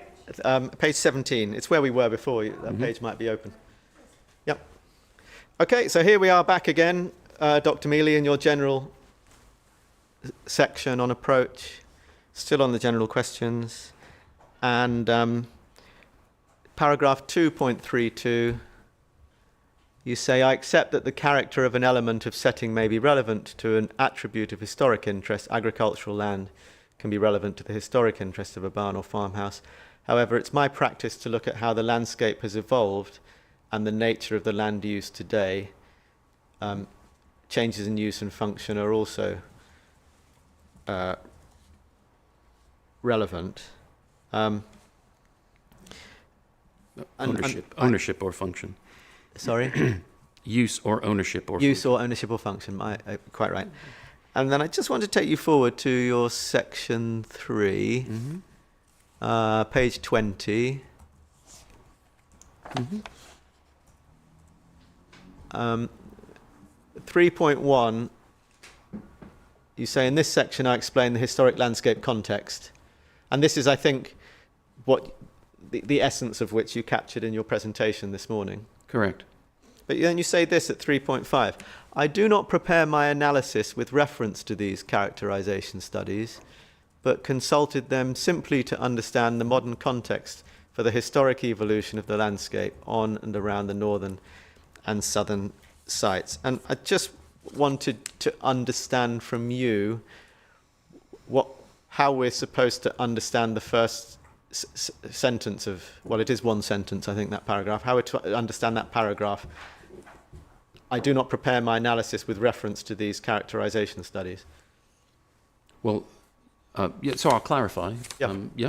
What I've tried to do in this section is to look at the historic evolution of the landscape from a heritage perspective, and not to interweave in that references to the landscape characterization studies, specifically because these are documents and approaches which are evolved or used for different purposes. I see. And also and equally to avoid duplication. Yeah. So that it's what I've done, I think, is, and I've done it before. I think it follows best practice. It's a discrete exercise. It brings things right up to date, but I'm not meaning to relate it to the landscape material, which I think is for others. And when I do this work, that's commonly what I do. I will add, Madam, though, when I do this work in national landscapes, for example, I will consult the management plans because there's always a heritage dimension to these. But in this case, I mean, I accept, obviously, one part of the application side is the national landscape, but the bulk of my analysis is not looking at that part. So I hope that answer clarifies the point, if there's any lack of clarity in drafting. It does. It does. Thank you. So you review, in the way you've just clarified, the landscape, and then you reach a conclusion, page, or a summary, if you like, on page 38. If we could turn that up. Yep.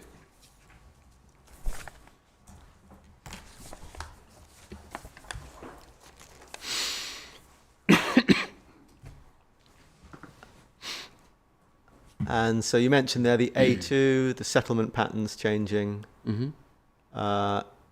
agricultural development, hops, and then you've got a heading, change context for the assets. And this is I think, going to the point you made in Chief, you used this expression, you said it was about degree, there are degrees of change. And you reviewed from the small field patterns and then the evolution of farming, chalk pits, all of that, and then you end up with the modern farming landscape that you have now, yes? That's right. And when yes, and Madam, when I used the phrase degrees of change, that was specifically responding to what I thought was a fair point made by Dr. Doggett, as you recall, where he says all farming landscapes change. I say, well, of course that's true, but some have more change more than other. And what I was interested in is the degree of change. Yeah. This may not be a question you can answer directly in a short way, and I'm not inviting you to repeat all of the evidence you gave this morning. That's a preface to my question. The question is, how much in these, when we're looking at these various assets, where the settings are changing from rural to developed of some sort. Let's not argue about the terminology right now. My question is, how much weight are you giving to the degree of change up until now when you're assessing the harm associated with the impact of the development? I am giving significant weight, Madam, to the degree of change, particularly in relation to Frognall Farmhouse, which is why I spent some time on that.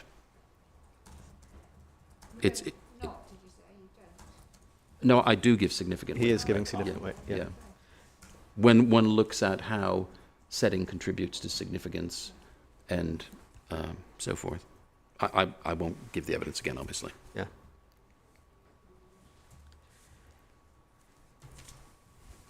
And just to add, sorry, just a lengthy qualification of delay. And I explained in chief to you, Madam, I think that's the difference between Ms. Soanes and me in our assessment, is how much weight you give to that degree of change.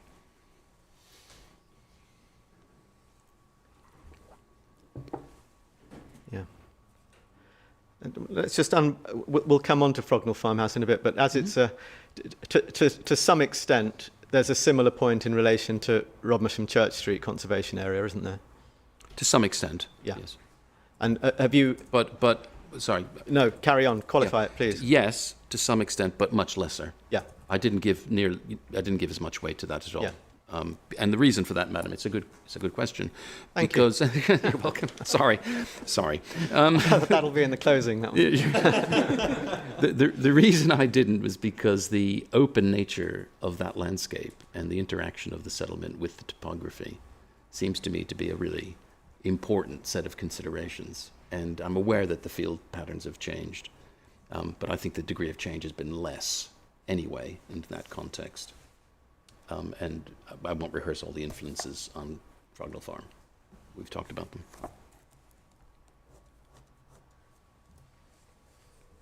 So just a few things on this at the kind of level of generality, if we can keep it there, but we may not be able to, in which case we'll deal with the detail. But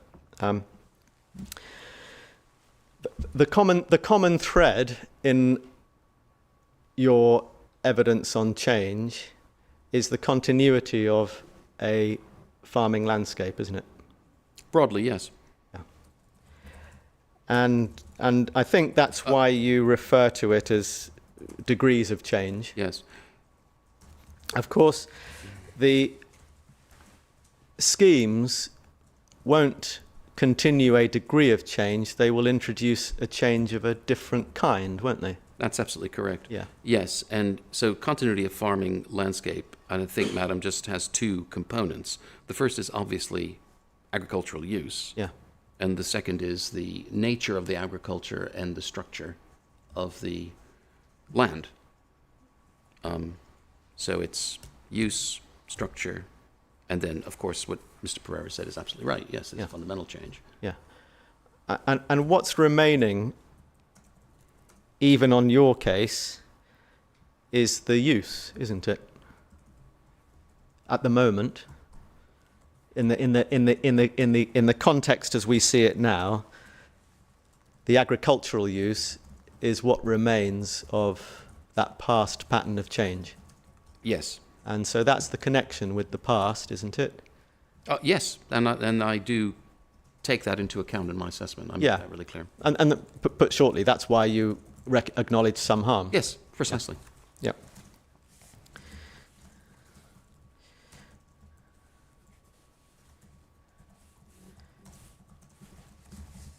And that if we take, I'll come on to Frognall Farmhouse in detail in a moment, but for Frognall Farmhouse, that link will be lost, won't it? Yes.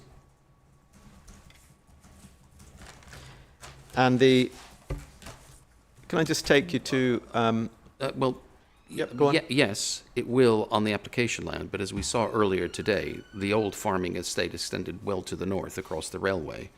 So that land I don't think is proposed for urbanization at the moment. So that was an integral part of the functioning of the landscape. Yes, the railway is a barrier at the moment, but that land is, I believe, now in farming use largely.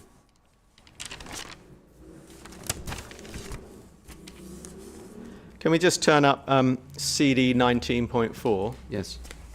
So this is the Historic England guidance. Can I clear away Edith Summerskill? On setting, sorry? Yes, you can. Thank you. And it was 19.4. Of course, thank you. Well, the setting guidance. Yeah, the setting guidance. Just a minute.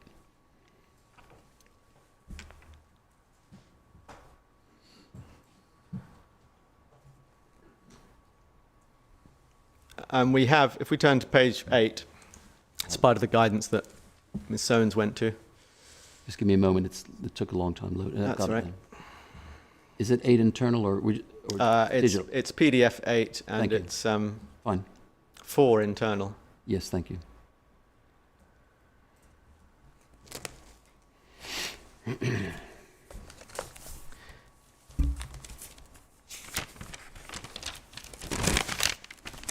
Are you there? Oh, yes, I am. Sorry. Yeah, sorry, that's right. So there's a passage there on cumulative change. Yes. And it says where significance of heritage assets has been compromised in the past by unsympathetic development, affecting its setting, etc. Consideration needs to be given to whether additional change will further detract from. Negative change could include severing the last link between an asset and its original setting. Positive could, etc. And as far as Frognall Farmhouse is concerned, subject to your point about the land across from the railway line, this is the territory we're in, aren't we? Well, there's still the barn opposite it. So, no, I don't think that is severing the last link. And there is agricultural land it once owned to the north, so I don't. And can I just make an observation on the context, or the way I understand this part of the GPA, Madam? When it says cumulative change, it doesn't mean it in the sense we mean it in EIA terms. It's kind of confusing, the language, if I may say so. In fact, what it's saying is you still, notwithstanding there's been change in the past, you still need to make a freestanding assessment of harm. And this is to counter what is sometimes done, where people look at setting change and say, well, it's already changed so much, so, you know. This is to be read in that context. Yeah. But applied through the lens of degree, that also highlights a difference between us, doesn't it? Because although you acknowledge some harm, the subtext of that is, well, there's already been so much change in the setting that the harm is low rather than higher. Yes. Yeah. Well, correct. Yeah. That's the basis of my level. Yeah. Mm-hmm.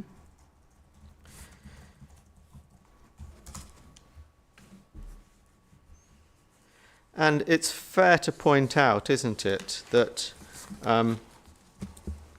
in the applicant's proposed enhancements to the Tong Conservation Area, for example, one of them is the reinstatement of 20th century watercress beds, I think. Yeah, yes.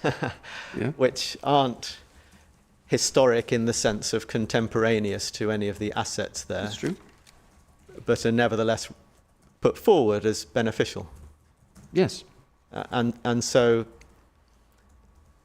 the modern expression of a past connection, it can still be of weight, can't it, and help illuminate significance. Yes, and the orchard use that is to the south Yep.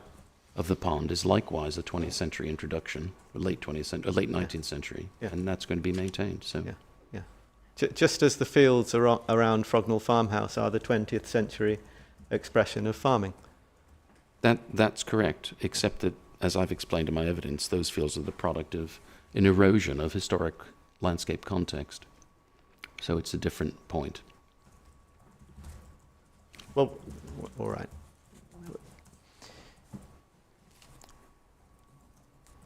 With these watercress beds, are you saying,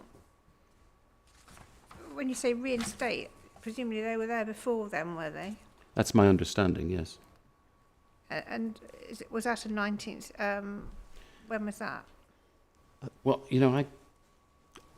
that probably comes from one of the historic maps, but I'd have to dig back down into that, and I could. I think it's on a 1919 or 1908 or something map, and that's the first time it comes. I think that's right. They're referred to as 20th century Yes. watercress beds, anyway. And I could quickly check, because I think the maps are here.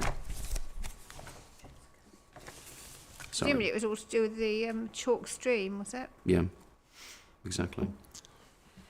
I'm looking at the 1897 map, and I don't see anything saying watercress. I'm afraid I can't find the source of that at the moment. But you think it's a...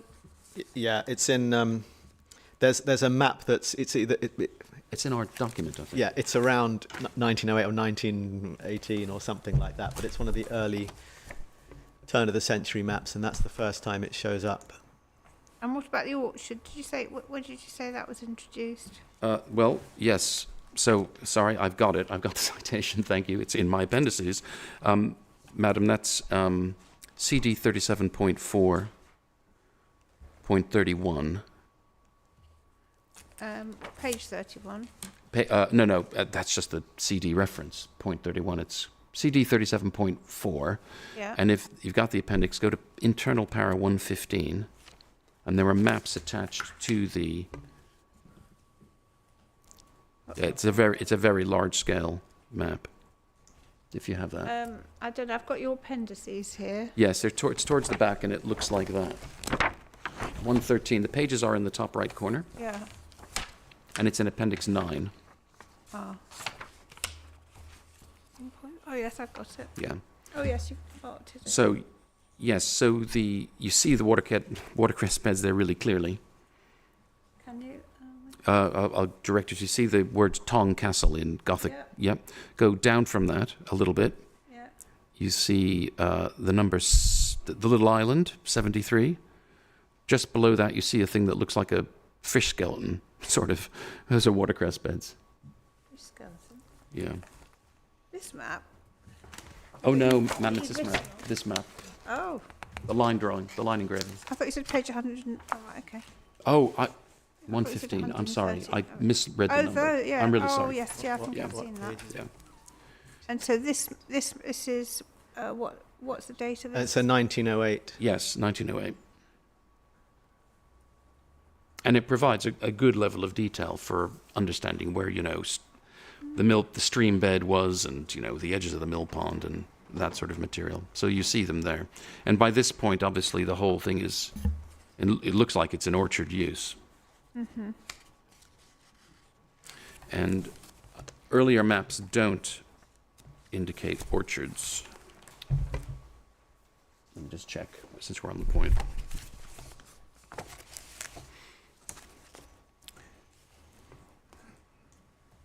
Yes, so in the conservation area appraisal,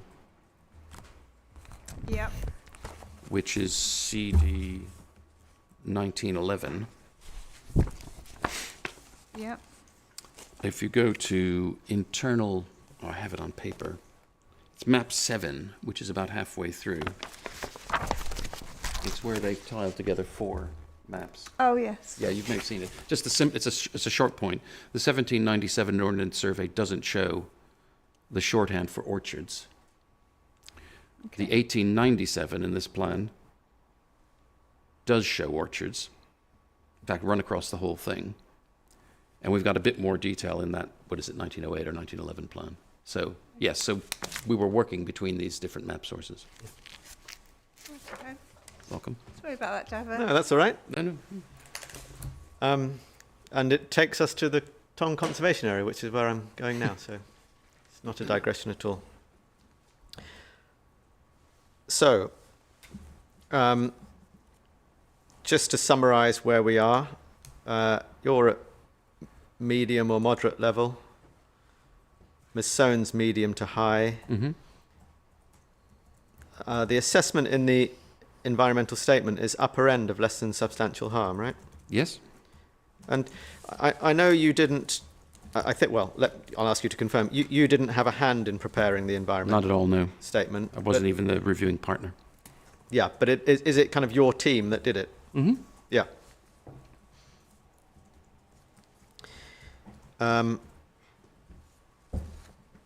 Now, can we go back to your proof then again, please? So, 37.4.2. Mm-hmm.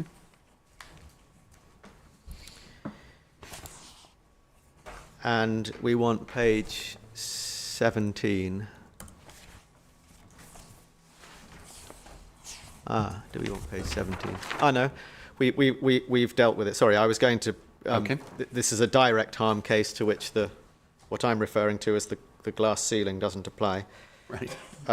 And we do need to go to page 42 of your proof, Mm-hmm. where you start your review of significance.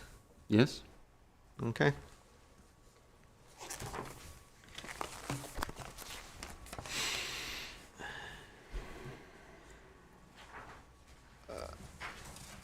Okay, so I just want to, obviously we've had lots of evidence on this, so I just want to alight on some points. You've confirmed, I think everyone's agreed, that the conservation area appraisal is a reliable assessment of significance, isn't it? Yes.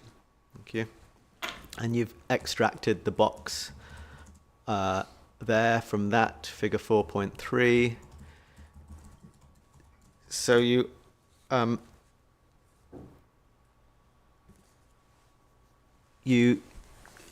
if I take you to 4.9, you talk about the archaeology and associations, long association with the saint. The core is the cluster of historic and listed buildings, form an attractive group. At 4.13, you tell us that the buildings in the conservation area have a close relationship with the stream. Mm-hmm. Yep. Mm-hmm.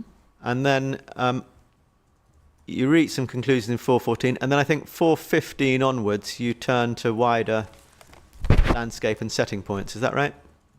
Yes.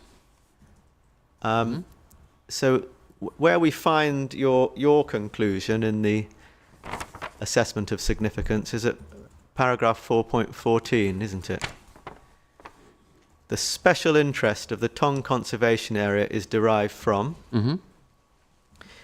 the interaction between the landscape features, including the stream, the Tong Castle earthworks and mill pond, Mm-hmm. and the built heritage elements comprising the Grade 2 listed buildings, most prominently the Tong Mill. Historic Association, Thomas à Becket adds time depth. So does the railway, just outside the boundary, but affecting the character, right? Mm-hmm. And so you are clearly there nailing the special interest to the interaction between the features within the conservation area, right? Yes. Bearing in mind the analysis that took me to that point, which was referring to the core of the conservation area. Sure. And even that core, para 413, you say has a close relationship with the stream. Yes? Because the stream feeds the mill pond. Exactly. Yeah. Exactly. And so those associations are a key part of the significance of this asset, aren't they? Yes, and functional and historic too. Yes, well, let's talk about the connections. There's obviously a functional connection, right? Yes? There's a physical connection. Yes? There's a historic connection. Yes? There's the time depth given, as you've mentioned. Yes? And I think, I can't remember the exact expression you used to express the time depth, but it's quite striking, isn't it, that these physical connections have existed over a very large span of time, 1,000 years and more, right? Yeah, I think that's a fair summary. Yeah.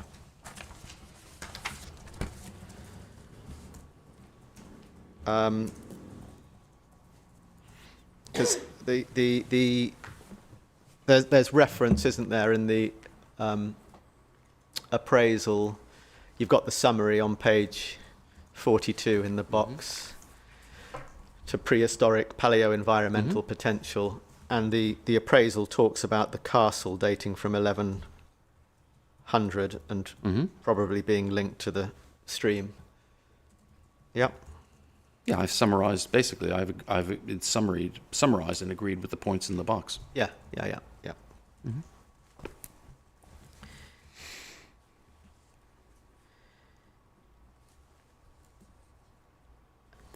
Now there are also, aren't there, in the appraisal,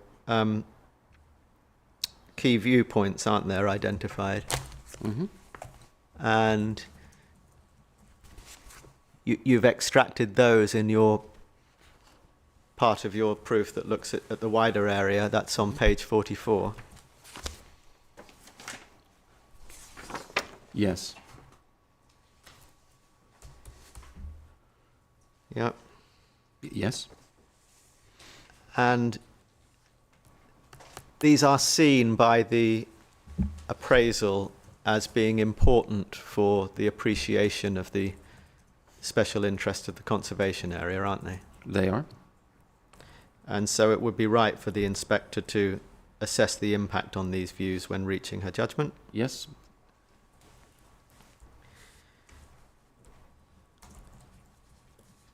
And you've produced a picture, your figure 4.6. I think these are taken from the conservation area. Oh, are they? Well, you can see the chimney there. Yeah, I referred to that in chief, didn't I? Yeah, you did. And the inspector will see that on site if she hasn't. Yeah, you have already. Right, exactly. Thank you. And it's fair, isn't it, to say that the conservation area at the moment has a rural feel? Yes, I think that's fair. Well, in the certainly in the northern part around the country park, towards the south, you feel the influence really of the A2. I did anyway. Yeah, and you enter it from the south, through houses on, a footpath from houses on the A2. Yeah. So, as the you southern part of it, I think, does have an urban. Well, what do these words mean? You feel the associations of the busy road, the settlement on the A2. Of course, the eastern part is influenced by the houses that are along that road that goes up to the. Yeah, and obviously the influence of the influence of the A2 recedes as one walks north if you're entering it from the south. And the stream is evident, isn't it, from the tree line to the west? If you're walking along that footpath. Yeah, that's. Yep. Can I put it this way? I think if you know there's a stream there, you can use the trees to pick it out. That's how I was located it. I've always had a hard time finding the stream. Yeah, and if you start from the north, or once you are in the core part, as you call it, it's an obvious point of interest to ask where's the mill pond kind of coming from. Yeah. Well, no, I'm not. I have to say candidly, not obvious to me necessarily. No. But I appreciate somebody who maybe. I just had a response to it as a sort of picturesque feature, Okay. source of it. I don't know. I couldn't make out the actual inlet to it. Let's Yeah. put it that way. But I assume there is one. But yeah. And we must remember, mustn't we, that it's part of the principle behind heritage assets that it's intrinsically worthy of preservation and enhancement, aren't they? Correct. Whether or not they can be seen. Yeah, and yeah, that's true in this case because so much of the interest is archaeological. Yeah. And particularly that southern extension. Thank you. Now, can I try and understand? You may not be able to answer this question, but directly. But if you were to imagine the relief road in the location that it is, but just hypothetically tunnelling under the conservation area, so you've just got it in the setting either side, would you attach some harm to the setting of the conservation area by reason of its presence there? I'm sorry, I don't understand your question. Yeah, just. You say it's going in a tunnel. I'm just trying to. I'm just asking him what the specific part of his harm assessment is for the impact on the setting, rather than the direct part crossing the conservation. Oh, I understand. Yeah. Yeah. Okay. I'm just trying to think where the portal would be and how far. Well, forget. Sorry, I mean it's forget a really the hypothesis. Yeah. How much weight have you given to the impact on the setting as opposed to the direct impact within the conservation? Well, I think I've taken the setting impact into account, but I put more weight on the direct impact.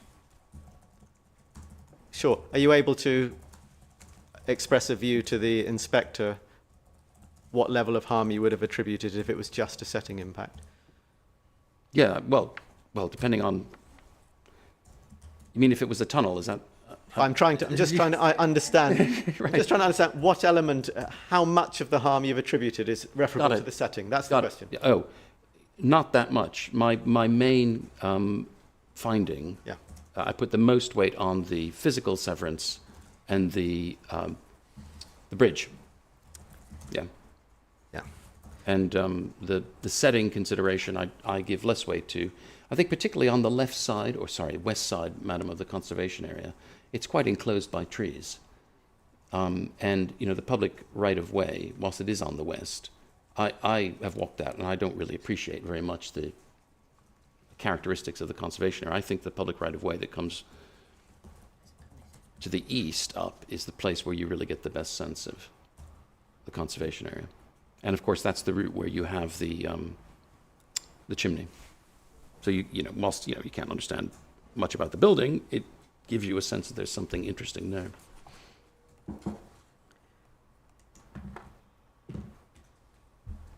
Okay. I just want to pick up in your proof some of the impacts that you set out. So we need to go to page 80. It's in the impact setting. Sure. Of the proof. And just before we move off it on the question of setting, sorry, just to clarify. Yeah. In my proof at 4.21. What page is that? And then we can go there. South within the setting. Yes. Sorry, I beg your pardon. 45. I say the land to the south within the setting of the Tong Conservation Area provides a rural approach to the grid. Yes. Yeah. Exactly. So I think that makes it clear I'm looking more at the setting to the south than I am at the setting to the west. Because it's got more than that. It's got a setting to the north and the east as well. Yes. And so you're looking at the area south of the relief road there, are you? Yes, well, south of the boundary of the conservation area. South of the sort of east-west boundary of the conservation area, exactly. So is that the area that the relief road's running through then? Yes. Well, it goes across that, doesn't it? Yeah. Yeah. It interrupts the approach. Yeah. So I'm looking. If we go to, well, can we turn to page 80 because there's a helpful plan there. Is it 80? Page 80. Yeah. Thank you. Yes. When you talk about the setting to the south, I think you're talking about. Sorry, let me wait till the inspector's there. page 80 of the proof, so CD 37.4.2. Mm-hmm. Yeah. This photo, that isn't where the road goes across. I'm looking at page 80. I know you are, but I'm just going back to the previous conversation. Sorry. You said, I think, that the road goes across here. No, I know you're on page 80 now. I'm just... No, I was trying to by going to page 80, I was trying to understand what Dr. Mealy was talking about in the previous conversation. Okay. I'm still in the on that conversation. All right, go on then. Page 80. You were talking in the conversation that the inspector's referring to about the setting to the south. Yes. We've got the conservation area boundary there. We've got the and we've got the letter A, capital A. Yep. You're talking about the area immediately south of the A. Correct. Yes. And so yes. it's that part of the setting that the road is going to go through, isn't Correct. it? Yes. Oh, sorry, madam, yes. No, okay, that's fine.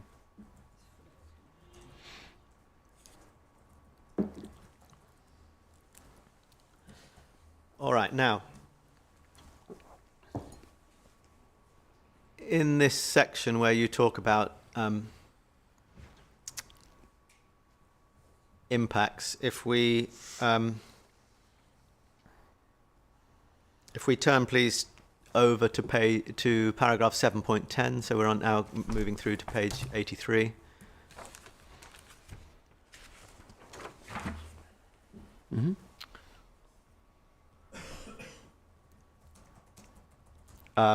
You've talked a bit about mitigation, but you do refer to the relief road as a significant urbanising feature. Yes. Which it will be.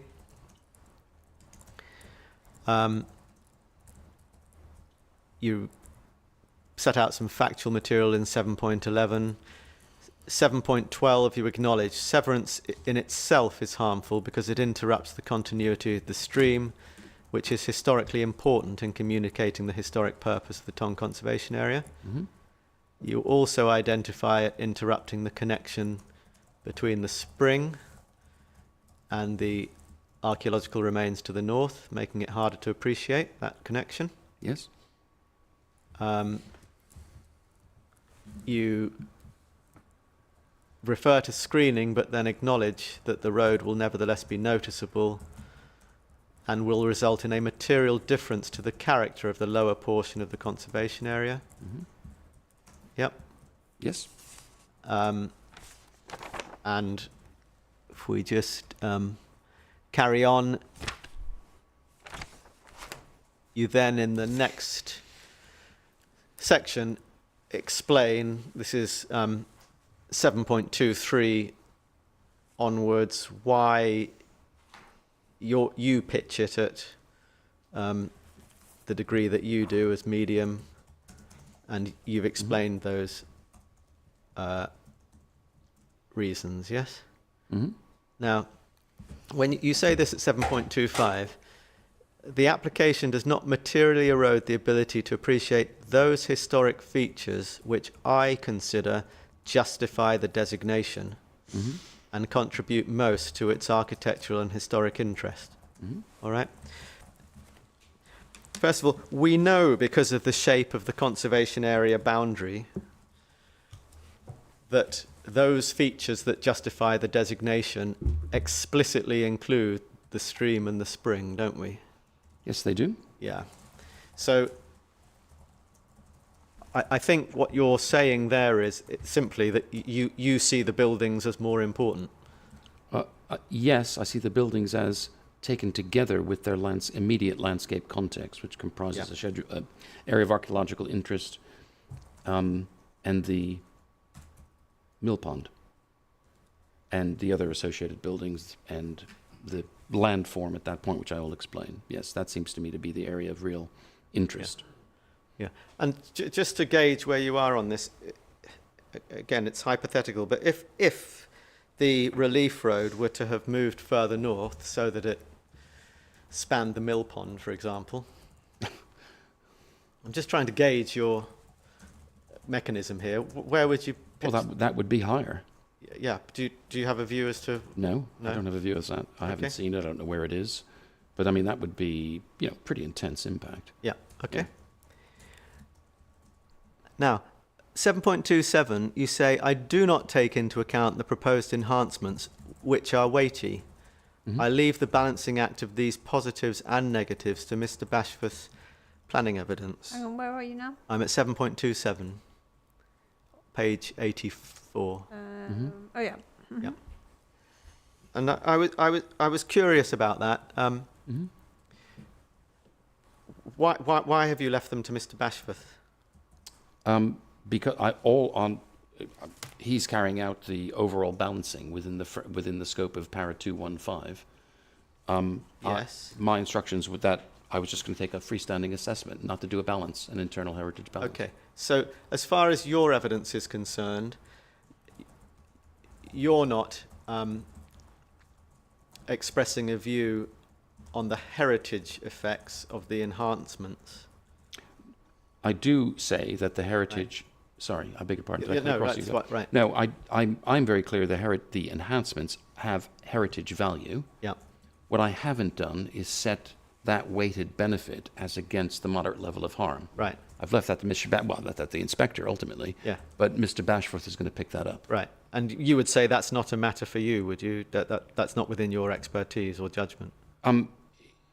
It is within my expertise or judgment, and I sometimes do it. But in this instance, my instructions are just to define those matters and for them to be, because it's a complex and large scheme, and there are a lot of things going into the balance. Right. I was advised really give an opinion on the weight, which I've done. They are significant benefits, and the weight you give to them is, Madam, going to come down to you ultimately. Yeah. Well, I'm going to ask you, would you say, and if you can't answer the question, then don't, but you did say that in some cases you do, would you say that they would shift your assessment of the overall level of harm, or not really?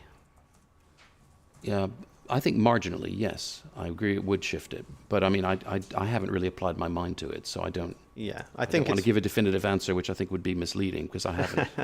No, it's truth, because it would be, and I haven't prepared evidence on that basis. All right. And I've explained my instructions.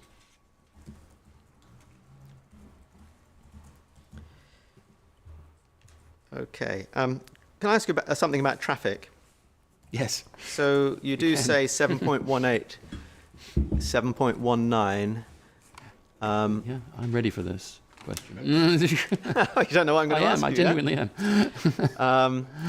Levels of traffic will result in an urbanising effect on the southern portion. Yes. You say, I do note also there are some beneficial effects arising from the introduction of the SNNR. I am instructed that the new road will in fact lead to a decrease in traffic moving through the core. I know traffic's coming later, but you've obviously taken something into account, and I wondered if you could just clarify what it is. Yes, absolutely. So the reason, sorry, I beg your pardon. The reason, Madam, I've expressed it in that way is when I was finalising the evidence, a colleague was in discussion with Mr. Wilde. What's right? A colleague of mine was in discussion with Mr. Wilde, who was in discussion with the county around the rural lane traffic flow information. And my instructions were that this was demonstrating reductions in certain areas. I have since seen the highway statement of common ground with Kent County Council, and I understand what the figures are and can report them here or can leave it to the highways point. But in all cases that I've checked, where I refer to it in my evidence, there is a reduction. Okay. So these are the reductions such as they are mentioned in the highway statement? Correct, no more than that. And these are peak hour reductions? Yeah, AM and PM peak. Yeah. I can go through the figures if it helps, but it's in, just to give you a reference, it's the heritage of the highway statement of common ground, and it's pages... Hang on. Sorry. Is that a core doc? It is.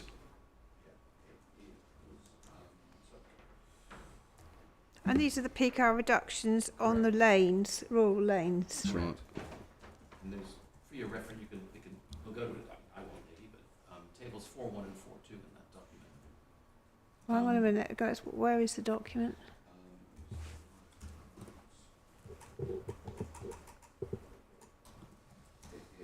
I think it's document 34.2 12.1. Oh, yes, so it's pages 10. Yeah, that's the one. AM peak. That's the one. So this is an appendix to the Statement of Common Ground with the Highways Authority. 30, whatever I've just said. 34.12.1. Yeah, and then it's a document that's called the Technical note, is it? yeah, that's it. Yeah, and then there's a few of them, but this one's called Strategic Modelling Assumptions and Rural Lane Impact. And then on pages 10 and 11, there's a table 4.1 and then a table 4.2. Okay. And so on page 10, Dr. Mealy, what are we looking at? Just So on page 10 is the two-way AM. Oh, I'm sorry. Is the AM peak flow. yeah. Hold on, can I just Yeah. open first? I think it's Church Road past Tong Barn, isn't it? Row 9. Page 10. So that's a reduction, the minus 57% reduction. Yeah, minus 57%. As I understand it, madam, if you're looking at the oh, sorry, you're not there yet. I'm not there. I think you've got it. Right, yeah. I'm Yeah, there. okay. Yeah, So the roads are on the left. yeah. The column that says 2038 reference is I'm advised, and I read this document, that is, in effect, what happens in 2038 with nothing, without the development. Yeah. Then 2038 with the development, and if you go down to row 9, I think this is right, this is past Tong Barn, Church Road. There's a reduction of 57% in the morning peak. And next table is PM. Again, line 9, and the reduction is 48%. I see.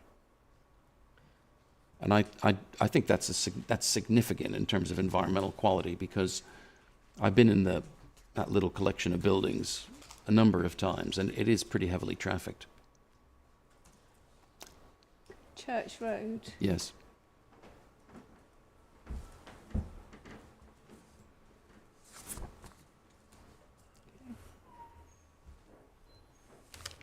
So there are a number of places in my evidence where I refer to this study, but as I said, it arrived after my evidence had been completed, so I couldn't report the figures.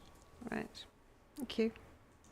Yeah, and that's because they're on the relief road, presumably. I mean, that might be beyond your... I'll probably be one don't for all I don't know.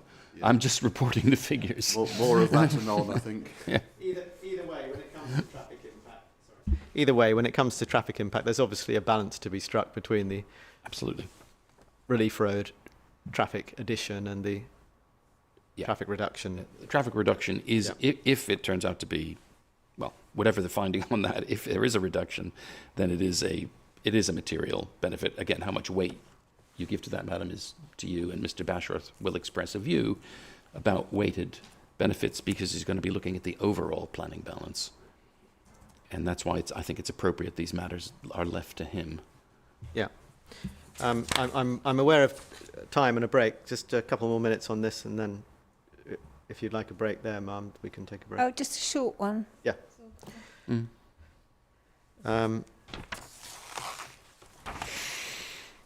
I just wanted to ask you about this. It's been you've mentioned in your evidence that you wouldn't know the stream unless it was there.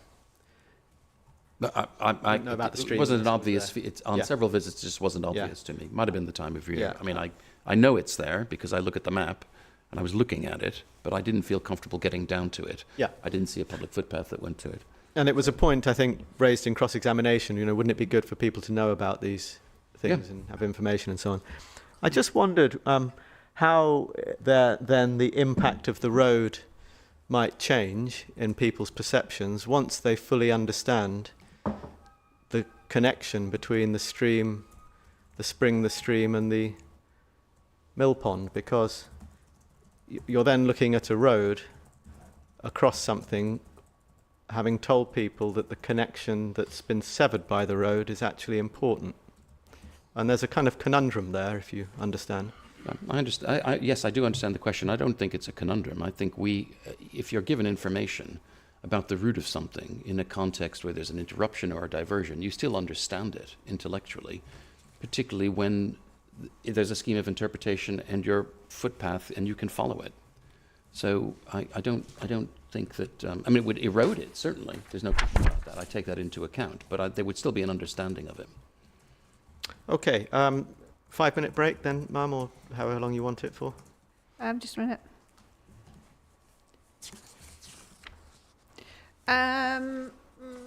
Yeah, let's just go to 10 past, shall we? So just about 7 minutes. It looks like I'm definitely going to be not finished by 5 o'clock.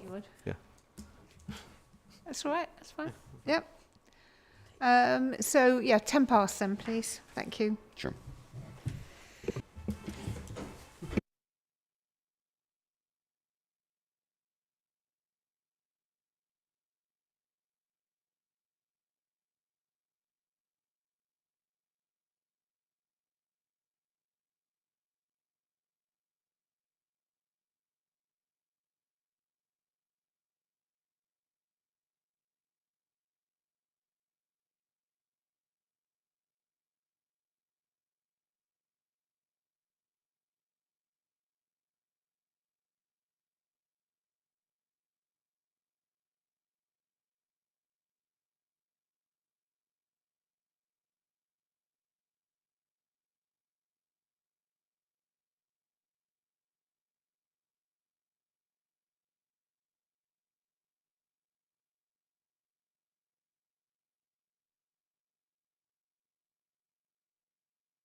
And if you'd like to carry on, thank you, Ms. Ferreira.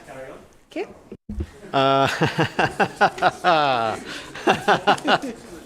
So that's all on Tong Conservation Area. Let's move on to Frognall Farmhouse and Barn. And we have touched on some of the themes already in the early part of the cross-examination. So just to see where everyone is, you're at low level. The environmental statement is low to medium. Ms. Soanes is medium to high. And Historic England, harm towards the upper end. So we have the whole gamut here. Yours being the lowest. And now, can we turn up your proof, please? Page 17.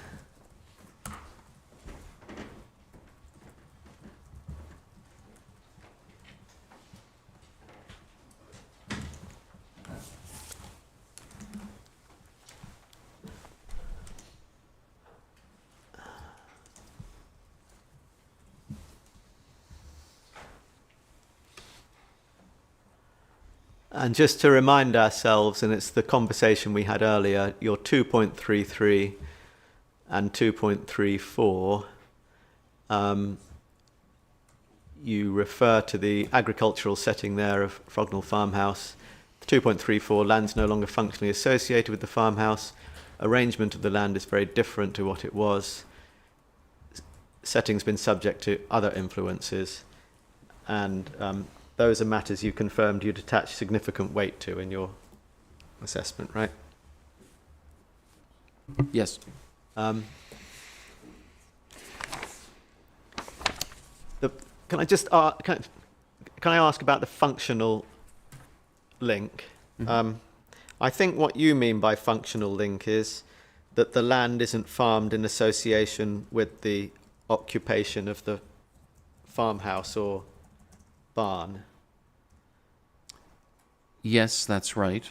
Yeah. And I also, in evidence, reflect on the fact that there is no longer a obvious connection with the agricultural land because of the disposition of the yards. Yeah.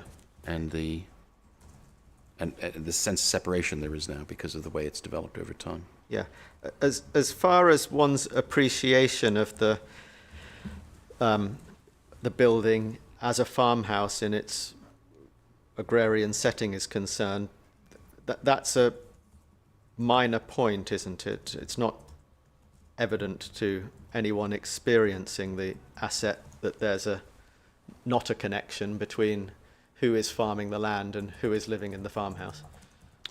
No, but I mean, it's an intangible connection, but intangible connections are nevertheless important in terms of history. I mean, if you're going to have regard to historical connections which are no longer evident, then these other considerations, which are not evident, are also relevant. Well, let's see where we are on those aspects that you accept contribute to significance. If we go to page 48, please, of your proof. Okay. 48.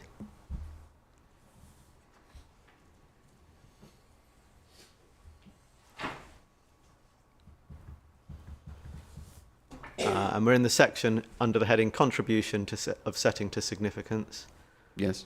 And if we look at 4.51, despite what you just said about functional link, you do say this: the open farmland which circuits the farmstead makes a positive contribution to the listed building group owing to the historic functional link and the views afforded out from the farmyard south over agricultural land. Yep. Yes. And so there you're acknowledging the land use and its openness, aren't you? Yes. Thank you. And at 452, you refer to the listed buildings in their well-defined setting.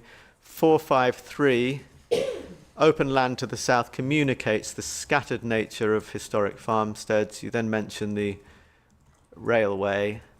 And I think at 453, again, you're acknowledging the openness contributing to significance. Yes? Yes, because of the scattered nature of the farmsteads. Exactly. Yeah. And just on that scattered point, if you go to 4.57, you refer there to the relatively isolated position of the group.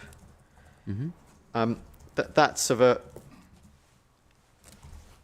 in keeping with your point about scattered, isn't it? There's something here adding to significance concerned with the sense of remoteness or isolation in the landscape. Yes. Thank you.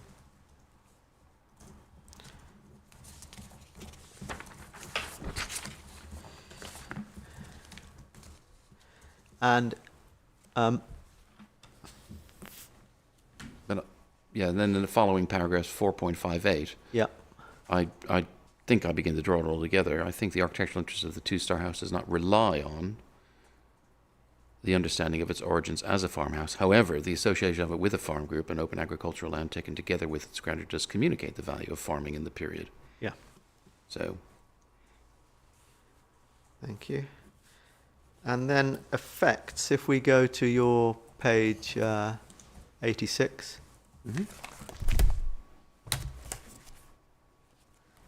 We can see there an extract from the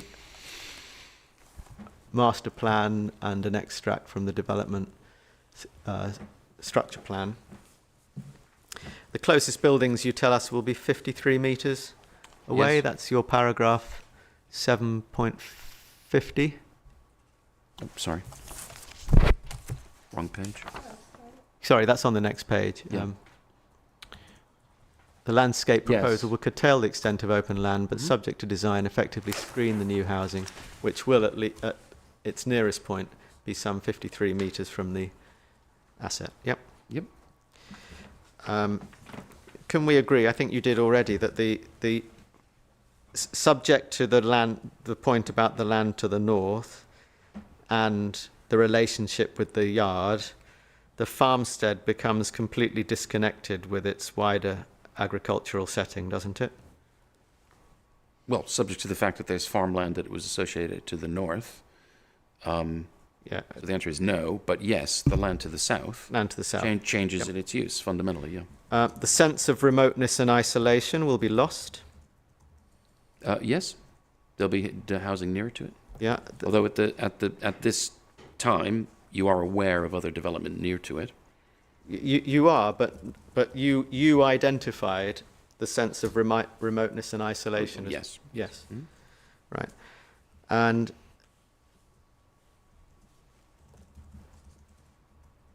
the sense of it being one of the scattered farmsteads in the landscape will be lost, won't it? Because that's linked to isolation, as you confirmed.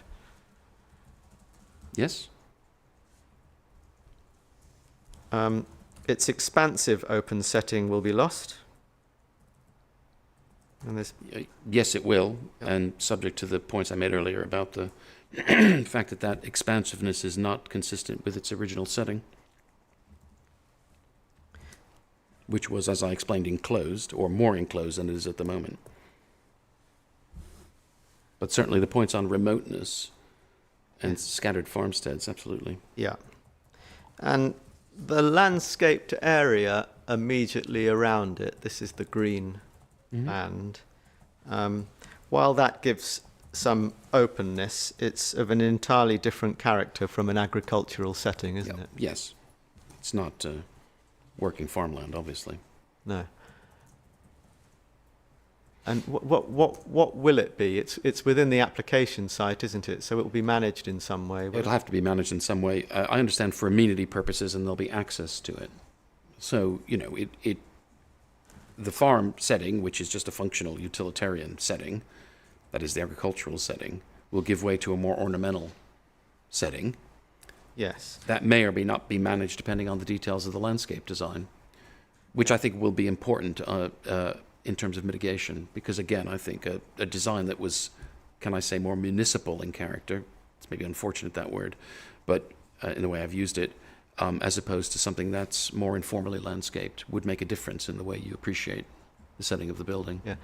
And that landscape would also provide the ability for more people to see the building on this side too. So that although there's a change in land use, it's a bit like the point Madam, I made an answer to your question on the church.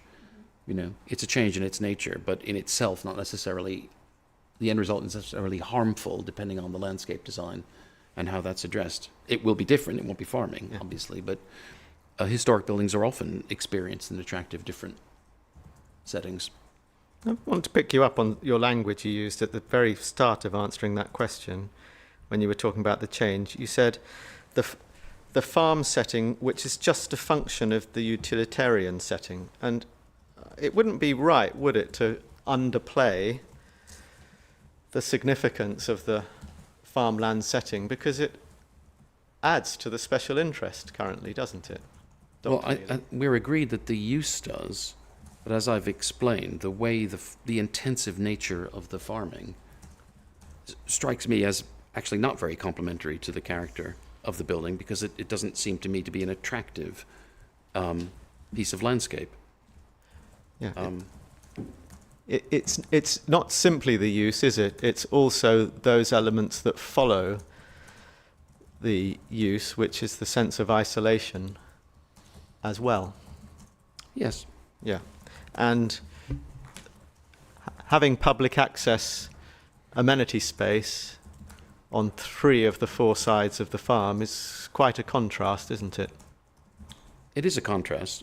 If there's an attractive scheme, there's no reason why that couldn't be seen to be an enhancement, enabling better appreciation of listed building by more people. As I said earlier, historic buildings, the settings of historic buildings change all the time. The fact that they change in their nature doesn't necessarily mean that change is harmful. If the end state is well designed and takes the setting of and its significance of the building into account, then it could be an enhancement. It will be creating a new character for the setting. Well, that is true, and in exactly the same way historic buildings do have new characters created for them over time. They do, and some harmful and some not.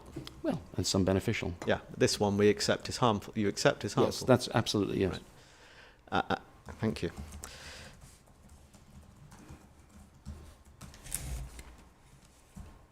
And specifically then, the change from the agricultural land around the farmhouse to the green managed public amenity space will be a harmful change, won't it? Well, because I attribute some value, yes, because I attribute value to the farm, the agricultural use, which I've made clear in my evidence, and because of the encroachment and urbanizing influence of the housing. Thank you. And if we go to paragraph 750,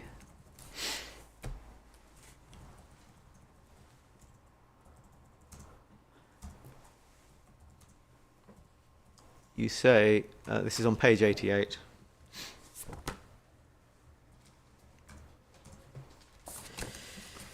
which is about screening. You say the landscape proposals would curtail the extent of open land, but subject to design, effectively screen the new housing, which will be at nearest point 53 metres. The screening itself is not in character with the agricultural setting, is it? I want to think carefully about that. I mean, farm land does have bits of small woodland and linear wooded features, but we're probably not going to be talking about that here. So. No. But again, it's a matter of design. Right, but using your expression probably, it's probably not going to be in character with the agricultural setting, is it? Well, I wouldn't say that. I mean, this is an outline application. we don't have anything more than an indicative landscape scheme. So there could be a very successful landscape scheme there. Yeah, you're screening I think, is it a bus road, we were told? It's buses and cycles there. And a housing estate. Yeah, but yeah. All right.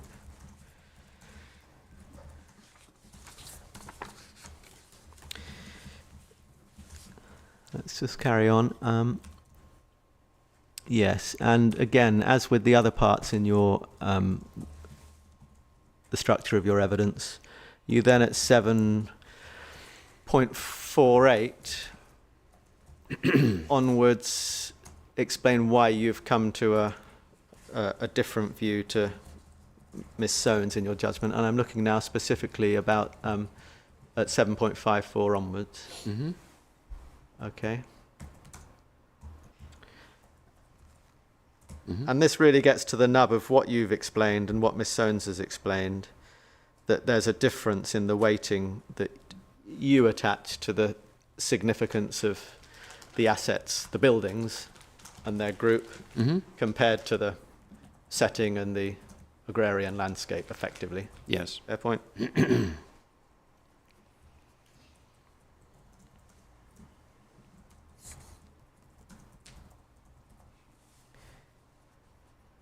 And you heard the evidence this morning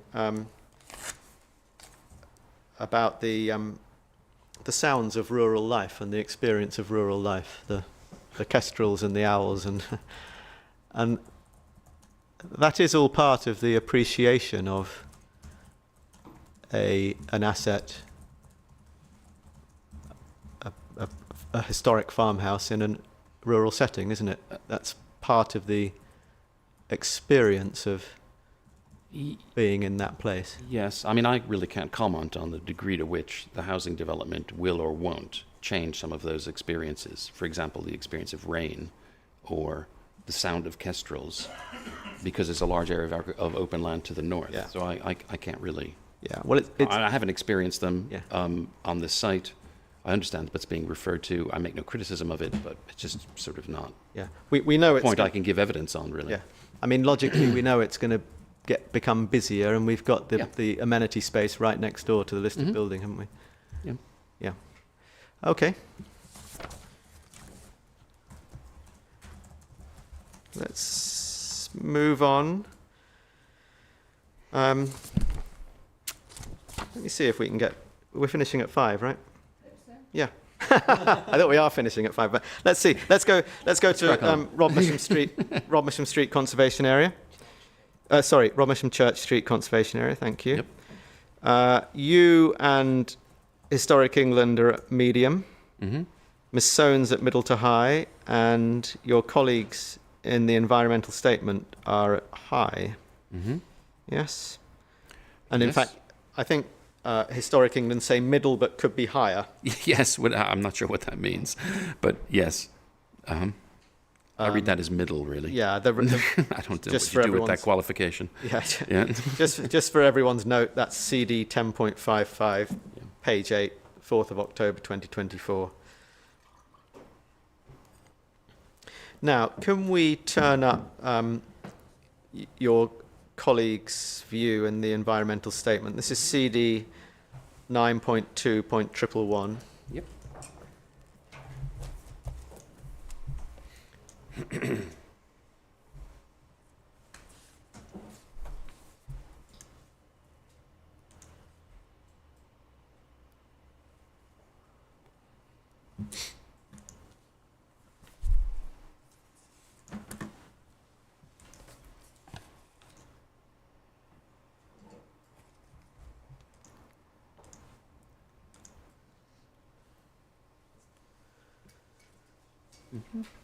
Okay, Oh, I'm there, yeah.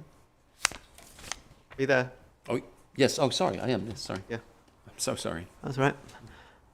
All right, so this is their part on significance, and they very helpfully got a heading, contribution of setting to heritage value, 5.413. We note the following key points are made. This is in the- 5.413, sorry. Yeah, 5.413.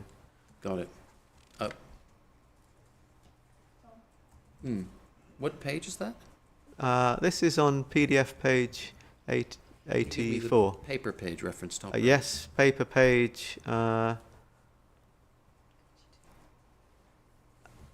82. Oh, Okay. I think I have. You might. There was an update, wasn't there? And the pages might have changed. I've got the right one on digitally. Sorry. I thought that they were identical in this in the part, but I'm so sorry. Give me a moment, please. Yeah. What was the paragraph again? Yeah, Uh, sorry. 5.413.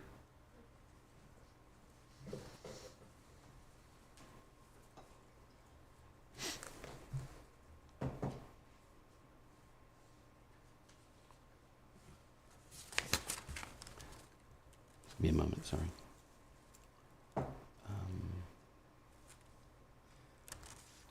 Okay. Just give me a minute. Sorry, I'm so sorry. I thought I had the right printed copy. I'm so sorry. 9.2, 9.211, 111. 5.2. Thank you, madam. I've got it. Thank you. And I'm just going to go to page 80. 82 paper or 84 80, I'll go to PDF? 84. I'm digital now. Thank you. I'm Yeah, so sorry. 84. After all that time, I don't think anything's going to be... I hope it's a... Anyway. it's a good point. Anyway, I beg your pardon. So I do apologize. Point. Yeah, I'm with you now. Here it comes. I'm with you. Okay. It's a very simple point, actually. I don't think it's going to be controversial. 5.4.13, your colleagues there set out a summary of what's in the appraisal. Sense of openness and long views, strong relationship between village and landscape, views across the landscape particularly important on the approaches, north and south. Landscape views punctuated with dispersed isolated buildings, particularly on the approach to the north, looking east. Long views afforded across open fields, sense of openness and long views, strong relationship between village and landscape, pleasing contrast between the slightly more formal character of the village, informality and openness of the wider rural setting. Overall, the setting of the conservation area is an important aspect contributing to heritage value as it enables an understanding of the historic development of the village as a farming community and provides an attractive backdrop in views along Church Street and on the approaches to the village south and north. And as I understand it, you accept all of that, right? Yeah, that's all taken from the appraisal. Yeah, and I reproduce it in my evidence. Yeah, that's all taken from the appraisal and reproduced in your evidence, and your colleagues have summarised it here. And let's just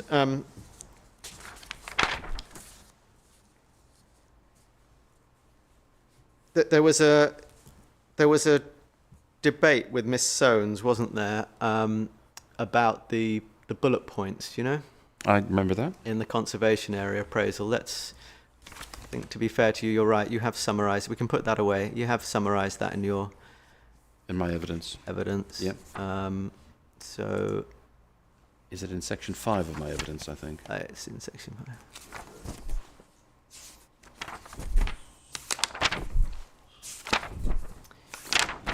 Yeah, that's the box on page 57 of my evidence. Thank you. The box on page 57. Yeah. It also notes that the experience of open landscape is important to the appreciation of individual buildings, etc. So I'm adopting it effectively. Yeah. And she placed reliance on the first bullet point, and in particular the penultimate one, didn't she? Yeah, I think there's probably a difference of opinion about whether or not those are, strictly speaking, landscape points, but I certainly agree that the penultimate one is the one that we're dealing with here, really, in terms of impact. In terms of the appraisal, they're obviously not landscape points, are they? Because they're in the summary of significance. So are we agreed on that, yes? Oh, yes. So that they're not landscape points. No, they're heritage points. Thank you. And just look at the terms of that bullet point, the penultimate one. Strong historic, visual and functional link between the settlement and its surrounding landscape. In other words, it's not simply about the fact of there being agricultural land surrounding it. It's also the visual appreciation of it and what that adds to the historic appreciation of the... Yeah, no, I expressly adopt that. Yeah, thank you. I mean, it's one of the peculiar things about this case. Most of the answers to these questions are yes, I agree, and it's a question of weight, but it's helpful. As the inspector noted yesterday, she needs to report, and so she needs to see where the elements of agreement are. Now, you've ranked this, haven't you, as medium, and so there was a point you made in evidence in chief that when one's looking at these elements of significance, it helps to understand the importance or contribution of each one. Yes. And we know from the questions I asked you that for you, a setting impact of middle is quite a high setting impact. Mm-hmm. And therefore, it's fair to say, isn't it, that you are, within this list of points, attaching quite significant weight to this connection with the setting, aren't you? That's right. Otherwise, it wouldn't get up to medium. Exactly. Thank you.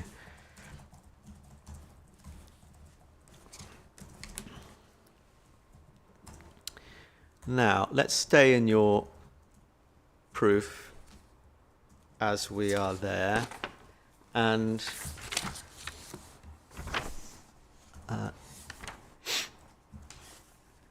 if we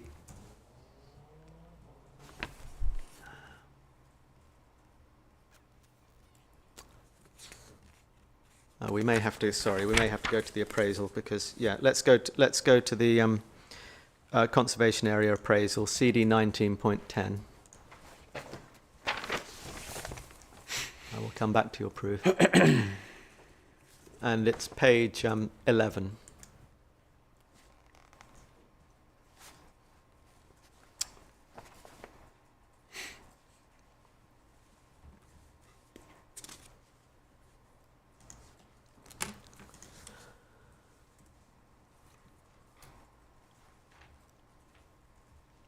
And given what you've said about this appraisal and the appraisals generally, you agree that these views are views that lend themselves to an appreciation of significance?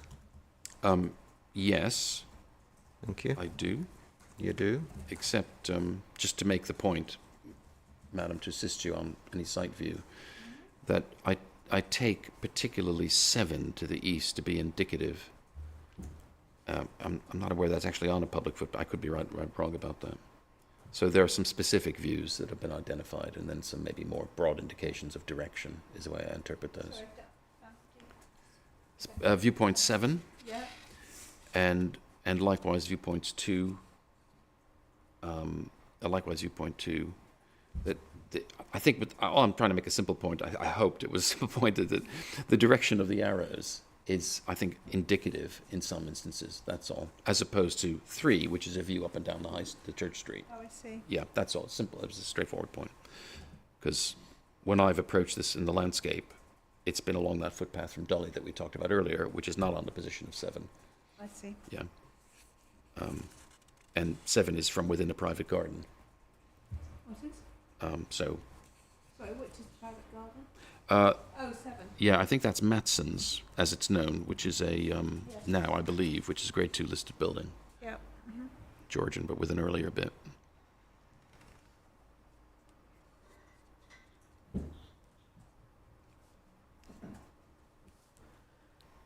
Okay, and when she's considering the impacts and these views, one of the things the inspector should do, isn't it, is consider it through the lens of that penultimate bullet point. Mm-hmm. In other words, how is it affecting the strong historic, visual and functional link between the settlement and its surroundings? Yeah. Yeah? Yeah. Yes, and whilst at the same time looking at the rest of the list. Yes. Because it's not designated strictly for that reason. So you need to, and as is agreed between the experts, Madam, that when you assess impact on an asset, you look at the whole of the significance of the asset. And that's in the Heritage Statement of Common Ground. Yeah. Okay. Can we agree some, I think, simple points? Certainly, well, actually, let's do this more simply. Let's go back to the environmental statement, because your colleagues set out a view, an overview of the effects. So this is 9.2.11, and I think it's electronic page 119. 119? 119, yeah. That's section 7 on my copy. That's section 7. Right, is that right? I hope so. Oh, sorry. I thought you were. I thought you. No, were giving me paragraph that's where I'm taking everyone, so I hope it's right. No, I thought you said paragraph 9. It was my mishearing. Sorry. No, page 119, Mm-hmm. section 7. Yes.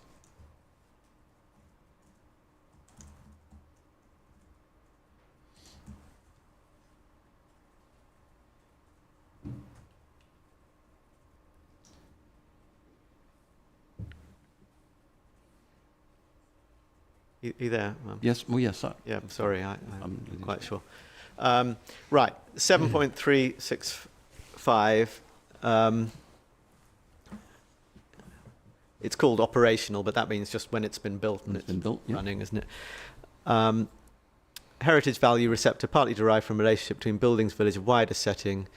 Experience of the village in its rural setting enables an understanding of the development of the village as a rural parish functioning to the surrounding farmland. Susceptibility high. It's because the receptor is currently experienced as a rural village, largely surrounded by open fields, affording views across the landscape. Sensitivity high. I think we're agreed on that. And there's then a description of what the development would be. 7.3.65. Now this I understand may have changed now, has it? 7.365. Yes, this is about the traffic. Yeah, Correct. there will be likely be an increase in traffic along Church Street over and above the level that frequents the road currently. That's incorrect now. That's incorrect now, is it? That is incorrect. I'll try to get you back to the... And this is another KCC statement of common ground. Correct. Let me just find it. I'll give you the...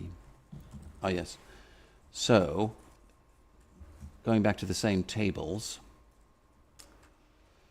it's line 6. Can you just remind me of the CD number? Ah, yes. That is CD number for the Highway Statement of Common Ground with Kent County Council. Let me just looking at my team. 34, I think, madam. 34 point. It was 34.12.1. Okay. Yes. 34.12.1, I think. We are, which is line 6. And in the AM peak, which is table 4.1, digital page 10, without the development in 2038, 453 vehicles in the morning peak. With the development in 2038, 319. So it's Church Street. It's line 6. Entry row 6. Oh, I'm getting PM. Well, I was looking at the AM. We could do either way. AM's table 4.1 and PM is table 4.2. Minus 30%, Yes, correct. Minus 30%. plus 12%, and Yes, exactly. But there's an increase in the evening. There's an increase in the evening of 12%. So over the course of the day, a marginal net decrease, I think, is the way I would describe it. I'm not a highways engineer, but a planner. you can do that. Yeah. Well, anyway, there's a decrease in the morning. We know and what it is in yeah, the evening and the morning. yeah, we know what it is in the evening and the morning. Yeah. Yes. Um, Now there aren't there? There's a sports facility and a community garden planned there are. to the south. And as far as you're aware, has there been any assessment of off-peak or recreational trips? Don't know. Don't know. Have you asked? No. No.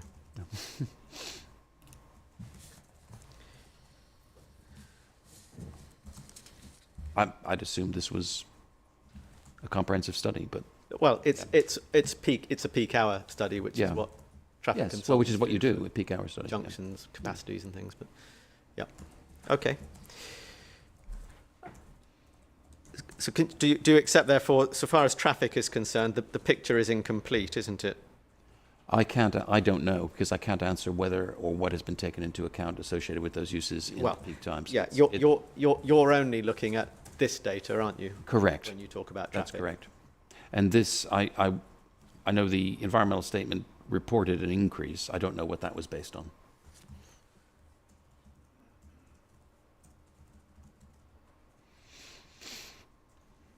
Okay, back to the environmental statement. So 9.2.11, we were on page 119. So 7.365, subject to the discussion we've had, your colleagues identified those urbanising effects. Then 7.366, this would be compounded by the awareness of the relief road to the north. Mm-hmm. Southern Relief Road will be a significant piece of new infrastructure in the setting of the receptor, which will lead from the north west to the northeast. Mm-hmm. Noise, views, activity associated with the road will have an urbanising effect. Mm-hmm. Although the distance, the topography of the land rolls down, the parks will be retained in the intervening setting, will mitigate this impact to a degree. Mm-hmm. And I think you'd agree with all of that, wouldn't you? I understand now, I don't know what they understood at the time about the position of the road. When you're in the churchyard, there's rising land to a ridge, and that the road is on the other side of that. So on reading that, I think there are slightly different assumptions. And I didn't write it, so I don't know what those assumptions were. Yeah, they do mention the topography. Yeah. But my understanding is there won't be any intervisibility from that part of the road. There will obviously be from the junction to the north of Church Street. Yes, so when you say there won't be intervisibility, you're looking from where? From the churchyard and within the conservation area. So are you saying no intervisibility from Well, that within? was my understanding about the position of the road because it was over the hill. Yeah, right, okay. Okay, that's my understanding. Yeah. And just to be clear, I saw the significant transport impact as arising from the roundabout to the north, and then immediately associated roads from that. Not the further extent to the south, but. Significant impact on the churchyard or just on the north? On the conservation area. On the conservation area. So are you disagreeing with the proposition here that the noise, views and activity associated with the road will have an urbanising effect? No, in general terms, I think that's correct. Yeah. But my assessment is formulated on the basis that we're talking mostly about the stuff that goes in and around the roundabout to the north, and less so about the road that I understood would be not prominent in the setting of or indeed even visible. But if that's a mistaken judgment. Well, the inspector can assess that. I'm not in a exactly. position, but more So, yeah. questions to you on that, yes. Yeah. Anyway, I've just explained the basis on which I've formulated my evidence in relation to the road. So, Yeah. 7.367. Can you give me the page reference again digitally? I'm sorry. Yeah, sure. It's 119. 119. Yep. Yeah, because it just skipped out of it. Sorry. So go ahead. 7367. Yeah. There is likely to be an increase in these effects, which will, to an extent, detract from an understanding and appreciation of the current, more tranquil situation. This is not expected to be significant, as the Southern Relief Road is expected to take the significant majority of traffic travelling north and south between London and the M2. Do you accept there will be some detraction then from the tranquility of the conservation area? Well, yes, I do. From the road, as I explained, I've taken into account the junction road from the on north, rather its impact from the west, if that makes sense. Yeah. So I expect that, yes, I agree that that would be a sort of general proposition, but as I said, I'd understood it was mostly to the north. Yeah. Then 7.368, residential parcels are proposed south, southeast, northeast, 9 metres height, 2.5 stories. 7.369 says this: the proposed housing parcels to the north are unlikely to limit some of the key open views from the north, which are afforded on approach into Rodmersham. But if you go down to the effects section, just at the foot of that column, position of the development in relation to key views to, from and across the receptor, resulting in change to the views. I think that unlikely should be a likely, shouldn't it? Likely. Yeah, 7.369, proposed housing parcels to the north. I think that's probably meant to say are likely to limit some of the key open views, isn't it? Can I just read it again? I'm Yeah. sorry.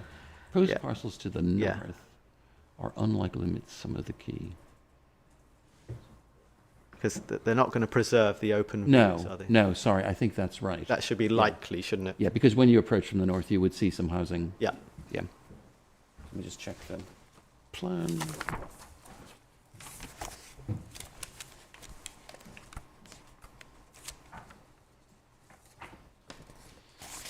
Sorry, before moving off the point. Yes, there would be an awareness, obviously, approaching from the north, Exactly. of things to the east. No, Exactly. I agree with that. Thank you. 7.370, now moving south. To the south and west of the receptor.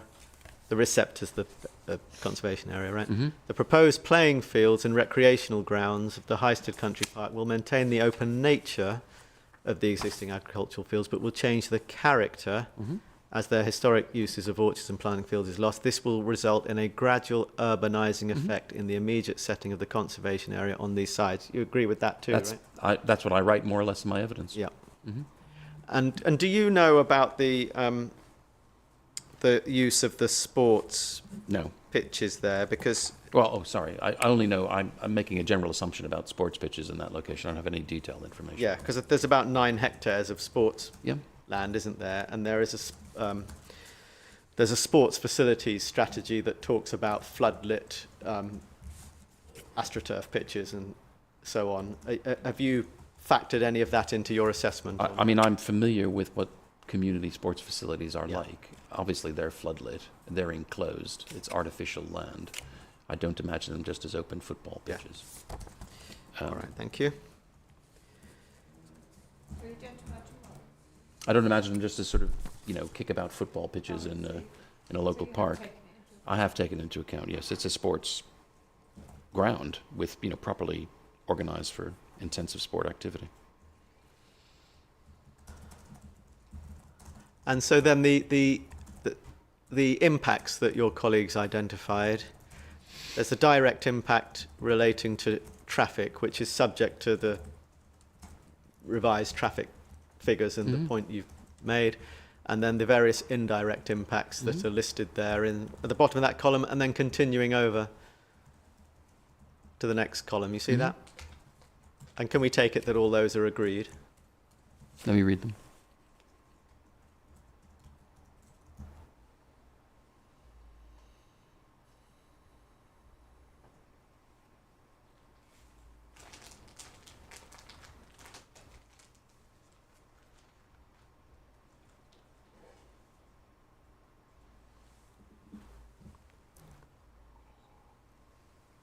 Yes, I've taken those into account. Thank you.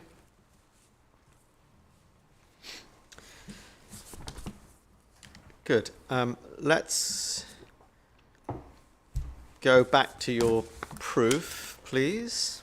We're doing well.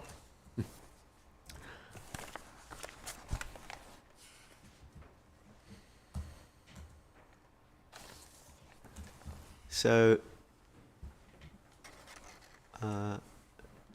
CD 37.4.2,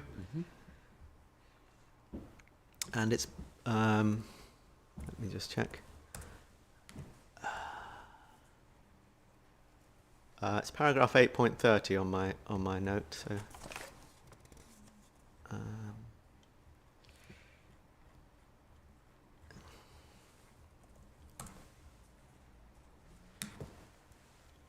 8.30, yes, yeah. So this is in the section dealing with impacts. You've talked about similar things as in the environmental statement. And then you say this at 8.30. Well, let's start at 8.29 actually. Turning to the visual setting interactions, practically, I think these views from within the conservation area to the east, so that's towards the housing, new housing. Yes, correct. And the housing can be successfully managed through the placement of houses in relation to the gaps in the historic buildings, through the setback and landscape. And I note the landscape buffer of 20th century Circa 20 metres. I think what you're talking about here is screening, aren't you? And Well, screening and placement of development, yeah, but to ensure that the houses aren't seen. well, or to reduce the visual impact of the houses. Exactly. Yeah, to the point where I think they wouldn't be that noticeable, really, if it's Right. done correctly. Thank you. And then 8:30, views of the area to the west will not change materially because the open condition of the land and landscape, the quality of that land could in fact be improved through new landscape, albeit it will lose its agricultural character. And when you say improve, are you saying that the loss of agricultural character and its replacement with the amenity park will be a heritage improvement? It could potentially be if it's handled well. Yeah, I have no design in front of me, and I think, Madam, I gave an indication of my view on that to you when you asked me this question about the impact of loss of agricultural use, and I offered the view that you sometimes do have agricultural or pastoral landscapes which have green sward and trees and groups of trees and so forth. So it could be designed in a way which is complementary, and managed, correctly for amenity and with appropriate species. It could be quite an attractive and appropriate setting. So I know we use words like, sorry, carry on. And just also, and provide, good views of the church, so enhancing appreciation of its significance.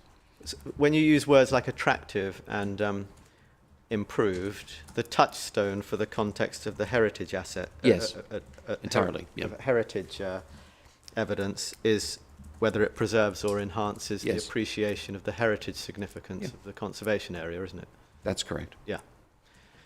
Now, on that, you said something curious in Evidence in Chief I wanted to ask you about. You said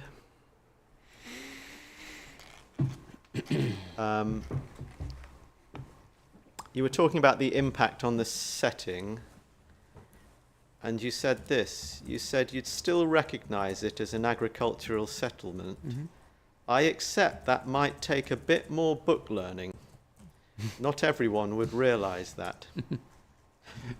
Yeah, fair enough. Yeah, it is curious now you read it back. Fair, yes, but it acknowledges something, doesn't it? Well, and it's that the change in setting means that the conservation area becomes less obviously a historic agricultural settlement. Well, I have to say, I think what I was trying to do, genuinely, was to make the point that the perception of some of these aspects of the historic environment is not obvious and straightforward to most people. A farming settlement, someone driving through that, I think someone would continue to appreciate it. Yeah. And certainly someone with more expert eyes would also recognize it too. So. Yeah. And just on that, one of the things that is obvious to most people is when you have a farmhouse in a farming environment, those two things complement each other, don't they? They do, yes. That's right. That you don't need any special training or architectural eye to appreciate that. Yeah. And that's why these setting changes, in that general public sense, are seen as quite profoundly impactful, aren't they? They can be, but I think, as I said earlier, and at the start of my evidence in chief, taking the example of, the farmhouses we're talking about, that they would still appear like farmhouses. Their farm identity, because of their grouping and association with barns and the extent of land left around them, would maintain that identity. And I think that's true equally of this settlement. Thank you. And this goes to your point that where you say the intrinsic and essential qualities of the buildings within the conservation area will be preserved. It's in the open grain between them, Yeah. and their context, and the open area of land to the west Yeah. also. And again, that's normally going to be the case in a setting situation, isn't it? Because the setting's obviously not the intrinsic fabric, or the setting of a conservation area. Yeah. It's not. Yes, but when given the setbacks to the east, the distance between the road junction to the north, the maintenance of open land to the west, that there is a retention of some of the current open setting of the conservation area. It would be fair to say, wouldn't it, that the context of the conservation area, as we see it now, will have completely gone. I don't agree completely gone.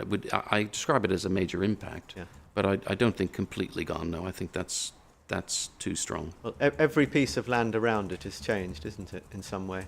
Yes, Yeah. but the open character of the land retains an important component of the existing setting. So that's the one part that you say is a continuum. Yes. That openness. Okay. If we could stay for another 5 minutes, Mum, I think I could be done. Yes. Okay. Yeah. Good.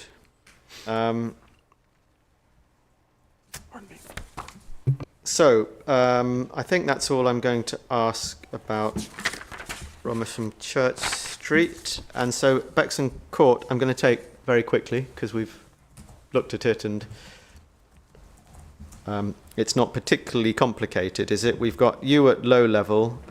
We've got Miss Soanes at less than substantial harm towards the middle. The environmental statement at low level.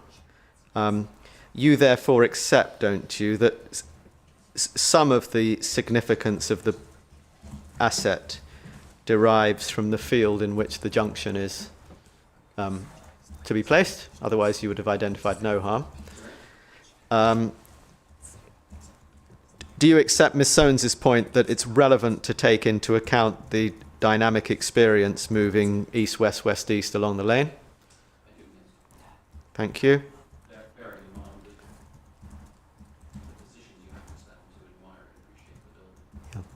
Yep. You also accept that the noise, urbanisation, lighting activity from the junction is a relevant factor? Thank you. And with that, I'm going to leave that all to the inspector. I think that's all. Thank you, Dr. Mealy. That's all. Thank you.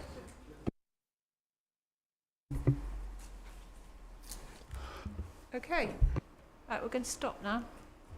Okay. So, how long will your questions be, do you think?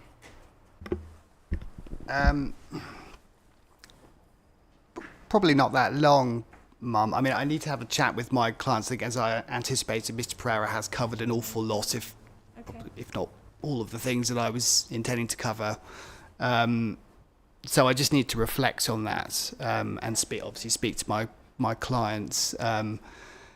I was hoping not to be in this position of coming back tomorrow, because it may well be that I don't have very much to ask, but I think I need to have those conversations with them and reflect on what we've heard today. But I don't think it'll be very long. No, okay, fair enough. What about re-examination? None so far, but obviously we'll see what happens tomorrow. Yeah, okay. Well, tempting that might be. Yeah. Carry on. I know you all want to, but you haven't got to go on the site visits. No, of course. No, totally. I feel quite tired now. So, and I think I will have a few things to I'm sure. Anyway. Yeah, of course. So, I think we will stop, but I can anticipate that we will be finished, sort of mid-morning. Yeah. So you'll all get away quite reasonably. Just before you go, about the visit tonight, Miss Bonnie now. Yes. You've added loads of places that you wanted to go. My purpose Yes. is to see it from the national landscape. That was what the evidence was. The national landscape and its dark skies and so forth. And to see the effect from there, which was why the route was chosen in that way. You've added quite a few other places, haven't you? I don't really want to be out there till midnight, particularly. No, I totally understand that. Most of the ones I've added are ones where you're in the setting of the AONB, and you'd be looking both in and out of. So you can look into the AONB and you'll get. So we were talking about the valleys, the dry valleys, and also the flat plateau from Tunstall. Just choosing a couple of points. Yeah. Okay. Yep. Be all right. Big is. Yeah. Mr. Gehring? Of course. Yeah. Yeah. Yeah. If I could stretch it to 3, that'd be great. Ooh. Well, if it saves us having to do another night, so can you just ask, just speak to Mr. Gehring so we can Yes. organise a sensible route? Yes, that's fine. All right. So, we haven't got Mr. Dygan here, but he knows where to come. Does he need to be picked up? Yeah, and you know, do you? Where to Downstairs. Right. Okay, that's fine then. Thank you. So, okay, with that then, I'll just say see some of you later. One thing, Yeah. just to let you know, there's an update I've just received to the completely changing National Highway Statement of Common Ground. You don't know whether you've had a chance to look at the one that we've had so far. It has in it a table with some things that National Highways indicate they're sort of still reviewing. There's a table when they say for a few matters, they say we're still reviewing this, we're still reviewing that, etc. There's a new one that's come in this afternoon that has been submitted by National Highways to everybody, including everybody. That just so you're aware to look out for it. It'll get added to the documents, and it's essentially them saying we've now reviewed X, Y, and Z, and they say what they say about it. So, yeah. It will supersede rather than be additional to the one that we've had so far. Just on the hard copies, so I'm hoping that we've got now hard copies of the archaeology proofs. And Right, yeah. the archaeology statement of common ground. Got that. Highways proofs. Yep. Have we? And highways statement of common ground. Yeah, well, I think we've handed some of those in already, but we'll do a printing audit. Yeah. But yeah, all the stuff on archaeology and highways, essentially. Right, but we obviously haven't got this new. The new one, no, has only just arrived, so that will print out. Is that long? It is 23 pages, so not too bad. Yeah, so I would quite like that in hard copy. Yeah. Okay. Right, okay, jolly good. Is there anything else you want to say? Yeah, we've got everything we need. Yeah, everything's in hand, she says, so that's fine. Mum, can I just, time was it this evening? Just remind me. 8:30, I think. Fine, isn't that's it? okay. 8:30 for you. Yeah, that's fine. Yeah, okay, lovely, thank you. Righto, jolly good. Thank you, and we will adjourn till 9:30 tomorrow morning. Thank you.